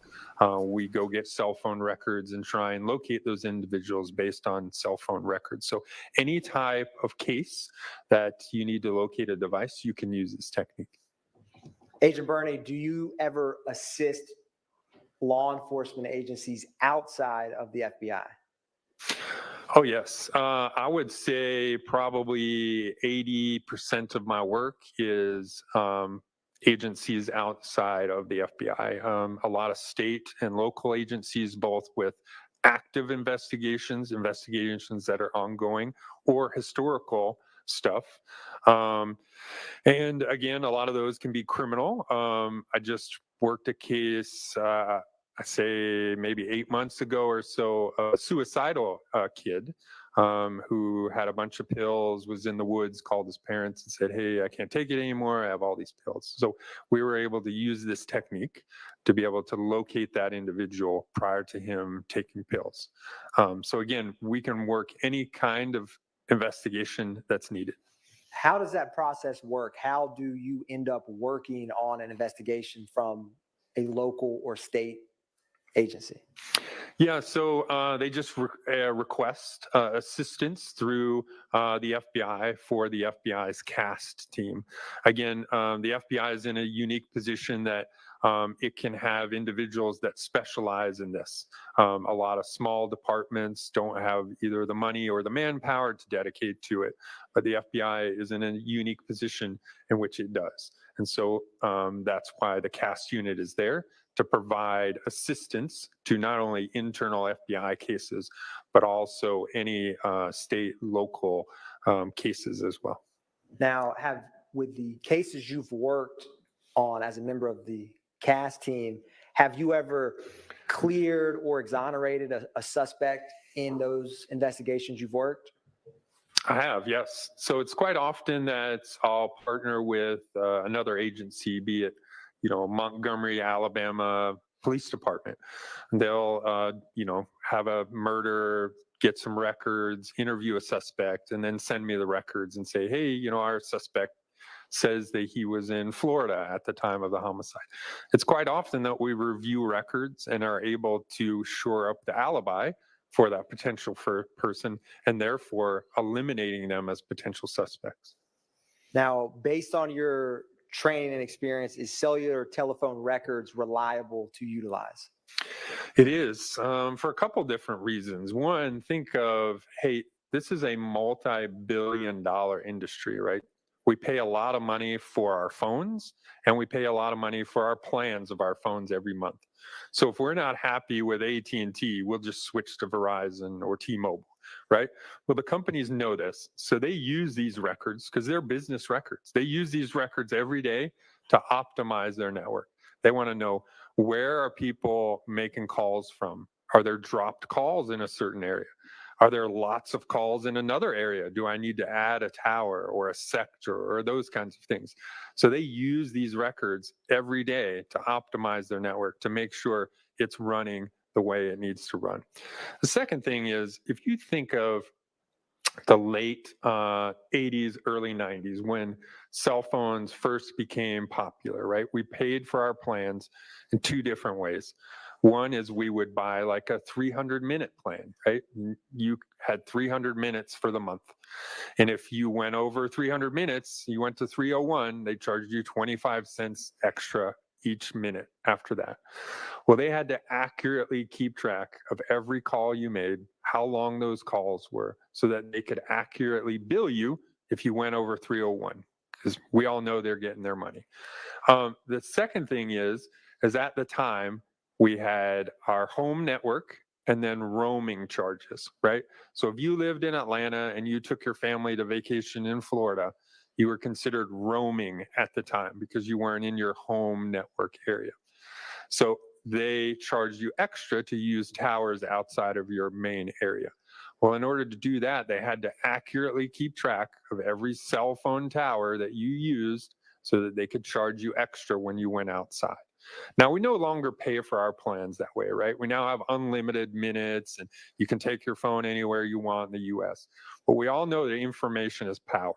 So they've never stopped recording all of that information on all the calls you make and all the towers that you use because they have to. It's on their call detail records. Now, Agent Bernie, have you ever been qualified and tendered as an expert at trial before? I have. What were you tendered as an expert in? Historical call detail analysis. And how many times have you testified after being tendered as an expert in that field? I think I've testified about 85, 86 times in 9 different states. And when you testified, did you present the cellular analysis that you conducted for those respective cases in that trial? I did. And what methodology in general did you use when you testified at those trials?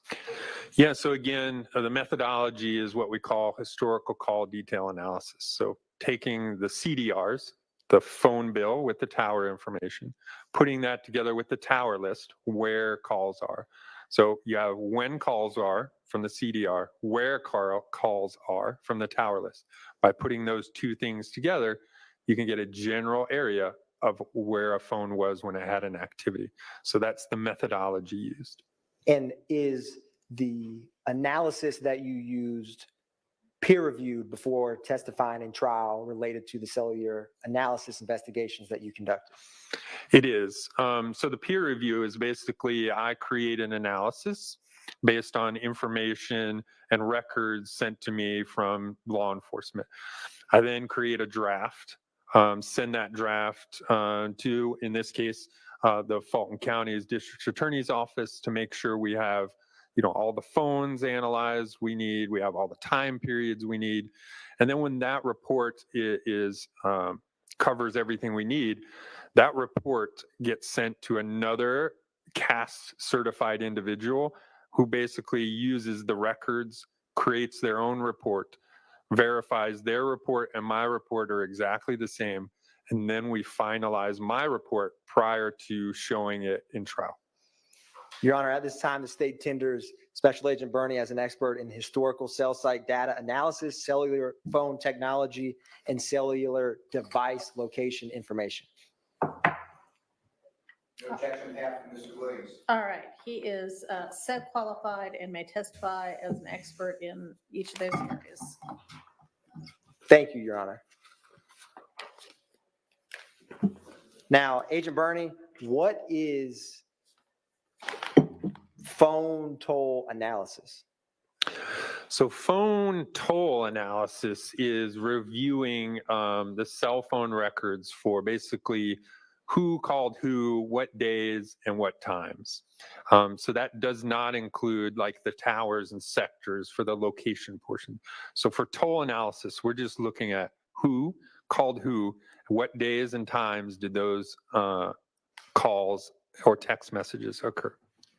Did you ever perform phone toll analysis for the January 10th, 2015 murder of Donovan Thomas? I did. Can you describe for the jury how you, in general, conduct that? Yeah, so I was asked, basically given a list of phone numbers and associated users for those phone numbers and asked, hey, can you tell us when these associated numbers talk to each other on January 10th and into January 11th of 2015? So I reviewed call detail records for each of those numbers and then saw, hey, when they called this other known or associated number, pulled that out and date and time. So I made a list of every time any associated or known number I was asked to review called another one of those same pool of known or associated numbers. Your Honor, at this time, pursuant to certified business record exception, the state wanted to tender into evidence 523 Yankee, 523 Yankee Alpha, and 523 Yankee Romeo, with Romeo being the business record certification. All right, those are admitted.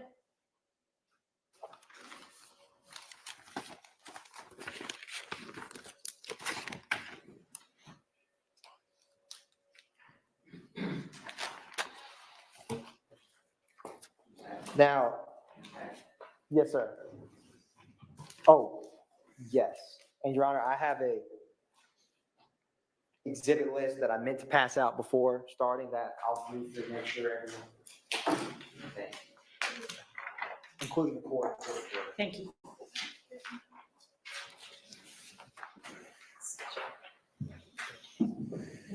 Thank you. Thank you. Now, yes. Yes.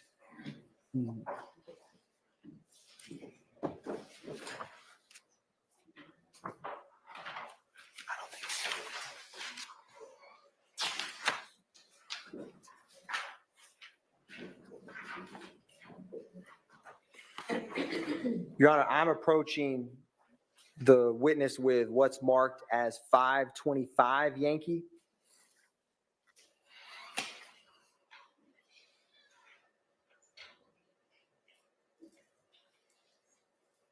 Sorry, my apologies, Your Honor. It's 533 Yankee. Okay.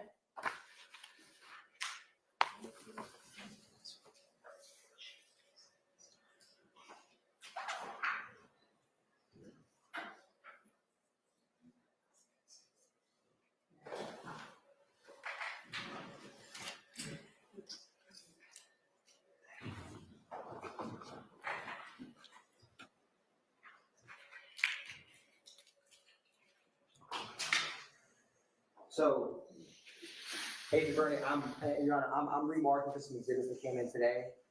This will be 533 Yankee, but I wanted to show Agent Burney handed this. to look at it. Okay.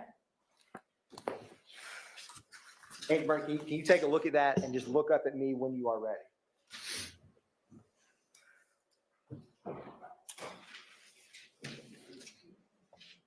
Thank you. And Agent Bernie, for the record, I'm going to put this 533 Yankee sticker on there. Thank you. What is 533 Yankee that I just handed you? So this is a copy of the toll analysis that I did for the January 10th, 2015 incident. And is a fair and accurate depiction of the toll analysis that you conducted for this case? It is. Your Honor, at this time, the state would tender into evidence 533 Yankee at this time. It's admitted. Now, Agent Bernie, before coming into court today, did you have an opportunity to review some physical boards? I did.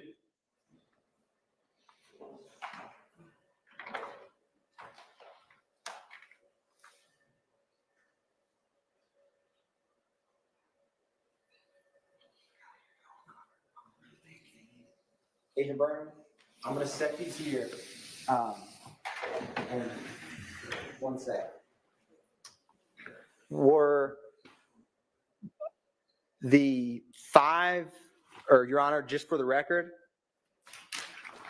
533 Yankee Alpha through Juliet is what is next to the witness, which are physical items. Agent Bernie, were you able, and can you briefly review to confirm if you recognize those items without the members of the jury seeing them yet until they're admitted? And I can assist you if need be.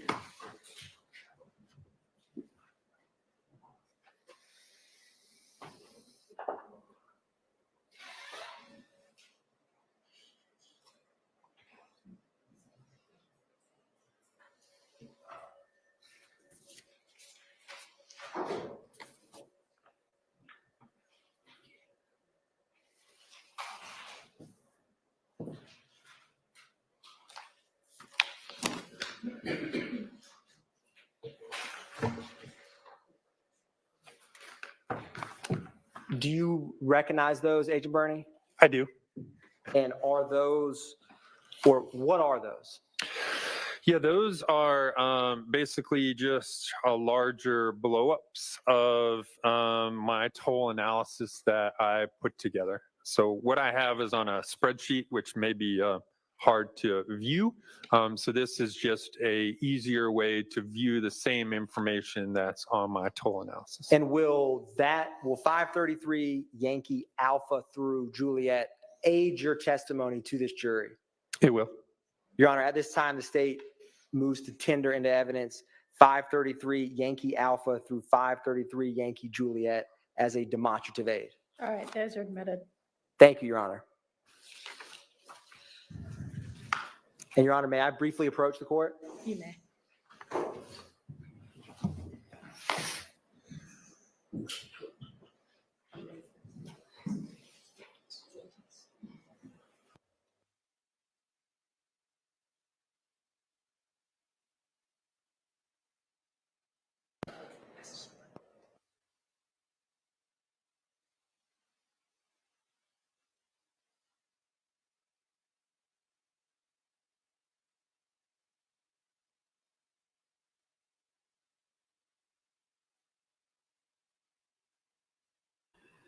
That was quick. All right, y'all. Where do we stand with this crazy trial? Oh, wow. Now I see why Cat Not Williams is always saying, this trial is wild. So, Agent Bernie, can you pull up 533 Yankee before you?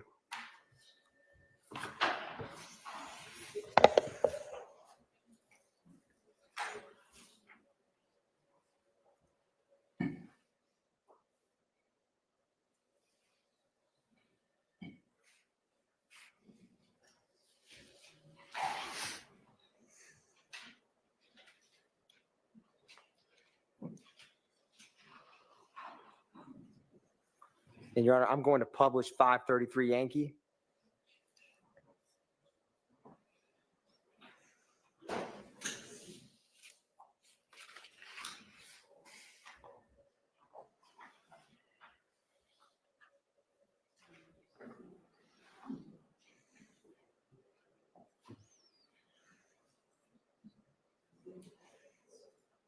Now, Agent Bernie, can you see 533 Yankee I can. on the screen? Can you briefly, or can you tell the jury what numbers did you conduct toll analysis on for this? Yep. So as you can see on the right-hand side, the phone numbers associated there, there's 1, 2,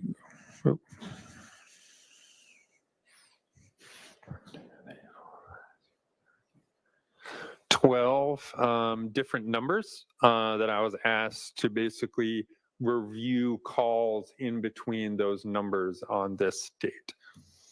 Now, Agent Bernie, I wanted to put up before you 533 Yankee Bravo.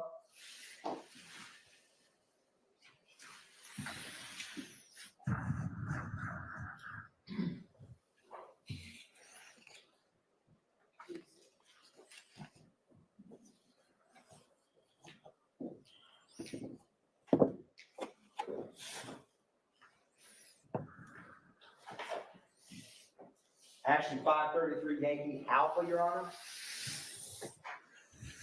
And Agent Bernie, is 533 Yankee Alpha inclusive of the numbers that you conducted a toll analysis for? So on that sheet, there's 1, 2, 3, 4, 5, 10 numbers. So I compared a total of 12 numbers that you see on the top right-hand corner up there, or yeah. And Agent Bernie, can you briefly go through just the last 4 and the name associated with the numbers that you conducted toll analysis on? Yep. So I looked at the 1990 number associated with Dolly Greer, the 9220 associated with Brian Williams, the 9596 number associated with Jeffrey Williams, the 6080 associated with Demise McMullen, 5726 Quindarius Zachary, a 3904 number also associated with Jeffrey Williams, the 8008 Javaris Bradford number, 3145 number associated with Justin Cobb, and then a 2643 associated with Kelvin Treadwell, 8935 associated with Antonio Sledge, a 5991 number associated with Kenneth Copeland, and then an 8553 number just associated with YSL Enterprises. Now, Your Honor, I'm going to, I have a paper copy of what those physical boards depict that I'm going to mark this as 533 Yankee Kilo. If any defense counsel wants to see this, they may. It encompasses what 533 Yankee Alpha through Juliet contains. Could I just see real quick? Of course.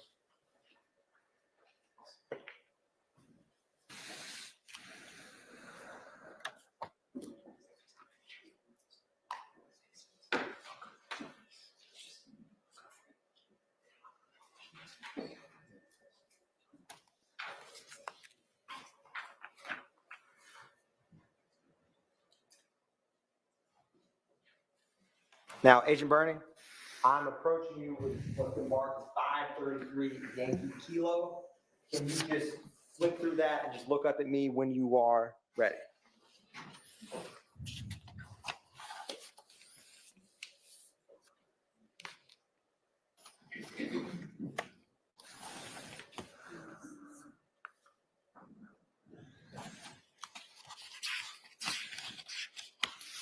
Does that, or what is that?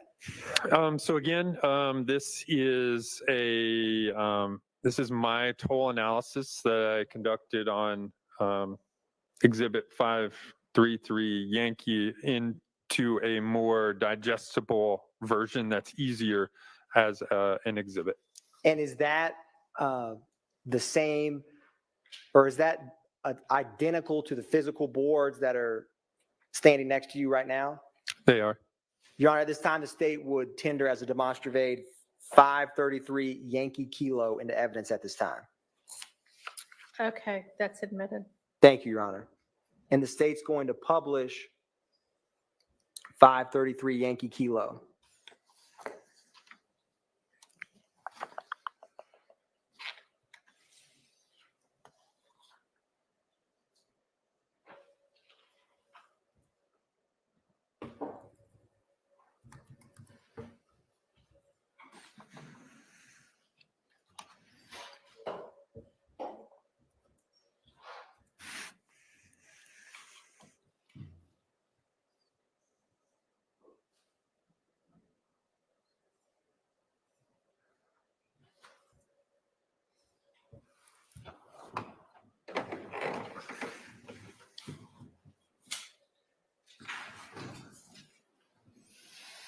And Your Honor, I'm also going to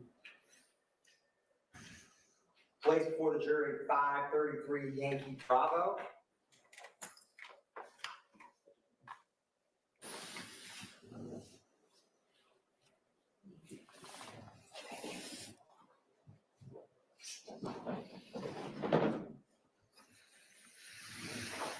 Agent Bernie, if you need to stand, or are you able to see 533 Yankee Bravo? I can.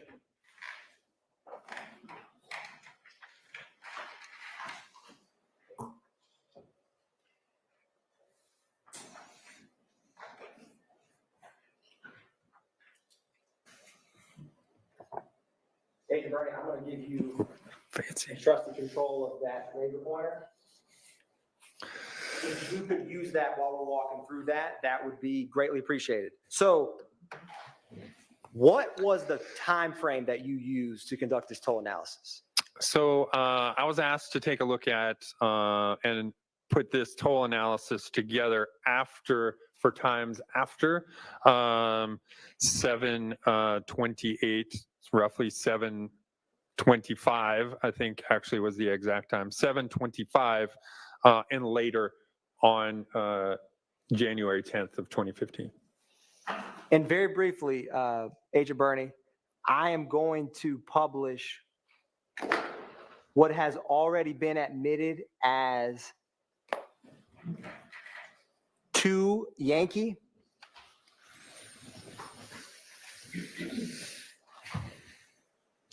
Agent Bernie, can you see 2 Yankee on the screen behind you or in front of you? I can, both. What is the date, location, and time of 2 Yankee? If you're talking about the call information, I'm on the middle of the screen. It says date of January 10th, 2015. And what time was this call received? Received at 19:22 and 32 seconds. And what is the location?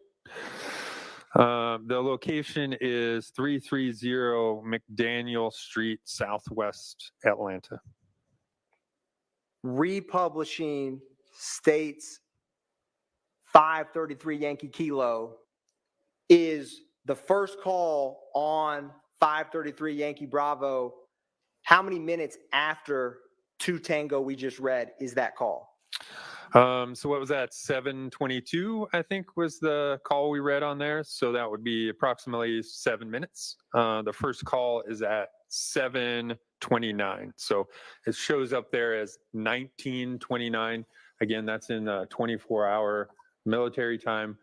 Subtract 12 hours from 19, and you get 729. And who is the associated name calling who? So we see that that's between 6080 and 3904. The 6080 is the calling number, and that is Demise McMullen, or the number associated with Demise McMullen. And then the 3904 is associated to Jeffrey Williams. Now, can you show the jury where the second call is after that and who is calling who? Your Honor, may I stand and point? I'm not sure the laser pointer, if they can see it. There's a laser point, and there's also, I don't know which one would Old help school. you. I like it. All right. What do y'all think about this guy? So on the total analysis, the number on the left-hand side, you see the phone and then the arrow shooting out. That shows that that's the originating number. So every number on this side here called the number on this side over here. This is the receiving side. So for this very first call, we see the number 6080 place a call at 7:22 p.m. to this 3904. And then this last portion here shows the number of seconds that call was based on review of the records on the outgoing calls phone side. So, Your Honor, I'm going to ask Deputy Hilton to assist me with a whiteboard, All right. if she would be so kind.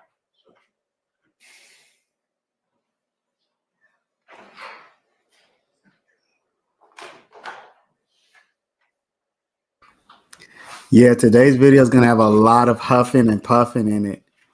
Drama must remain on the stage. Today is the Huff Puff Show.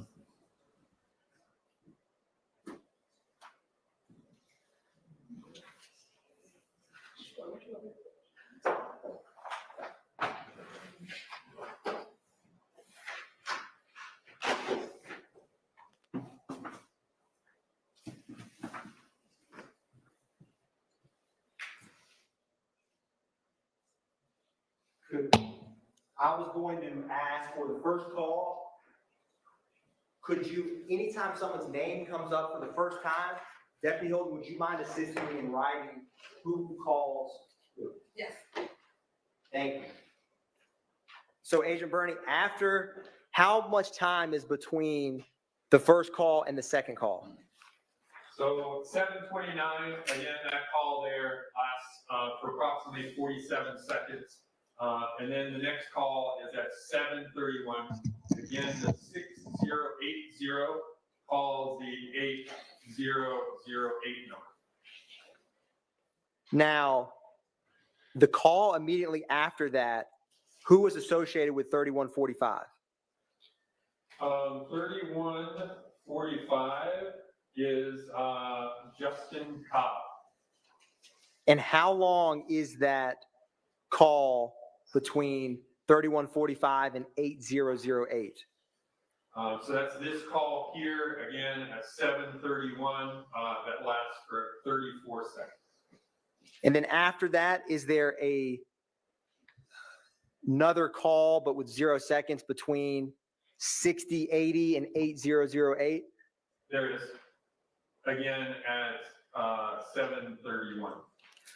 Now, the first call was the phone associated with McMullen calling the phone associated with Defendant Williams. Is that accurate? That's correct. Who, after that call, the very first call, who is the next phone number that 3904 calls? 3904 at 7:31. 3904 calls 9596. And who does 3904 call immediately after that? So right after that, it's 7:33. 3904 calls 2643. Is that the first time that 2643 shows up in this toll analysis for this time and date?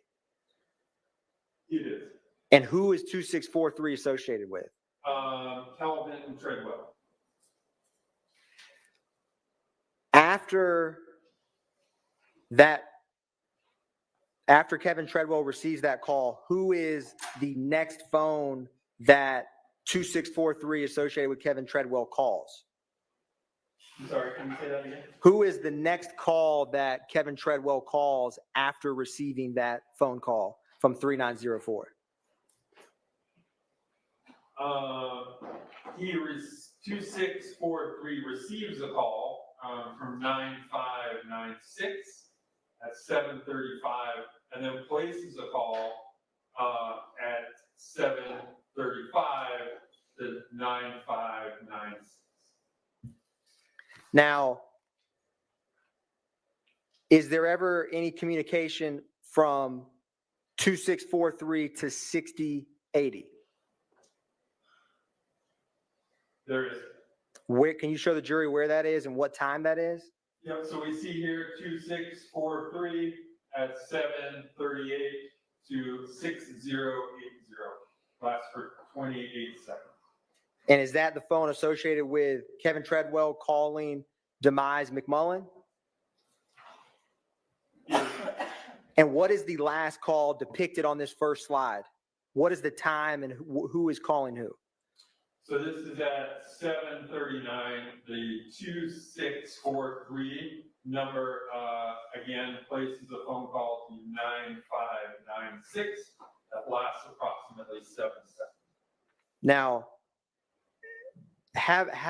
when you've conducted toll analysis, is this a small, medium, or large amount of activity between these numbers?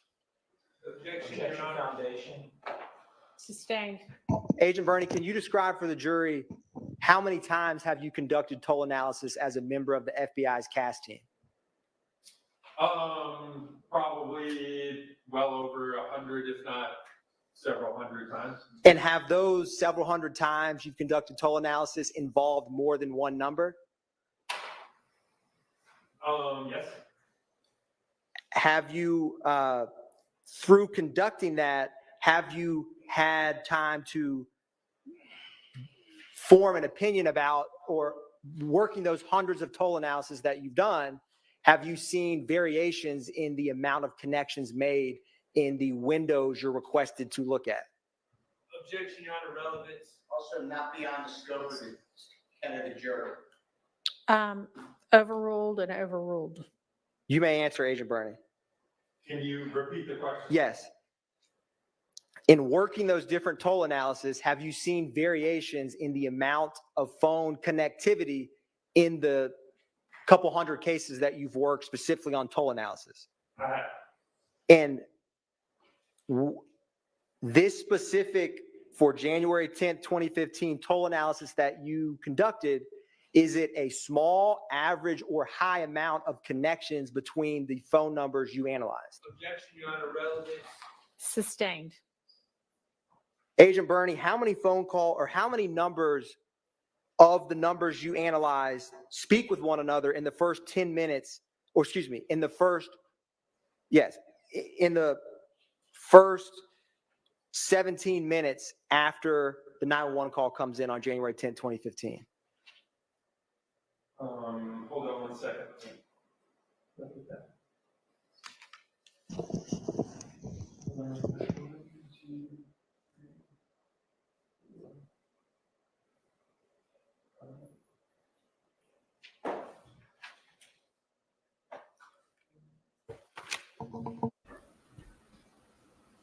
Y'all notice like no direct evidence, right?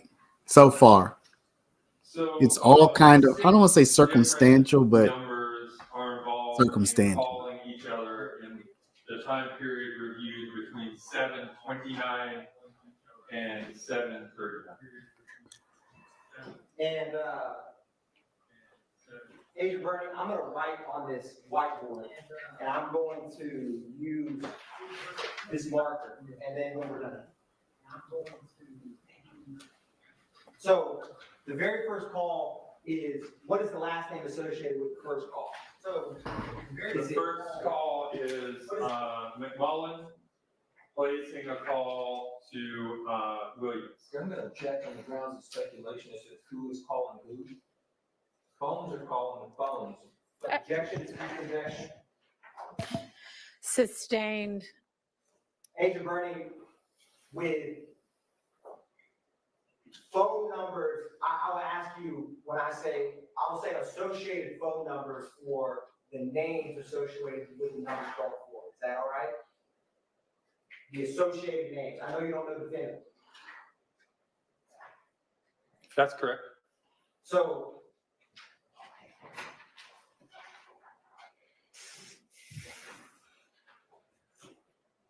Agent Bernie, I'm going to write on here the first time that you see a number in these records, let me know and let the jury know. So first is 6080 associated with McMullen.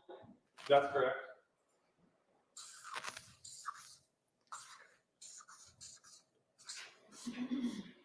And calling 3904, who is associated with Williams. That's correct.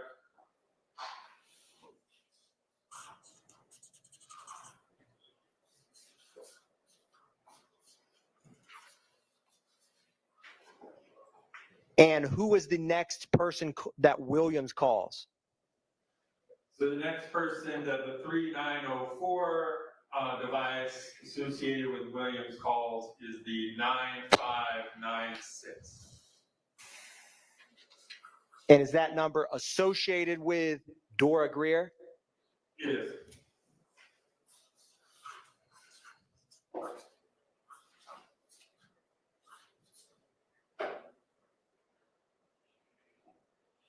Is the first time 8008 associated with Bradford the second call? The first time that number appears in your toll analysis? It is.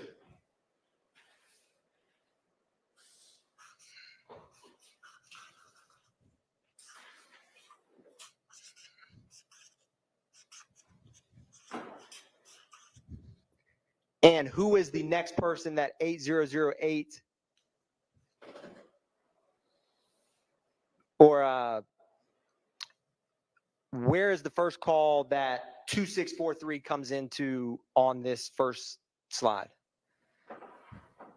2643 receives a call from the 3904. Which is the Williams number? That's correct.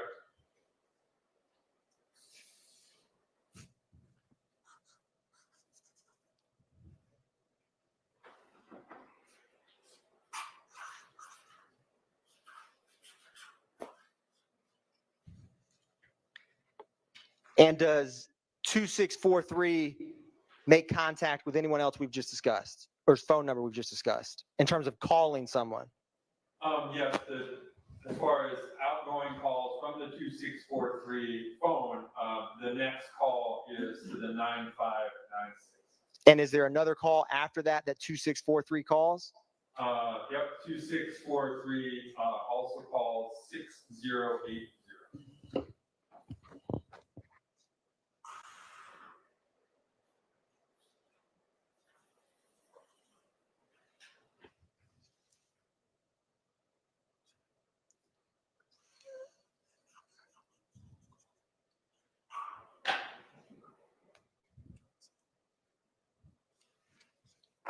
Now, Agent Bernie, and I'm going to I'm going to hold up for the jury and you, do you see any connection in what I just wrote on this whiteboard? Is there any pattern you see? I mean, obviously, we discussed the phones associated with each of these individuals. You can see the calls from and to those individuals are connected to other individuals on the truck. And is the time span of the calls on this first demonstrative board all within a span or not within a span of 10 minutes? That's correct.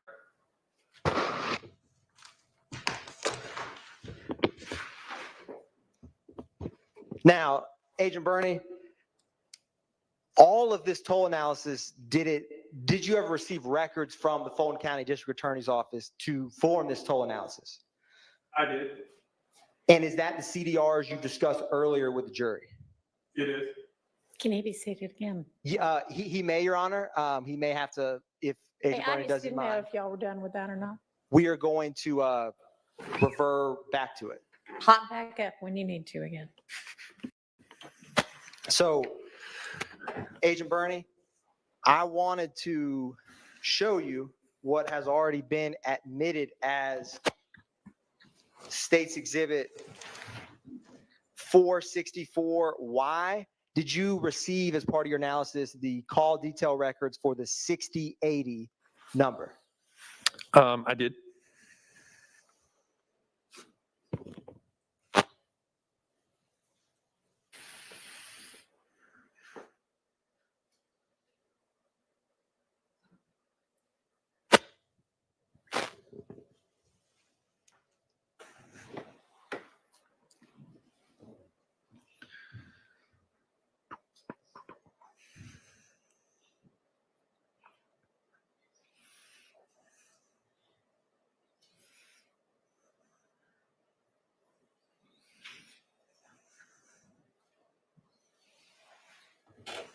Now, Agent Bernie, can you see this screen before you?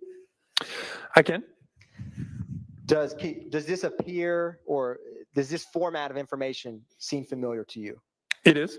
And what type of, is this, can you tell if this is Verizon, T-Mobile, Sprint, or something else? Yeah, this is a Verizon record for phone number ending in 6080. Now, Agent Bernie, that first call, I'm going to scroll within 464 Yankee till we get to 729.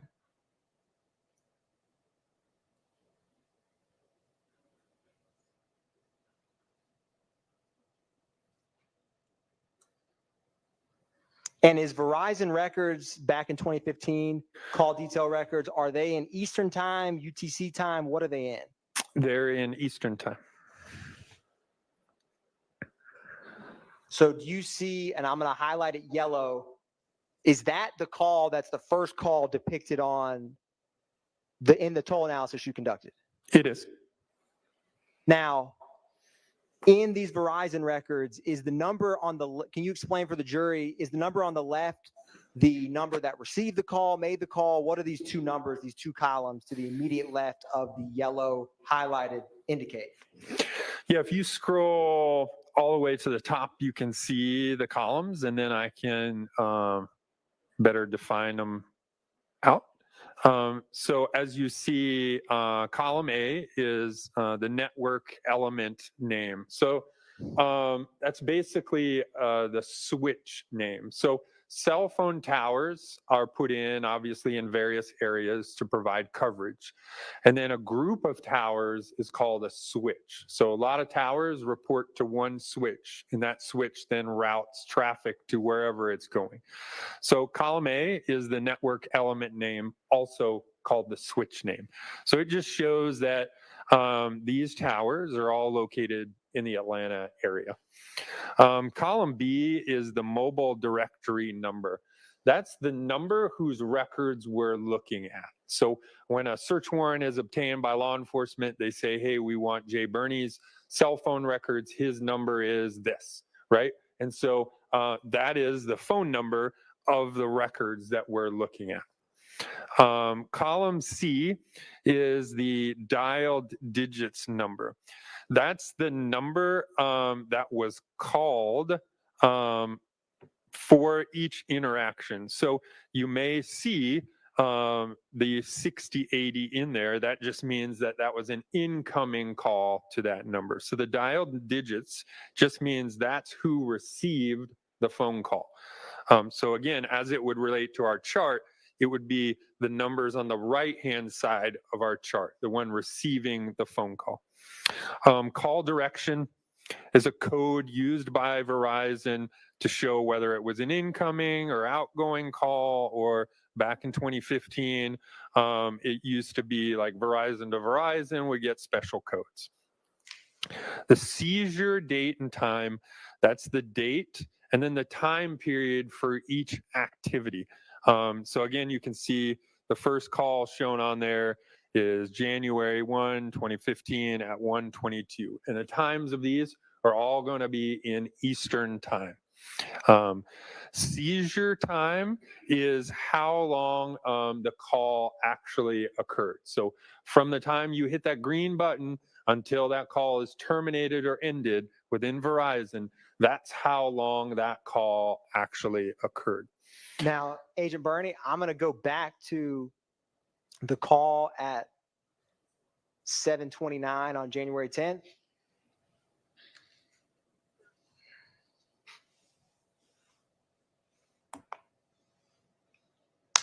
And I want to ask you, you see this highlighted call? I do. When is the last time before this call that's 6080 associated with McMullen and 3904 associated with Williams interact with one another?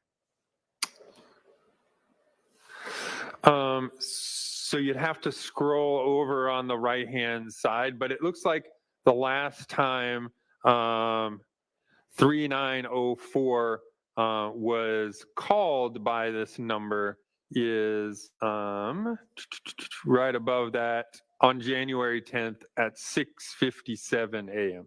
Is that morning or evening? That's in the morning. So the times listed on here again would be in the 24-hour clock. So stuff after 12 o'clock will show up as 13 is 1 o'clock, 14 is 2 o'clock, so forth and so on. And between those calls, do you see any of the associated target numbers that you analyzed interact with one another between that 6:57 in the morning call between 3904 and 6080 and the 7:29 p.m. call between 6080 and 3904? Can you scroll over to the right just a little bit? Yes. Can you expand column K? Column K? Yep, at the top right. There we go. So now we can see the dial digits and then also the numbers associated with placing the call. So you can see both sides of it. So in between the 6:57 a.m. And I'm going to highlight that in yellow for purposes. In between the 6:57 a.m. and the 7:29 p.m., none of the other 11 phone numbers that I was asked to take a look at are called or contacted by the 6080 phone.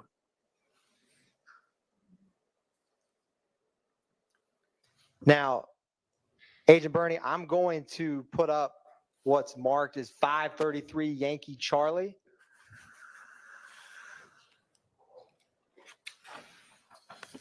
Mr. Atkins, it's about 5:40. Yes, Your Honor. Just next few minutes, like this, not launch into a 30-minute thing. Your Honor, this may be a good time to stop before Okay, let's do that. another board. All right. Thank you. And Agent Bernie, sorry to make you come back another time, but they're getting through your testimony. Yes, this Your Honor. afternoon. All right.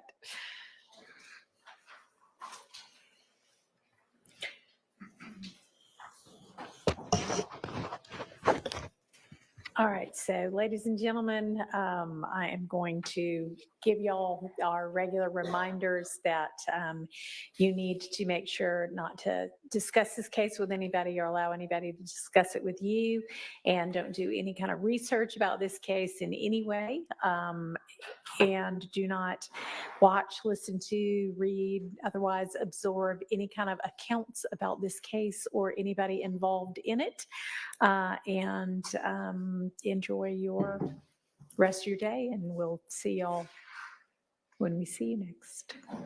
All right. I know, but.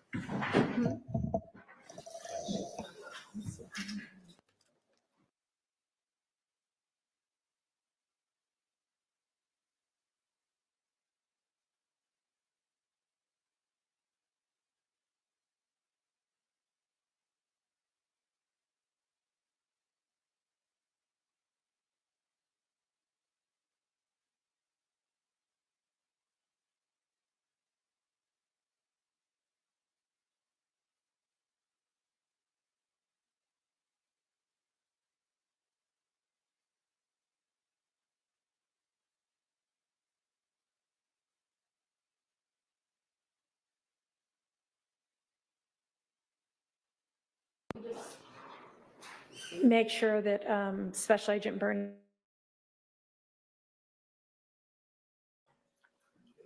So you can go for now. Thank you, Your Honor.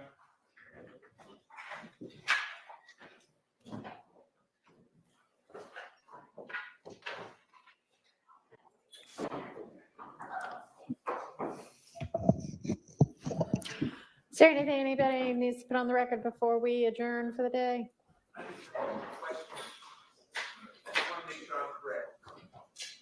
The next time we're going to see Your Honor is Wednesday. Wednesday. Yeah, we've got the next 2 days off. And that's going to be for motions. That'll be non-jury. Yeah. Do you? 9 a.m. And I'm not trying to run the court. I'm just asking. Do you have a suggestion or any instructions to us about insufficient what to discs put on the agenda for each day? All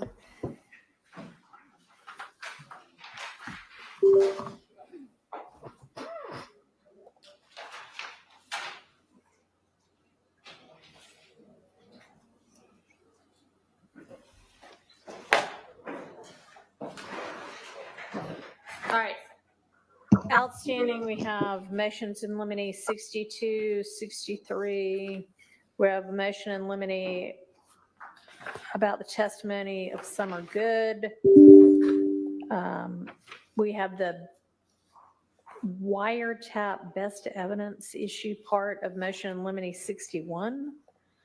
I need to know what the state and counsel for Mr. Ryan have sorted out with regard to all of his evidence. The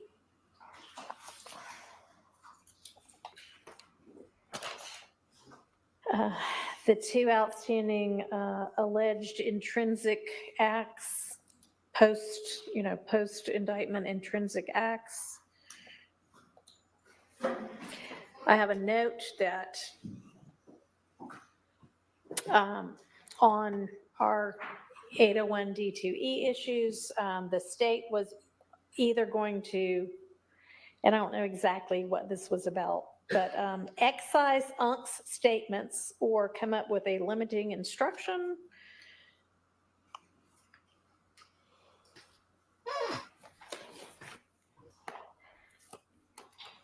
We have to finish all of the rest of the wiretap.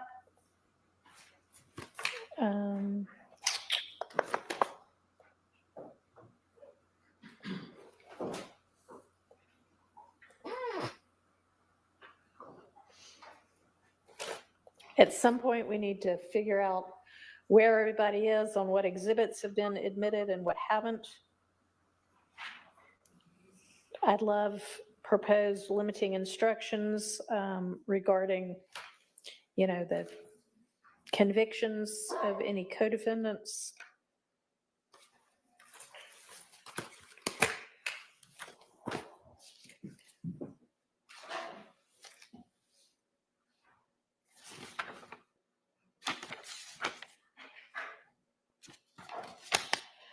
I'd like anything anybody's going to file that you want me to consider on any of those issues to be filed, if it hadn't been already, by noon on Tuesday.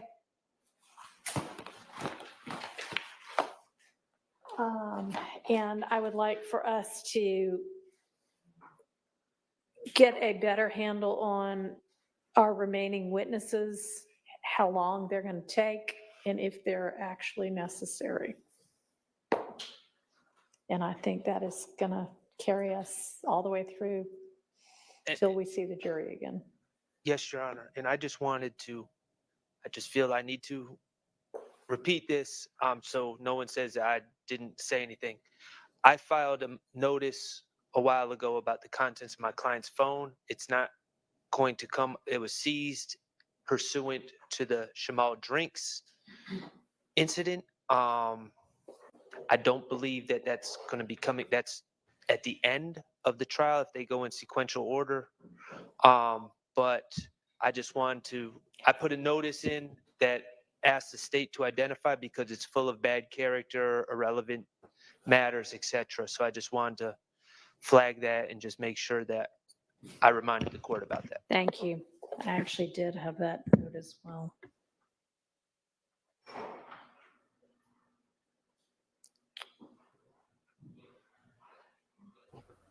Okay. Anything else anybody else is aware of that we still have outstanding? Your Honor, I don't know if in your handle on remaining witness category included going through the folders for witnesses 52 through 103. Well, to the extent we haven't done that yet, we'll do that. But I mean, what witness are we on right now from that number? None. Huh? Zero. No, they're not.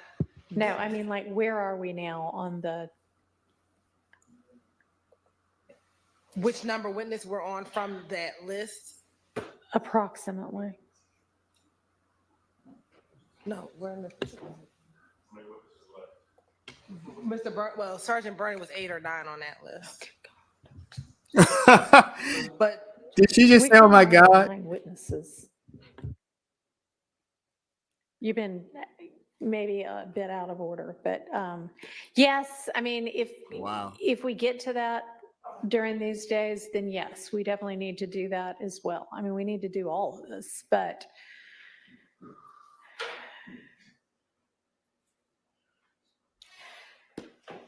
y'all, again, need to take a very close and sharp look at what you think is still outstanding that needs to be presented in this case, because in your estimate of time for witnesses, because this is just, I mean, it's sprawling.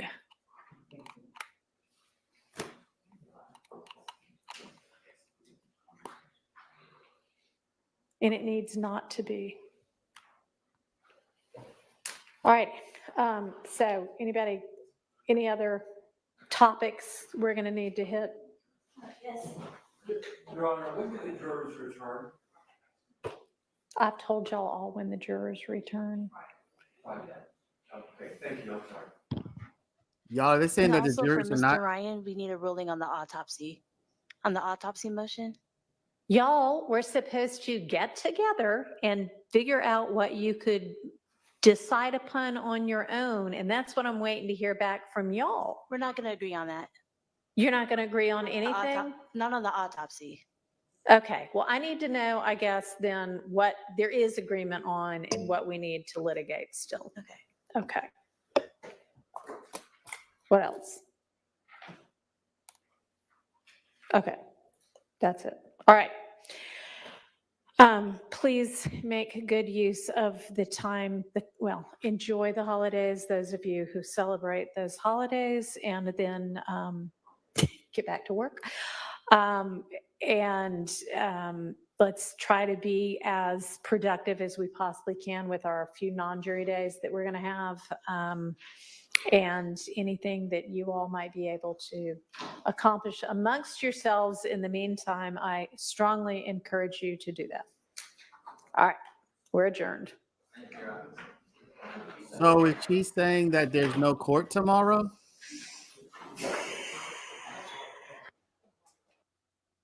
Is she saying there's no court tomorrow, y'all? I want to give a special shout out to our newest new member, before we go, we need to give Destiny her shine. Thank you so much for joining up with us, Destiny. Really do appreciate it. Got a lot of new members today, Destiny. Now you can take advantage of all those lovely and interesting emojis that I made just today. Thank you for everybody. I think we are on a holiday. I don't know if it's a national holiday. I'm not sure. She said non-jury days. Miss Hart says just motions, but then Miss RV says no court Thursday or Friday. So today is Wednesday. So does that mean no court tomorrow? No court? Sounds like she's saying there's not going to be any court. She didn't say what time to come back tomorrow. And yeah, Jewish holiday. I think it's Rosh Hashanah. Oh my gosh. All right, people. Well, I'm gonna have to find out what to make some videos about tomorrow then. Oh my gosh. Whew. All right, y'all. Well, they come back. What, next Wednesday? No. Stop joking. Are they off for 5 days? Wednesday, Thursday, Friday. No, Wednesday, Thursday, Friday, Monday, Tuesday. Are they off for 4 days, y'all? Because if they take 4 days off, you know they aren't going to get anything done. They said that they have gone through witness number 8 of 103, I think. So 8 down and 90 something, 95 to go.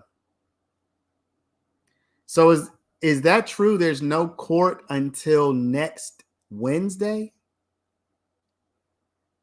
Oh, snap. That is wild.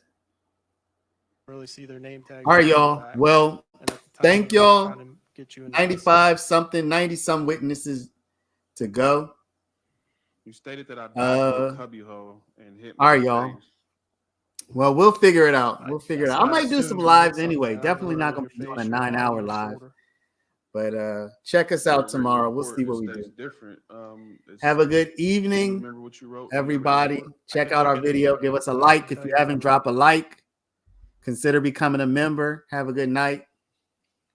And we will see y'all maybe tomorrow. We'll see. Bye-bye.